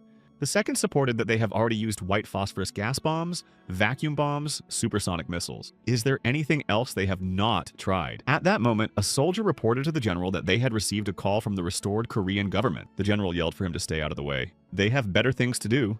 They're holding up the defense of the United States. Who cares about the call of a failed state? The soldier replied that a returning hero and a newly emerged rebel hero were on the line. The baffled general picked up the phone. He didn't expect Lee Seon-jun to call him. A voice came out of the tube that said he knew he was the general of a powerful nation, but it was quite rude. The comeback hero said they called their collapsed state and they wanted to help. At this moment, Lee Sung-joon along with Park Jong-soo were already flying on a helicopter to the battle site. The dumbfounded soldiers were puzzled. They thought the returning hero was the enemy. Why is he with them? It's a trap or he's a spy? The general pondered over Lee Sung-joon's words as Jong Yui-ho joyfully displayed strength. The confident returning hero waited quietly while they mulled over his proposal. The general clarified if he understood correctly that it was about helping to destroy the hero's steel hands. With a smirk, he said what they must have realized by now. They wouldn't be able to destroy it with their own weapons. It's easy to underestimate him considering all the stupid spandex and goofy behavior. But the steel-armed hero specializes in single encounters. Jung Yui-ho always comes out of these battles a complete winner. If they agree to accept their offer, they're on their way to Japan. Have them prepare an airplane for them at a military base. The United States military agreed to accept the help of Korean heroes. The general said he didn't know the reason why he changed sides, but he was sure it took another monster to destroy the monster. With a smile, Lee Sung-joon replied that he was glad that they agreed. Their decision had just saved humanity. Rebel Hero said he understands now what he meant by the first match. The returning hero wants him to defeat the hero of steel arms. He said that's right. Speaking of survivability, he's as tough as Kim Min-soo, if not tougher. In a past test with the robot, they practiced speed and evasion. Now it's time to practice to break the unbreakable diamond. Park Jong-sun clarified Sung-joon wants him to only use the spear this time. There are no plans to teach him how to use the relics. The returning hero replied that to become stronger, he must first fully realize all of his abilities. And to use someone else's weapon, he must first be worthy of it. Just as a chosen hero is summoned to another world, Park Jong-soo must be summoned by that world, as well as the relic itself. This weapon must choose it for itself. At this time in the United States, pogroms and destruction continued in San Francisco. Clenching his fists, Hero Steel Hands grinningly asked if they had run out of weapons. Or maybe all the cowardly humans got scared and ran away. At this point, the general announced that there was 1 minute left until the hero landed. The military decided to illuminate the battlefield with powerful flares. At this moment, the steel-armed hero turned his attention to the appearance of the light missiles. At that moment, a military helicopter arrived with Lee Sung-joon and Park Jong-soo on board. Frowning, Jong Yui-ho watched the helicopter approach without realizing who it was. A moment later, a long rope ladder was lowered from the helicopter. Park Jong-soo descended on it with a frown, clutching his spear in his hands. Frowning, the steel-armed hero shouted that he recognized that guy with the spear from the shelter. Fiercely clenching his fists, the rebellion hero headed towards Jong Oi-ho. Hero Steel Hands grinned, reminding him that last time he couldn't save a single person. What does the hero of the spear think of his chances this time? Does he hope to win? With his head down, Park Jong-soo replied that he had never succeeded, because he's bad at saving. With a sharp turn of his spear, he shouted that he was pretty good at destroying things. That's why young Oi-ho won't leave here alive today, but will go straight to the underworld. Spreading out, the hero of the rebellion rushed swiftly to attack the enemy. The grinning hero steeled his arms and rushed towards him, anticipating victory. At this time, the returning hero was watching the heroes running at each other. With a smile while watching them, Lee Sung-joon said that it was time for the third test. Sincere laughter, brightly colored suit, fists as strong as iron. The steel-armed hero was completely confident. There was nothing ordinary people could do to resist his terrifyingly powerful strength. With a chuckle as he approached the military tank, he shouted "knock knock" loudly. The soldier inside was terrified, realizing that there was no escape for him. A moment later, a huge, powerful fist pierced through the armor and appeared in front of the shocked soldier. Young Oiho's sneering face appeared in the whole form. Among other things, the hero of Steel Hands had a will that could not be broken. The hero Steel Hands might have been a real hero if not for his twisted sense of justice. He was absolutely certain that sympathy would not lead anyone to a just peace. But that's why Jong Yui-ho was so powerful and invincible. And now the hero of the spear was rushing toward him to deliver a deadly blow. The steel-armed hero looked at the approaching opponent with a smile. He moved toward his enemy, completely confident of his invulnerability. Looking at him, the hero of the rebellion was dumbfounded that he wasn't even dodging. When Park Jong-soo came close, he tried to wound his opponent with his spear. But it slipped off the hero's body with Steel Hands without causing him any harm. He laughed and shouted that he couldn't pierce the cobblestone with a toothpick. At that moment, he swung his powerful fist about to strike. To avoid the deadly blow, Park Jong-soo dodged to the side. A powerful wave went from the crushing power of the hero's steel arms. Seeing this, the hero of the rebellion guessed that his strength came from the prevailing mass. At that moment, he barely managed to dodge the enemy's leg flying at him. At that moment, Park Jong-soo suggested that he needed to cut off his air. He lunged at the hero with steel arms and thrust his spear, trying to deprive him of oxygen. The rebellion hero tightly wrapped his legs around his body and used all his strength. With a smirk, Jong Yui-ho asked if he seriously hoped to deprive him of air. He laughed and said that a child can't crush a rock with a hug. All the while, the helicopter continued to hover above the fighting heroes. The returning hero watched the fierce battle of opponents with a chuckle. He thought bringing the hero of the rebellion here was the right thing to do. He makes bad decisions all the time, but it also provides an opportunity to improve his problem-solving skills. He mentally asked the hero of the rebellion what he was going to do next. At that moment, Park Jong-soo thought that it might not have worked, but now he was in the dark zone. He should definitely make the most of this chance and put a stone arm around his neck. After a moment, raising his spear hand, he shouted furiously a change of weapon. Frowning, the hero's steeled arms tried to free himself from the pesky hero. A moment later, Phil Gain's short spear was in his hands. He struck the hero with steel arms and he managed to wound him in the shoulder. While striking, Park Jong-soo wondered if the spear would even do any damage at all. Suddenly, Park Jong-soo noticed that Jong Yui-ho started to bend. He couldn't understand what was happening. A moment later, the steel-armed hero jumped high into the air. The spear hero continued to hang on his back, and Jong Yui-ho flipped in midair and began to fall on his back. Grinning, he promised to squash that pesky worm. The interlocked heroes were rapidly falling. Park Jong-soo felt an incredible pressure. To avoid being crushed to the ground by this clump, he shouted a change of weapons. A moment later, they collapsed to the ground with a crash. A bright flash illuminated everything around them. Rising up, Jong Yui-ho was ready to see a scone out of the rebellion hero. But the man was unharmed. He was lying tightly clasping the protective spear. The reflection of the day's shield allowed Park Jong-soo to confront the steel-armed hero. At this moment, he aimed a crushing blow of deadly energy at his opponent. The hero of the rebellion once again made a change of weapons to deliver another crushing blow. A moment later, deadly spears appeared in his hands, ready to attack. Using the sacred resonance technique and the unity of emptiness, he dealt a crushing blow. A huge stream of crushing energy rained down on the hero's steel arms. The incredible power threw the dumbfounded Jong Yui-ho far aside. A destructive wave swept through the streets of the city, tearing everything in its path. All the while, the military watched the confrontation between the two heroes. The general thought about what incredible combat power this is. Would it be able to wipe the bastard out? In order to resist the deadly stream, Jong Yui-ho crossed his arms in front of him. He managed to stop his precipitous fall and bounced to the side. After a moment, the hero of steel arms rushed back to the hero of the rebellion. Fiercely clenching his fists, Jong Yui-ho confronted Park Jong-soo's deadly spears. Two of the strongest heroes come together in a crushing confrontation, trying to destroy each other.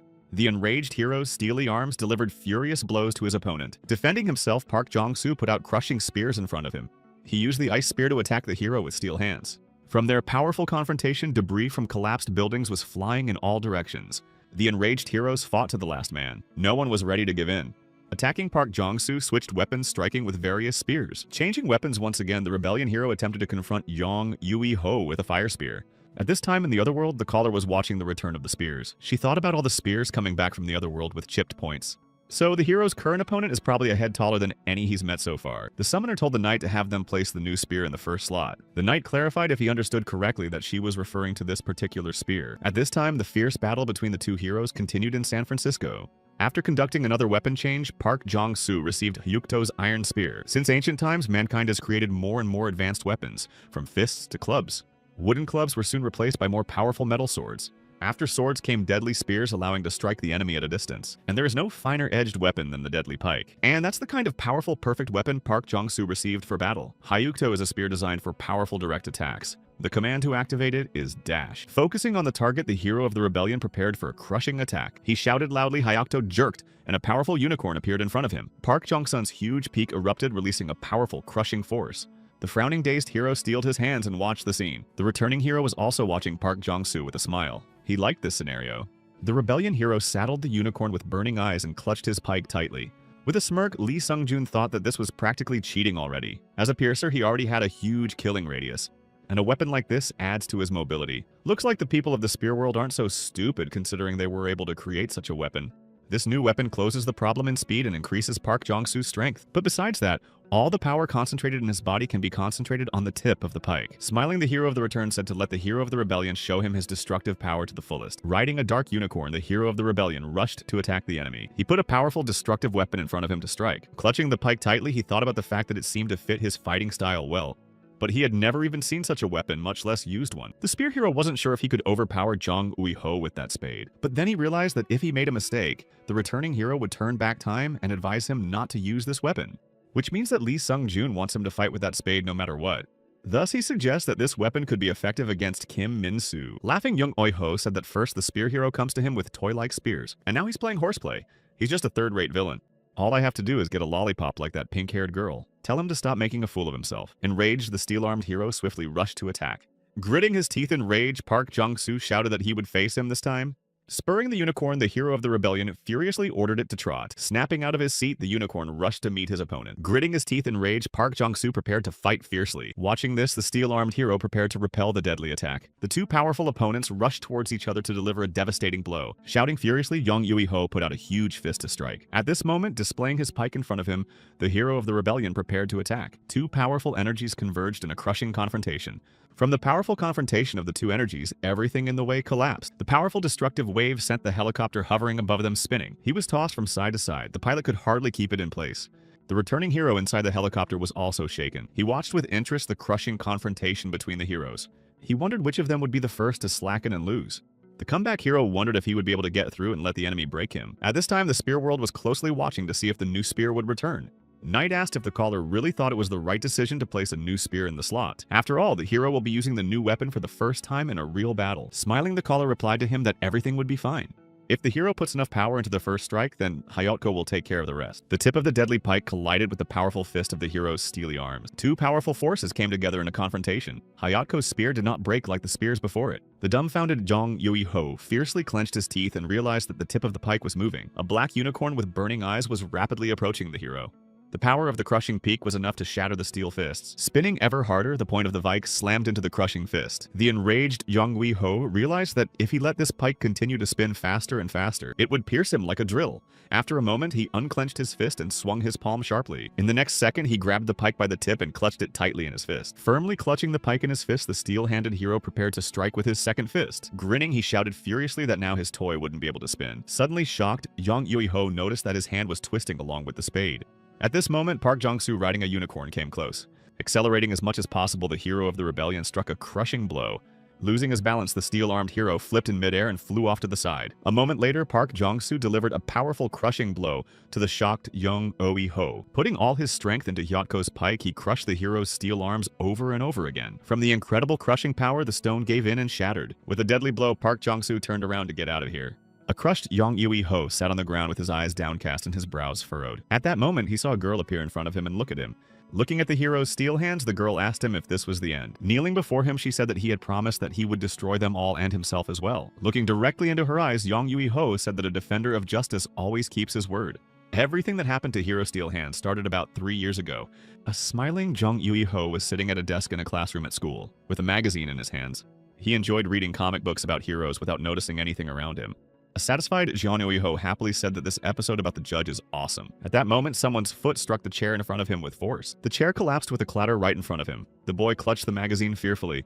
The guy standing over him was yelling furiously that Ui-ho was a nerdy pig snout. He told him not to read those comics in class. The guy shouted furiously that he was sick of Ui-ho and that smell of rotting fat. But it's even worse when he reads those comics with that disgusted look on his face. The frightened kid with a guilty look on his face replied to forgive him, but now the change. The guy angrily grabbed Young Ui-ho's face and angrily shouted at him not to dare speak to him. Didn't he say that when Ui-ho opens his mouth, it smells like a pig? With a forceful swing, the guy shouted that it looked like he had no choice. He would teach him another lesson. Jong Ui-ho looked at the furious guy with horror. Hovering over him, the guy furiously asked if he had heard him. He said he'd teach him a lesson. Let her take her clothes off. They'll play a fun farm game. He put Yui-ho on his knees and sat on top of him. The boy sat on top of Yui-ho and laughed. Tears of resentment and humiliation flowed down Yui-ho's cheeks. The grinning guy says stop just crawling. He wants to hear him squeal. The humiliated young Yui-ho sobbed with resentment and anger. There was nothing he could do. Frowning, the guy sitting on his back shouted furiously for him to squeal. He liked to bully a defenseless guy who couldn't answer him. To stop the bullying, Jong Yui-ho began to grunt, hoping that the bully would finally let go of him. The rest of the classmates giggled nastily, preferring not to interfere with the situation. The humiliated young Yui-ho swallowed his tears and promised that one day he would destroy them all. He will not let all those who teased and bullied him live. Destroy even those who just sat back and laughed watching the abuse. School had become a torture for him. He no longer wanted to go there and was afraid to go. All he ever wanted was for a hero like the judge to come along and help him. And then one day on his way home from school, he saw a hero who saw him and said that he seemed to be getting a good beating. The hero said he needed a hero to show these villains what justice is. Waving off Young Oi-ho said that he was just a figment of his imagination. Who shows up every time he goes home? There's no way to meet the hero. At this time, a girl was rapidly running behind Young Oi-ho, trying to catch up. Out of breath, she yelled for him to wait for her. She had something to say. A surprised Young Oi-ho turned around, not realizing who might be running after him. Finally catching up with him, the girl said he'd forgotten this and handed him the latest issue of Judge. Elena didn't even think anyone else in Korea read that comic. They didn't even do a TV adaptation. It's great that she was lucky enough to meet someone with common interests. Holding out the magazine, she said she was sorry she hadn't helped sooner, but she managed to save it. She hoped he would forgive her. The heartbroken Young Oi-ho sobbed again. It had been a long time since anyone had supported him. A hero appeared in front of him. The grief-stricken girl asked him why he was crying. He fell on his knees before the dazed girl and wept bitterly. She was so quiet and inconspicuous that everyone in class called her a ghost. No one paid attention to her or considered her any kind of authority figure. But she always supported Young Oi-ho. It was the first time he had a friend. Looking at her always made him smile. Now he felt he wasn't alone. At that moment, Young Oi-ho was slapped by an angry classmate. He shouted angrily that he dared not smile in front of him. It was disgusting. Maybe the dirty pig wants him to make him a piggy banker again and shove coins up his nose. Only Young Oi-ho knew that she wasn't just an apathetic passerby. They read the new issues of the comic together and had a cute conversation between the two of them. She had an innate kindness and shared it with everyone around her. The guy could be himself with her. He didn't have to act or pretend. The girl laughed at his jokes and they had a great time. And that kindness was what helped Yui-ho survive the cruel injustice he dealt with day in and day out. Holding out the band-aid to him, she apologized for not being able to help. She told young Yui-ho to take it and tape up his wound. He really needed her kindness. They walked home together discussing the hero's adventures along the way. But one day, the worst happened. Young Oi-ho was once again humiliated in class. The guys were taunting him as usual and beating him up just for fun. On his knees, Jeong Yui-ho endured the humiliation and swallowed tears of resentment and humiliation. The girl, unable to tolerate such a thing, clutched the pages of her textbook furiously. Finally, unable to bear to watch the abuse of her friend, she stood up and furiously yelled at the angry guy that this was getting out of hand. The dumbfounded bully frowned and turned around, not expecting anyone to stand up for Yui-ho. All the other classmates froze in surprise, waiting to see what would happen next. The bully grabbed young Yui-ho by the hair, who desperately repeated, "Don't." Grinning evilly, the bully said, "That is she really dating that pig?" It was pouring rain when the hooligans dragged young Yui-ho and his girlfriend to the construction site. The guy was completely undressed and the girl was sitting in front of them in tattered clothes. The evil bully chuckled that they were such a cute couple, so he prepared a love nest for them lovebirds. Looking at the dumbfounded Yui-ho and his girlfriend, he ordered them to get started. A frightened Jong Yui-ho shouted for them to stop immediately. If they want to beat someone up, let it be him. There's no need to touch her. The boys watched the sobbing Yui-ho with a grin. They enjoyed making fun of him. Holding a cigarette in his hand, the bully furrowed his brow and repeated furiously for them to start. At this moment, raising his eyes, Jong Yui-ho saw the justice hero among the sneering guys again. He stared at him in surprise, not realizing whether it was true or his imagination again. With tears in his eyes, he said, "Is this a hero of justice?" The guys and girls here looked at him with surprise and pity. At this moment, the girl standing nearby laughed loudly at him. The guy also laughed out loud, calling Jung Yi-ho a fucking nerd. They laughed at him and asked if he was trying to escape reality. It's very sad. Looking at the hero of justice, Jung Yi-ho sobbingly asked if he could help him just once. At that moment, a guy ran up to him and punched him in the face with force. He shouted furiously what kind of justice he was waiting for. No wonder he's alone, spending all his time reading those stupid comic books. He fiercely shouted that strength is justice and gave Yi-ho several strong blows. He screamed that injustice is when assholes like his stupid girlfriend try to rebel against those who are stronger. The beaten Jong Yui-ho looked bitterly at the girl sitting nearby. She looked at Jong Yui-ho with horror and pity, and tears flowed down her cheeks. The reason he's been so addicted to superhero comics his whole life, because in them, justice always prevailed. Good always triumphed over evil. He grew up on these comic books about heroes believing that justice in the world is more important than anything else. Taking blow after blow, Yuiho thought about the comic books and realized that the so-called heroes had never told him what justice was. All comic book heroes did was beat up villains weaker than themselves. Ironic that the school bully who beat him up was the first to tell him the truth. Power is justice. The strong can impose their understanding of justice on others. The bully told young Yuiho not to make him repeat himself. Cut the justice crap, let him listen. Or he does. Or you can make mincemeat out of him right here and now, and nobody's gonna help him. Finally, when Jong Yi-ho realized the true meaning of justice that he had been pursuing for so long, he was given a choice: to cause another human being incredible pain, or let her hurt herself. There was nothing else he could do. Holding him firmly by the hair, the angry bully shouted that he was picking. An exhausted Young Yui-ho replied that he was choosing the second option, but he was tired of being beaten. He clenched his fists fiercely and threw off the hand of the guy holding him. Abruptly jumping up, Chong Yi-ho rushed to run in front of the astonished girl. Sprinting as fast as he could, he jumped down from the roof of the unfinished building. Frowning, the bully gritted his teeth with rage. He didn't want any trouble from this asshole.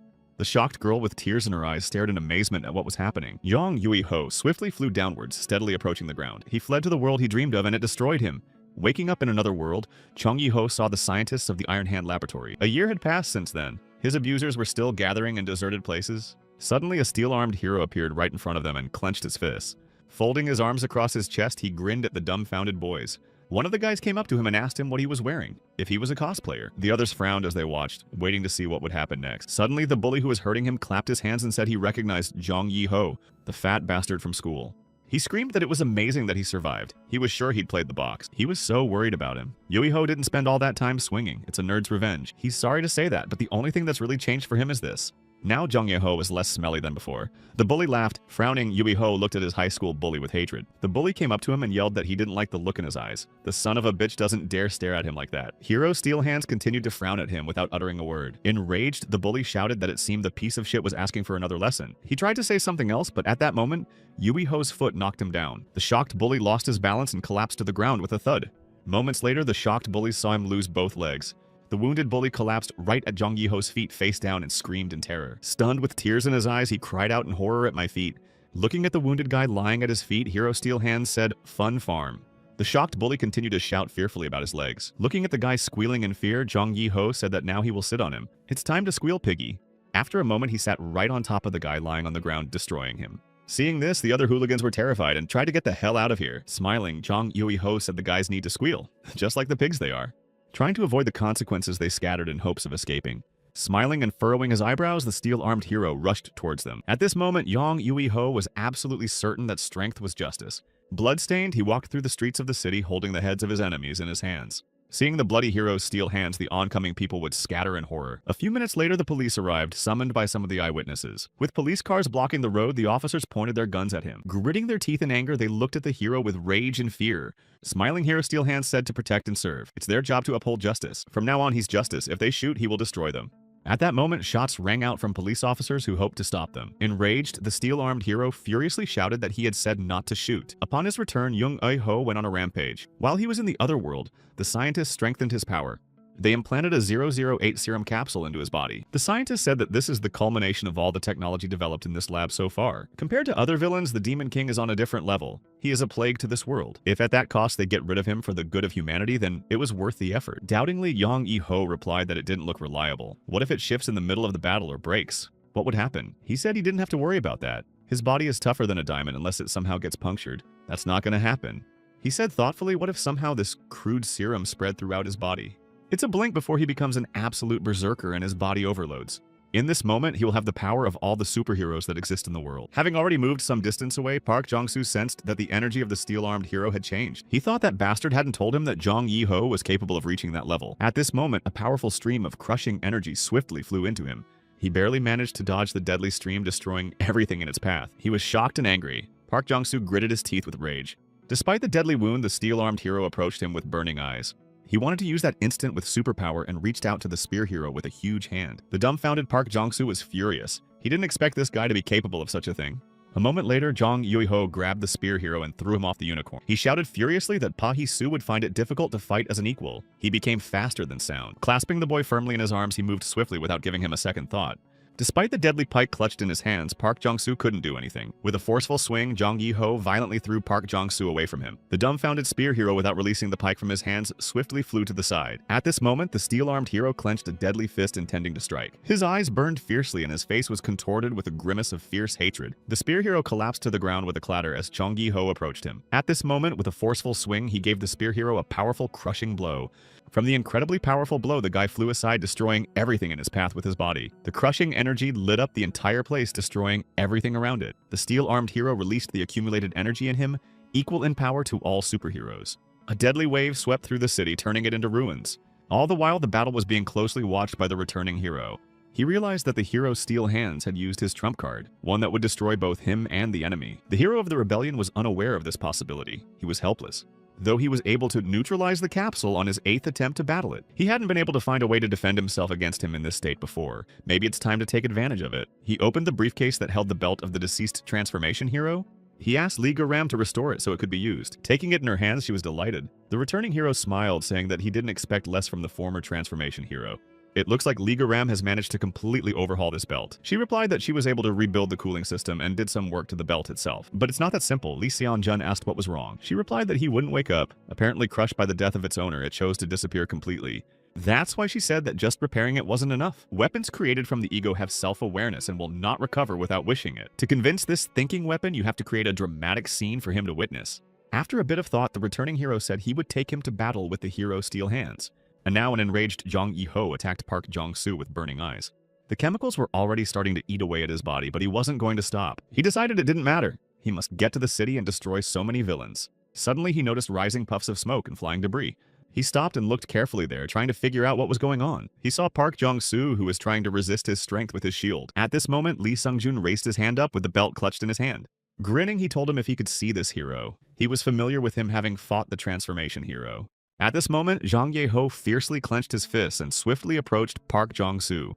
The rebel hero said he's never seen the other guy, the hero of the rebellion. He's the last remaining savior of the world that An Ji-won tried so hard to protect. Like An Ji-won, he's the one who fought with Kim Min-soo and survived. And right now, the rebel hero is the only one who can stand up to him.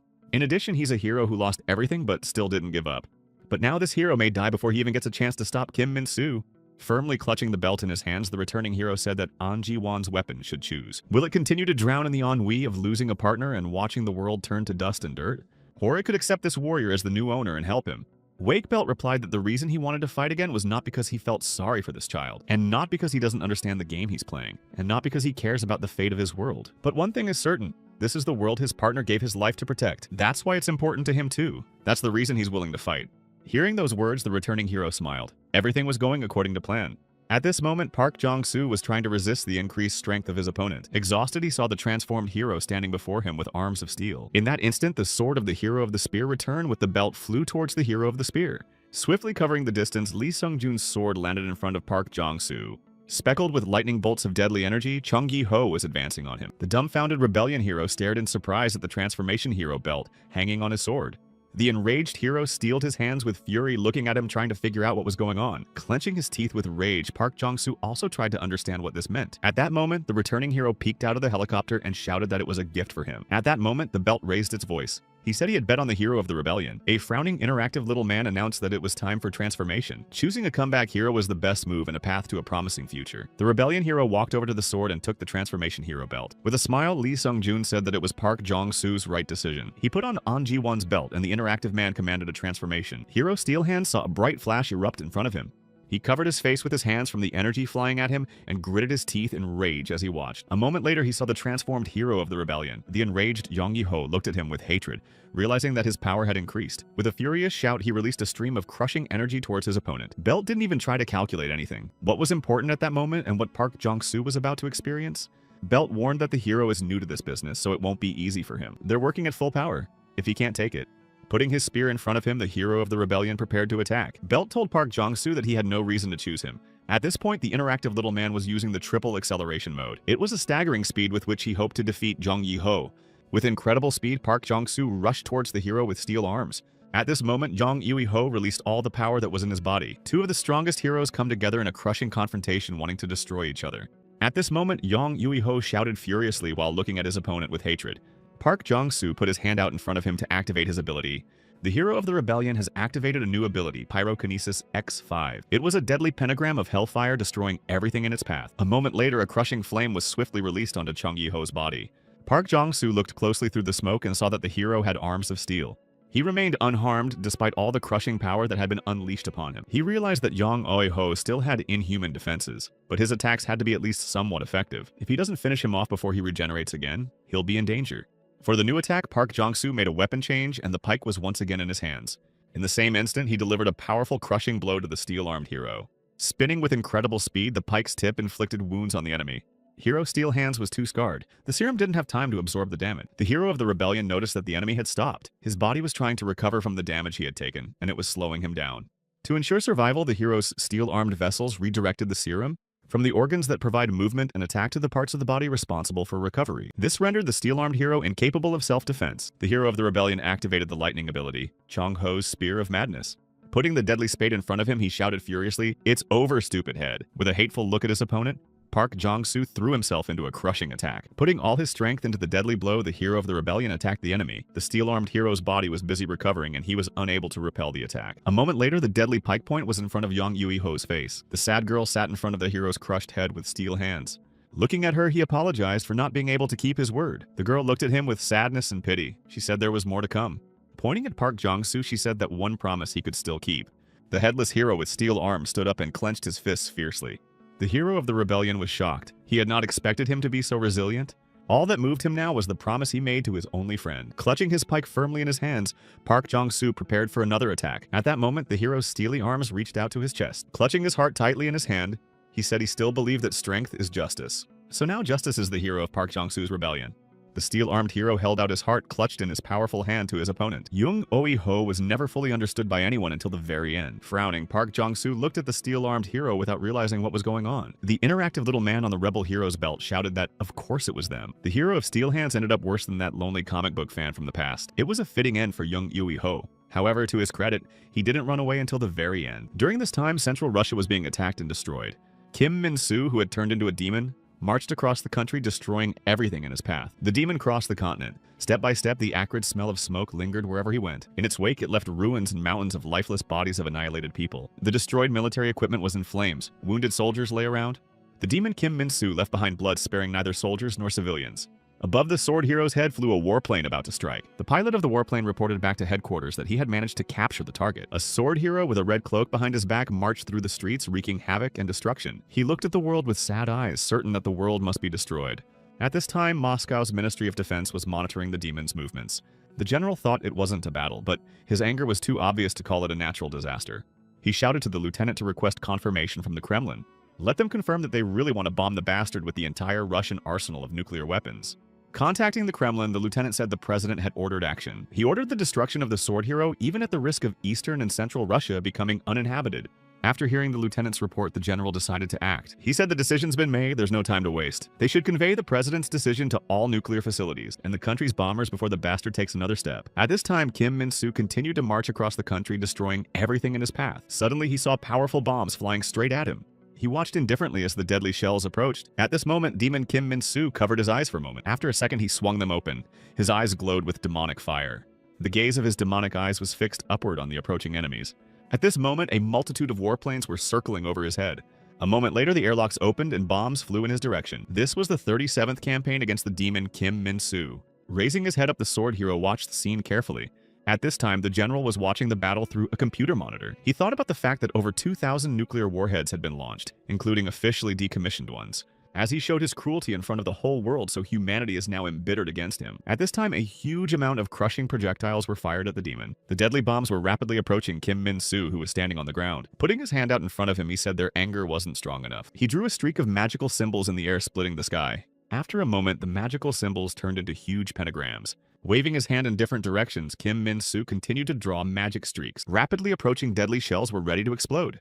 At this moment, magical pentagrams flew to meet the crushing projectiles. A moment later, there was a tremendous explosion that destroyed the shells. Continuing to move his hands, Kim Min-soo watched the powerful explosions in the sky. At this time, the military was monitoring radar indicating the number of shells. After a few minutes, radar showed that there were no bombs left in the sky. The dazed girl shouted that all 800 missiles had been destroyed. She yelled to the commander that this demon had destroyed 800 of their missiles with one blast. Furiously clenching his fists, the general pounded the table and shouted that this was not the end. He figured they still had warheads on the bombers. Demon Kim Min-soo continued to wave his hand in different directions. The warheads dropped from the bombers were destroyed by it in the blink of an eye. In the next instant, he released a powerful stream of crushing energy. A crushing wave swiftly flew toward the planes. Upon contact with the bombers, the crushing energy shattered them into small pieces. In a few minutes, all the military equipment circling over Kim Min-soo was destroyed. Demon Kim Min-soo stood in the vortex of the blast wave. The sky was a single glow. At this point, the general was told there was satellite confirmation. All the missiles launched were destroyed. None of them managed to reach the target. Deep in thought, the general replied that they were not just attacking from above. It was time to show that bastard why they were trying so hard to get his attention to the sky. At this moment, military trucks full of shells were advancing towards the demon. The general has ordered the activation of the warheads located underground. Let them show that son of a bitch what the real underworld is like. At that moment, Kim Min-soo watched the powerful glow from the destroyed airplanes. At that moment, his attention was caught by a movement that came from the ground beneath his feet. Powerful cracks split the ground beneath him, and beams of bright light appeared from there. A moment later, the ground was shaken by a tremendous explosion of incredible power. The lieutenant reported to the general that the detonation of the underground warheads was successful. The military watched through the screen as deadly explosions shook the ground. Taking off his cap, the general said it was too early to celebrate. Let them check the satellites and confirm that there were no signs of life. As expected, that's enough firepower to completely change the landscape. There's no way he could have survived. The satellite could see a huge firestorm shaking the planet. But who is a demon? It's a creature that only a hero can destroy. It cannot be destroyed by man-made weapons. Kim Min-soo stood unharmed in the midst of the blasted earth. When they saw the demon on the screen, the military men clutched their heads. They were shocked at its survival rate. Frowning, the soldier turned to the general, asking what he should report to the Kremlin. Losing hope, the general pulled a gun out of his pocket and said that obviously humanity would disappear. Further resistance was futile. A moment later, a loud gunshot rang out. Droplets of blood splattered the computer screen where Kim Min-soo could be seen. At the same time, a meeting was taking place at Buckingham Palace in the United Kingdom. The Prime Minister of the United Kingdom has arrived to see His Majesty. Stepping out to see him, the Queen greeted Prime Minister Bill Graham. She said that judging by the fact that they had traveled all the way to Buckingham Palace, he had a request to make to the crown. Lowering his eyes, Bill Graham reported that the Russian president is seeking asylum and is now on his way to Eastern Europe, the complete disintegration of the Russian nation. Meanwhile, Kim Min-soo is on the move in Europe. The European Union is terrified. The Queen asked, what about the United States? Will they fight on the side of Europe? He replied that they promised to support any military operation that would slow him down. However, they concluded that Europe would not be able to stop Kim Min-soo and recommended that the EU evacuate the people. It turns out that the states believe that only the hero of the uprising can stop Kim Min-soo. The Queen said that while they wait for him to build up his strength to confront the demon, Europe will burn to the ground. The Prime Minister responded in this regard. The European Union is asking the United Kingdom to release the hero of the faith, which was sealed by a crystal hero in the 20th century, Belgisa. Reaching for the key, Her Majesty ordered that Eastern European leaders be granted asylum in the United Kingdom and have them release Belgis there. She handed the key to Bill Graham. With all her heart, she hopes that this decision does not dishonor her father's legacy and the hero of the crystal. During World Battle II, Nazi Germany enlisted two special fighters who struck terror into the hearts of all their enemies. One of them was Siegfried, the hero of the sword. He swung his huge sword and smashed everything in his path. With a single gift, he destroyed opponents and instilled terror and fear of him in the survivors. The second fighter was Jonas, the golem hero. He joined the Nazi army and helped Germany. His huge golems were destroying the enemy's men and military equipment. At that moment, Stalin summoned the Russian ice hero Ivan Pushkin to his side. He held up pictures of enemy heroes Siegfried and Jonas. However, these two fighters could only turn the tide of the battle. But the one who was really worth fearing was Belgis, the hero of faith, nurtured by the evil Nazi Germany. If the heroes of Transformation Ice and Crystal hadn't agreed to work together, as well as all allied troops, it is likely that Belgis would have turned the battle into something even more horrific and destructive. Many more people would have died, and the outcome of the battle could not have been predicted. But in working together, Belgis was able to be sealed and neutralized. After the hardest crushing battle, Ivan Pushkin was exhausted and wounded. The hero of the transformation lost one of her arms during the fierce fighting. The Crystal hero was also mortally wounded. He was holding on with all his might. Freeing herself from the armor, Mary Stevenson rushed to his aid. She shouted to Sir Pendragon that she would get the medics to help him. With difficulty rising, he answered Miss Stevenson that they must hurry to the palace. The transformation hero asked him not to talk and not to lose his last strength. He cried out that he could never heal this wound, his last will as her comrade in arms. Tears ran down Mary Stevenson's cheeks. She promised that she would do everything. Taking the crystal hero in her remaining intact hand, she hurried to the palace.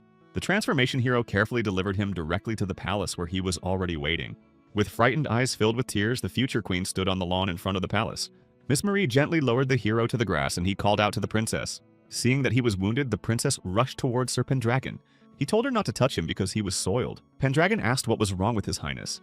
The girl replied that he had excused himself to discuss officially ending the battle. Holding out his hand, Pendragon handed her the key to free the hero of the faith. She wondered why he was trusting it to her. He could have hidden it somewhere. The hero of the crystal explained that once Germany laid down its arms, the balance of power in the world would shift in favor of the states that led the combined forces. This is essential to Europe's recovery. If they want to cooperate in discussing post-war arrangements, she will need bargaining power. She could use that key if something like this happens, especially if suddenly in the future a great calamity falls on the British Empire. The key will be strategically useful. She must hide and preserve it. At this moment, losing the last of his strength, the crystal hero coughed heavily. The princess looked at Sir Pendragon excitedly and asked if there was anything she could do to help him. The crystal hero took her palms in his and asked her to fulfill his last will. She is bound to become a wise and just ruler.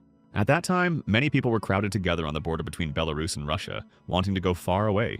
At that moment, a military helicopter flew over their heads. The people below looked up at it. On board were military personnel led by the captain, who sat frowning. The military man turned to the captain to ask if they were doing the right thing. Is it really okay for them to unleash such a monster on these people?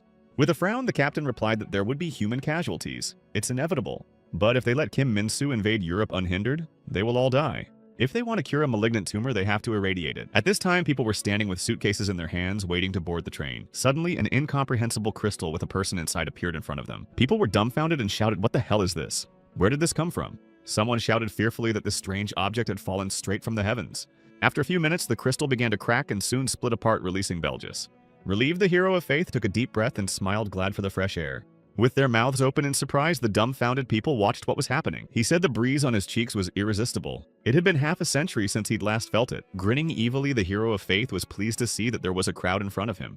He shouted joyfully that it was time for battle. The battle must begin, people. A 20th century hero of faith, Hans Joseph Belgis, the faith form that created fascism. He was released into the wild to stop the demon Kim Min-soo.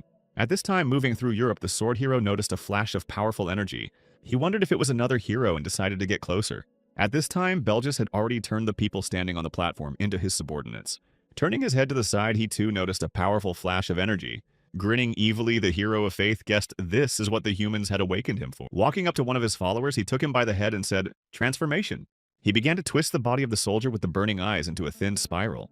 After a moment, the hero of faith twisted the man, turning him into binoculars. The men with Nazi armbands standing in SS uniforms cheered. Using the binoculars he had created, Belgis tried to get a look at whoever was approaching. He noticed the bulky medieval armor and the heavy, crushing aura. It looks like he came from the same world as Siegfried, the world of swords. If he were a simple sword hero, forcing him to obey would be easy. But the problem is, apparently for reasons he doesn't understand, he became a demon.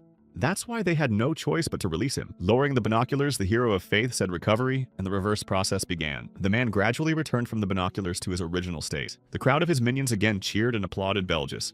All this was watched from the cabinet by the queen and government representatives. Taking off her hat, Her Majesty inquired how many civilians had been donated to the hero of the faith. She was told it was 150 Russian refugees moving into Eastern Europe, and 120,000 citizens from the two nearest Eastern European countries. These people are under the influence of Belgis' hero of faith at this moment. Sighing, the queen said that the number was much larger than she expected, but it was too late for regrets. She can only hope that Belgis disappears with Kim Min-soo. The idea of European leaders was simple: Kim Min-soo trying to end everything with a global massacre, and the hero of faith Belgis trying to rule the world through battle. They are two mindless predators unable to coexist with each other. One of them longed for apocalypse and the other for world domination. Thus, meeting each other, they will begin a bloody battle. Their clash should lead to the destruction of Kim Min-soo by Belgis, and the death of the hero of faith himself in the process. But even if he fails, that Belgis should at least slow down or weaken Kim Min-soo's demon. It was the last chance for the Europeans to realize that even nuclear weapons can't stop Kim Min-soo. Glaring furiously with his eyes and grinning gloatingly, Belgis thought that these fools would think so.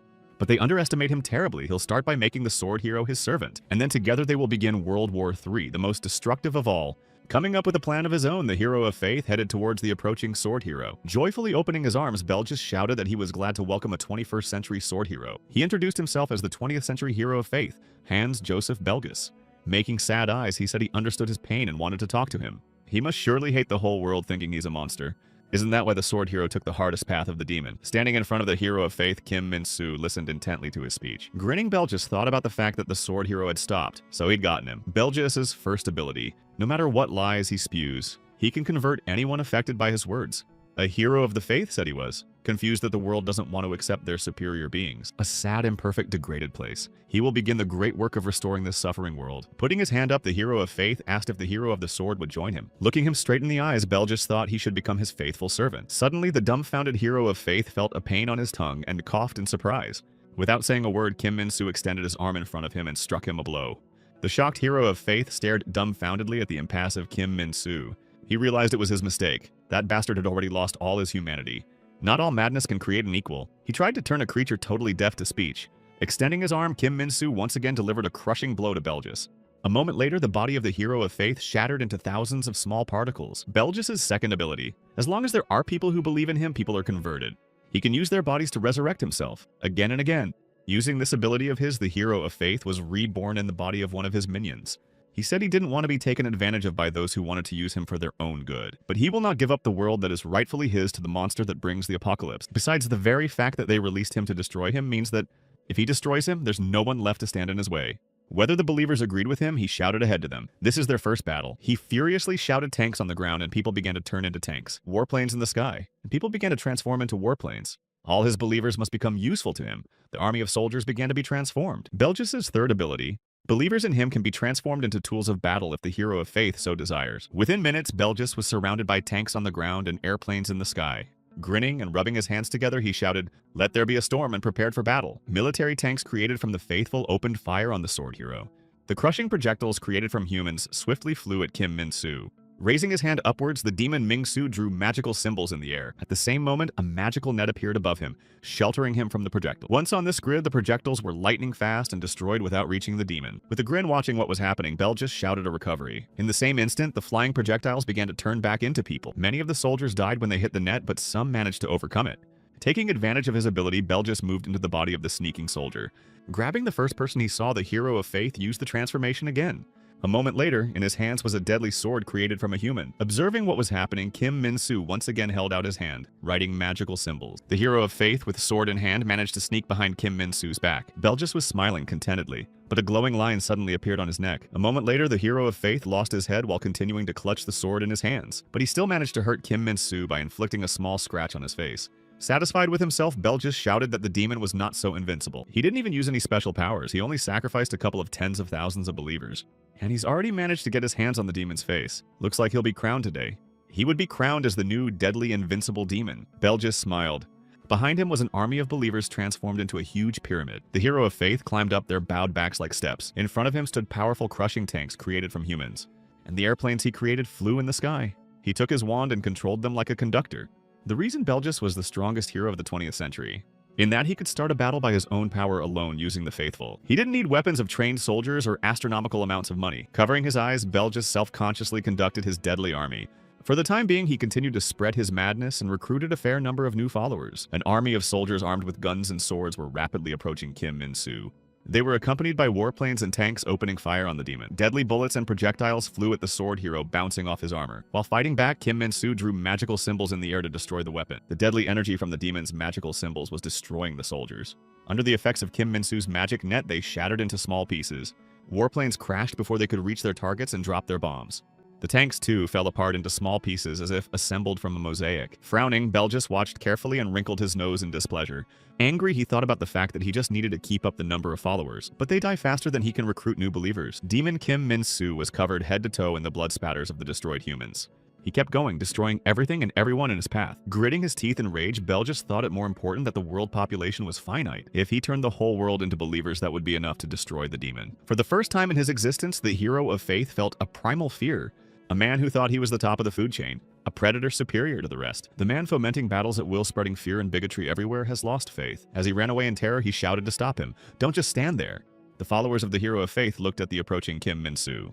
The unperturbed demon was approaching them while blood rained down over him. At that moment, the believers as well as their leader were struck with terror and panic. They swiftly rushed to run after their leader. The soldiers, scattering in terror of the demon, overtook the hero of faith. He shouted furiously that they were useless brats. He ordered them to stop him. At that moment, the soldier running in front of him accidentally tripped Belgis. The hero of faith collapsed to the ground with a clatter, and his followers ran on. Raising his head, he swore furiously at his army, calling them idiots.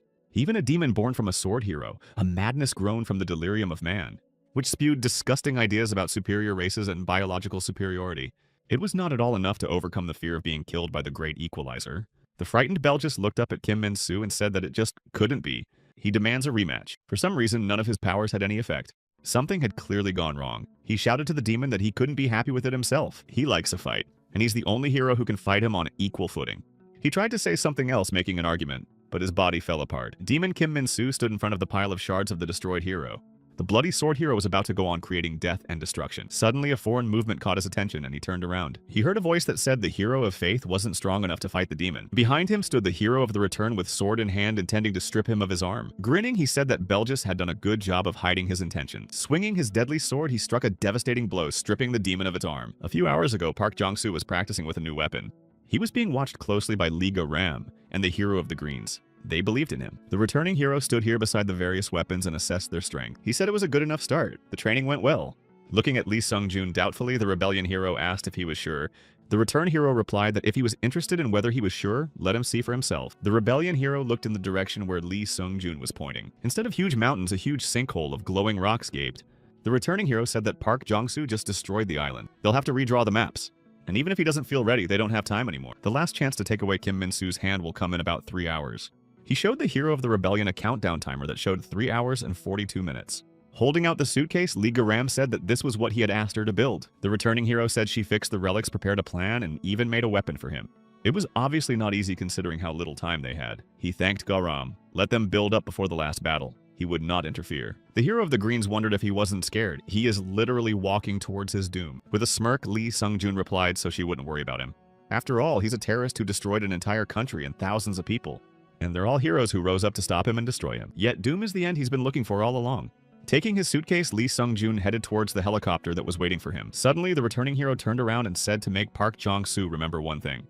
The hero of the rebellion simply must become the greatest of all heroes. Heading towards the helicopter, Lee Sung-joon waved goodbye to them without turning around. And now the comeback hero was next to Kim Min-soo and stripped him of his hand. Sword of Initiation is the first bonus item obtained by the hero of Resurrection. Although it is an entry-level weapon and its performance is not that impressive, he has a special attribute. It reduces all defenses by 1%, and every time Lee Sung-joon improves it, that percentage increases. The returning hero died over 10,000 times while trying to improve it in the forge. Finally, the system congratulated him for receiving a plus 99 Sword of Initiation, whether it's the magical protection of a demon or the blessing of a goddess. This sword neutralizes 99% of their full power. The comeback hero said he performed this attack thousands of times to find the perfect moment and angle of impact, but it seems he was naive to think that damaging a demon would be easy. Suddenly, strong ropes were thrown over Kim Min-soo's arm, restraining his movements. There was a special magic spell on them that prevented them from being removed. The dazed sword hero turned around to realize what was going on.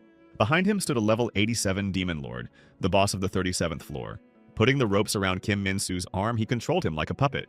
With a smile, Lee Sung-joon said that the sword hero must be surprised. Dungeon bosses in his world leave dungeon cubes at a certain time interval. Usually they use them to improve weapons, but there's a bug. If the improvement was a failure, the cube has a tiny chance. Summon the boss of this dungeon, that's about right. He smashed the cube and the horsemen appeared.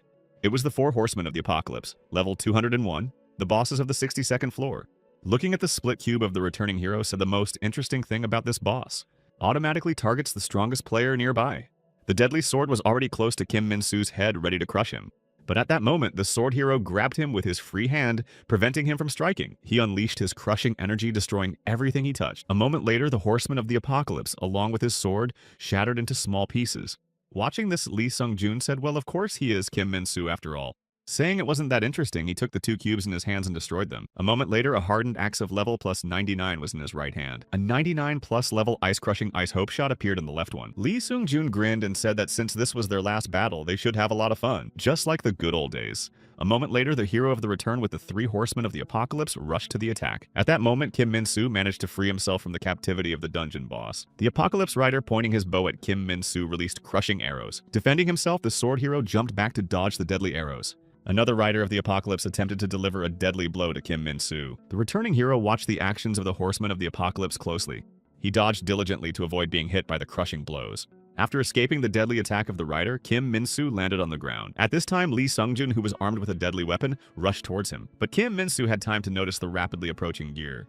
The hero of faith attempted to land deadly blows with both hands at once. The sword hero grabbed Lee Sung-joon's weapon with his free hand without letting him strike. At the same time, Kim Min-soo drew a magic line with his free finger. At this moment, a powerful stream of crushing energy flew into the returning hero. The horsemen of the apocalypse also received a powerful crushing blow of deadly energy. Taking advantage of the cubes, Lee Sung-joon once again pulled out a crushing weapon. Clasping it in 2 hands at once, the returning hero swung as hard as he could. Screaming furiously and putting all his might into it, he delivered a crushing blow. A moment later, a powerful stream of deadly energy flew at Kim Min-soo. Losing his balance, the sword hero flew off to the side. His face was contorted with hatred.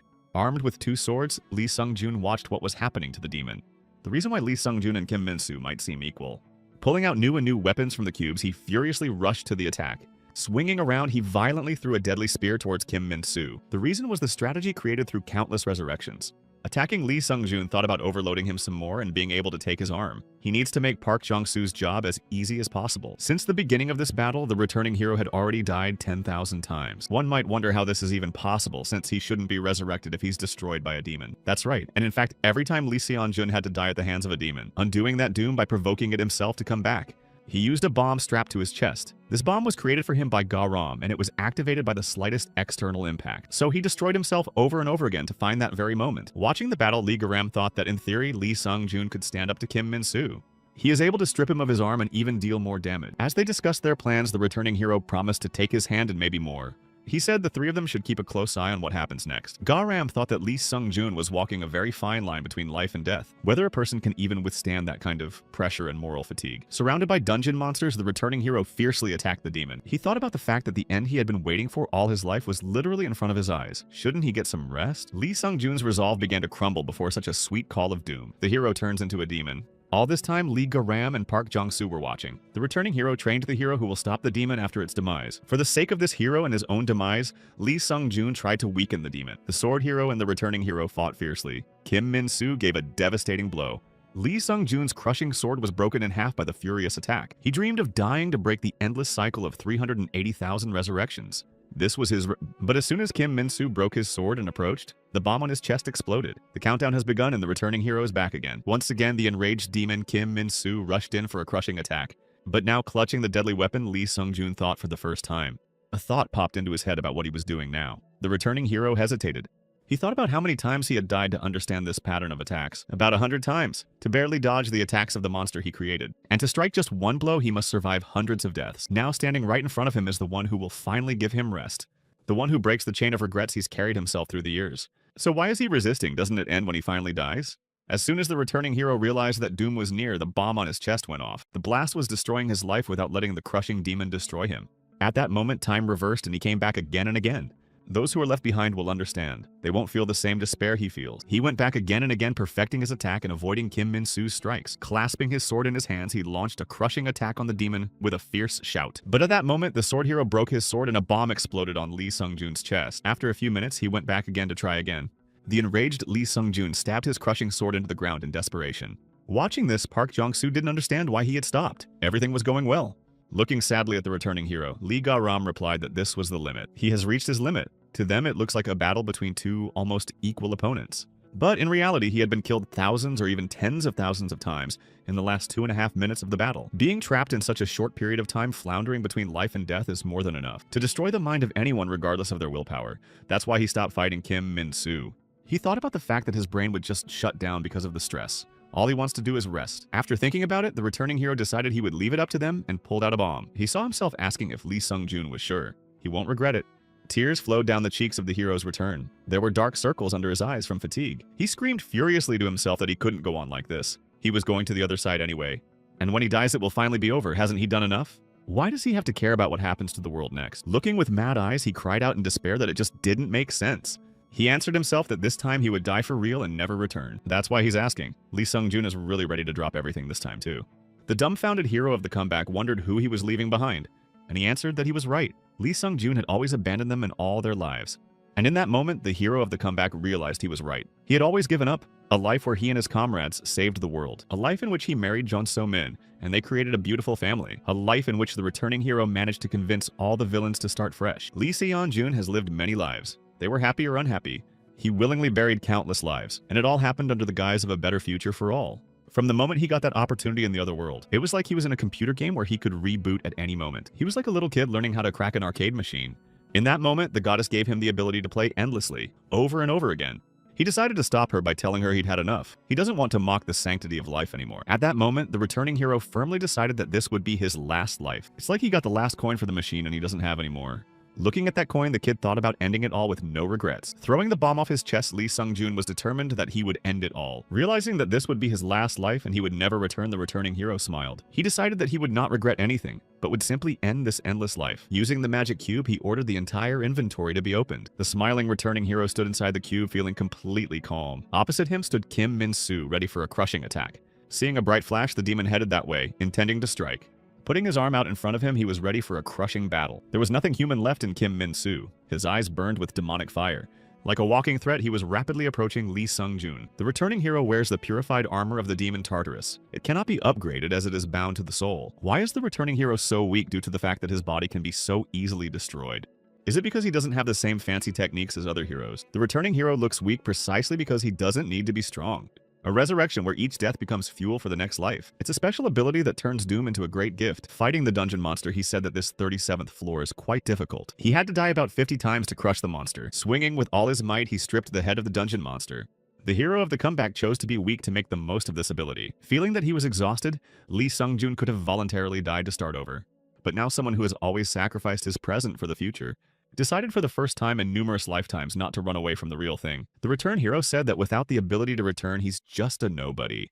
In addition, this armor weapon and all the items he wore, never used, as long as he began to rely on the ability to resurrect. Lee Sung-joon thought about how he had never been able to defeat Kim Min-soo no matter how many times he resurrected. But in front of him, the demon Kim Min-soo is a being much stronger than the hero Kim Min-soo. And that was his last trump card. Frowning, the hero of the return prepared for battle. Drawing his sword, he shouted furiously that this time he would only live in now a present. Looking at Lee Sung-joon, the demon thought that the air around him had changed. What it is? Has he ever worn armor like this before? Had his eyes ever been so alive before? Something's changed. The armor-clad Lee Sung-joon prepared to repel the deadly attack. Demon Kim Min-soo shouted that none of this matters. He just wants to destroy him. At this moment, a crushing stick swiftly flew towards him. The demon drew magical symbols in the air to repel the attack of the crushing weapon. At this moment, bright beams of energy were released from the stick, and it began to transform. The chance of successfully upgrading a 99th level weapon is 0.2%. It's infinitesimally small. At this moment, in front of Kim Min-soo's eyes, the stick began to expand. The enhancement failed. The object turned into blue ash. Kim Min-soo watched carefully. The returning hero decided that he would distract the demon to shorten the distance between them. While Kim Min-soo was watching the sword, Lee Sung-joon got as close as he could and swung his sword. This distraction worked, and the returning hero managed to get closer to the demon. He put all his remaining strength into a crushing blow. It was his last chance. He managed to deliver a deadly blow, injuring the demon. Kim Min-soo was furious. He swung his other hand and a crushing stream of energy flew at the returning hero. At that moment, the system reported that the doppelganger that the return hero created with the Arcadivi potion was destroyed. In a moment, Lee Sung-joon's armor shattered into small pieces.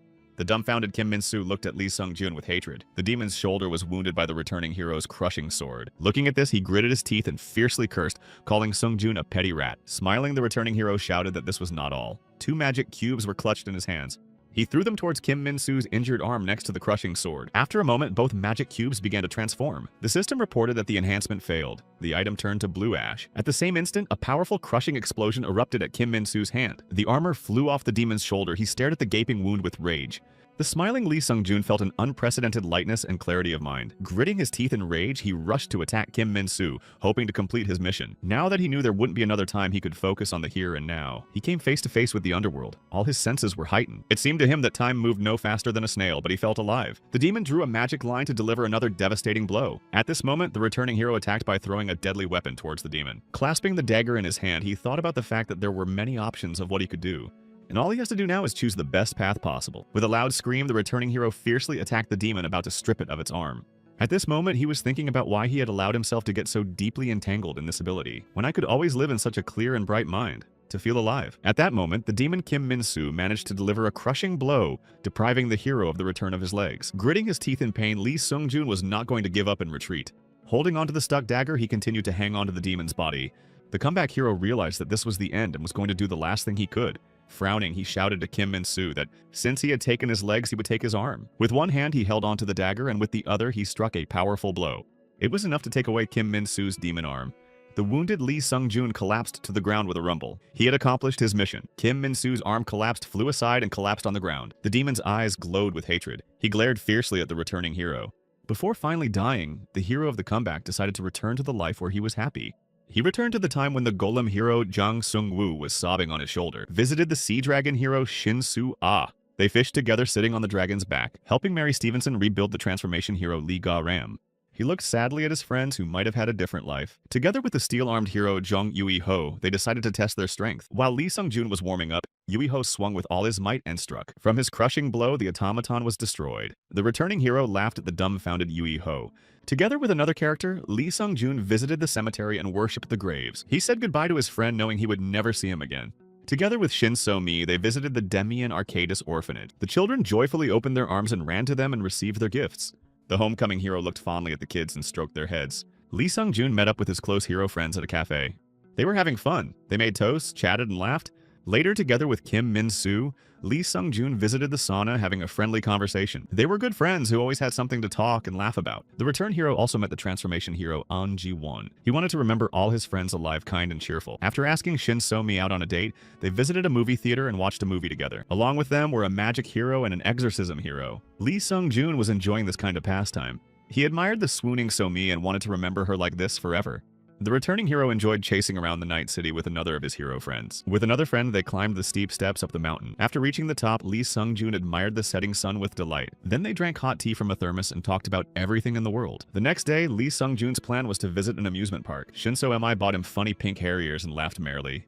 Together with his friends, he rode the roller coaster ride. And in the evening, there was a magnificent fireworks display that could be seen from the Ferris wheel. The returning hero sat in a booth with Shin So-mi and admired the fireworks. At this moment, Lee Sung-joon was enjoying life, wanting to preserve the fondest memories. A smiling Shin So-mi said that today was a lot of fun. And how is Sung-joon? The returning hero looked thoughtfully and tenderly at the girl, wanting to memorize her face. She was embarrassed under his gaze and a slight blush flared on her cheeks. At this moment, Lee Sung-joon suddenly leaned toward her and kissed her. Shin So-mi flashed a glare and said she should have been warned about this. It's not like they're in any hurry. The returning hero lowered his eyes. They were the last minutes they'd spent together. With a heavy sigh, Lee Sung-joon said that he shouldn't have done that. But he really wanted to see So-mi one last time. The surprised girl inquired what he meant by the last time. Opening the stall door, the returning hero told her he had to come back to the underworld he created. Shin So-mi was shocked to see him open the door. A moment later, in front of the dumbfounded girl, the hero of the comeback jumped down. He did everything he could to die, and after living hundreds of thousands of lives, he forgot what regret is. For regret is an emotion that can only be experienced by those who have tried to live life to the fullest. But now falling off the Ferris wheel, the hero of the comeback was sorry. Tears ran down his cheeks. And now he was back on the battlefield with Kim Min-soo and wounded lying on the ground. His once good friend and now demon-created sword hero looked at him with hatred. The arm detached from the demon's body was lying on the ground nearby. The injured Lee Sung-joon cried out in pain after receiving another powerful blow. Kim Min-soo said that, judging from the pitiful expression on Lee Sung-joon's face, the returning hero would finally die at the hands of a demon. He held out his hand to him. He kicked away the sword of the returning hero who was lying nearby, and it spun in the air. After a moment, the sword flew over Lee Sung-joon and stuck not far from his head. The demon ordered that the hero of the return destroy himself with this sword, and came back at a time when all his comrades died, defending him from the hero of ice. He must prevent their deaths. All his comrades must stay alive. If the comeback hero does this, he won't have to go that far. Frowning, Kim Min-soo looked at Lee Sung-joon with fury, waiting for an answer.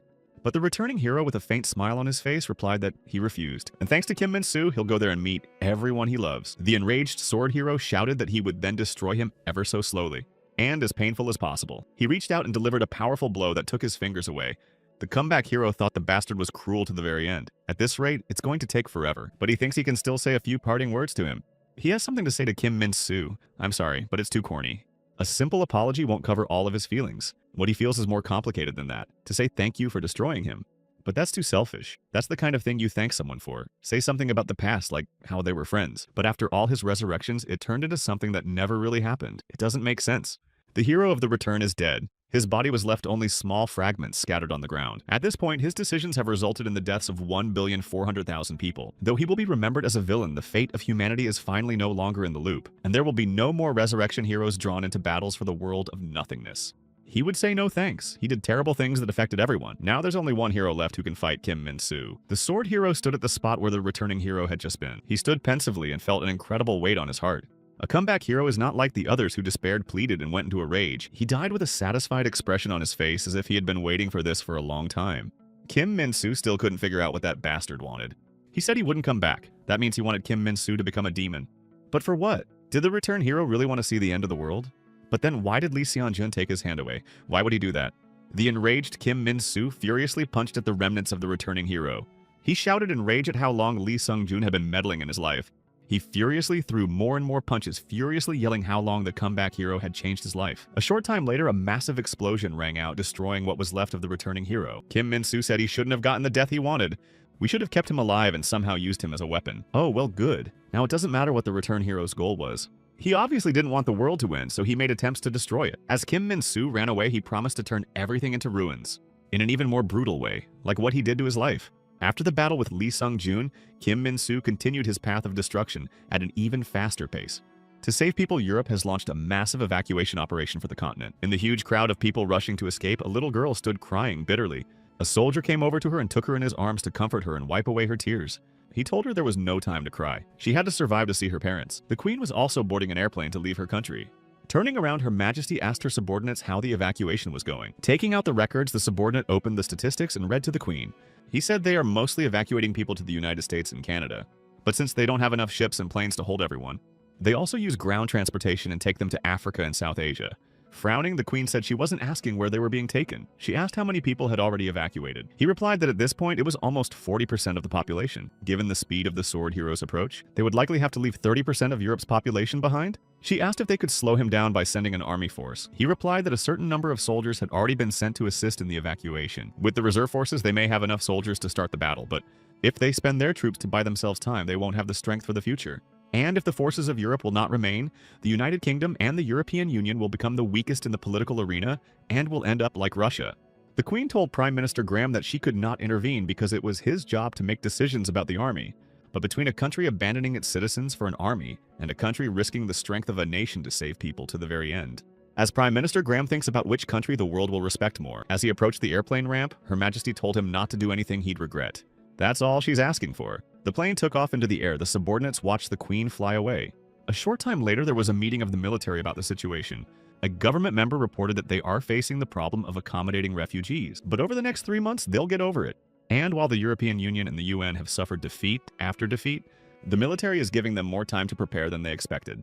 He asked if they were ready to report on their troops' preparations for a full-scale attack. The general reported the Army, Navy, and Air Force are on alert. All of them are waiting for final agreement on the strategy and the date of the speech. They also informed 110,000 soldiers and their families of the pay and rewards that would be due them if they died on the battlefield. The soldiers realize they're putting their lives on the line. He's never seen such determination. The Prime Minister said to send the troops a letter of thanks on his behalf for their sacrifice, and let them add that in any event, America will take care of their families. He said they're ready. Have them provide a progress report on the preparations of the hero of the rebellion and his team. An Ji-won, the leader of the restored Korean government, arrived for the meeting. She reported that the preparations are over. Their forces are arming for the final battle. Smiling, she added that Mr. President would not be disappointed. At this time, Lee Garam was helping Park Jong-soo make final preparations for the battle. It strengthened the rebellion hero's armor as much as it could. The girl told Park Jong-soo that the operation was over. Let him try to move around a bit. The hero of the rebellion tried using the powerful metal arm. Smiling, he told Lee Garam that she wasn't a complete charlatan after all. Thanks to its modernization, the hero of the rebellion now had 2 extra hands. She replied that Park Jong-soo is not fully transformed. There are no tools in this world to transfer a human brain into a machine. The human brain is designed to control one set of arms and legs, and if he goes beyond that and tries to control the prosthetics she's attached to his central nervous system, then it may fail and become irreparably damaged. It threatens brain damage and death. He replied that she knew how pointless those doubts were right now. If they don't succeed in stopping Kim Min-soo with all available means, they will die. Finally prepared, Park Jong-soo went upstairs from the lab. The hero of green and the hero of magic were already waiting for him there. The girls asked him what had kept him so long. The hero of the rebellion called them all here for one last training session. The green hero looked at his prosthetic limbs and said it looked like the surgery was a success. After practice, she will examine his wounds. Along with the heroes and soldiers, the Hulk Marie Stevenson was prepared to fight Kim Min-soo. In front of Park Jong-soo stood the magic hero Green Hero and thousands of armed soldiers ready for battle. Looking at everyone present, Park Jong-soo said that it doesn't matter who wins in the end. This will all be over soon.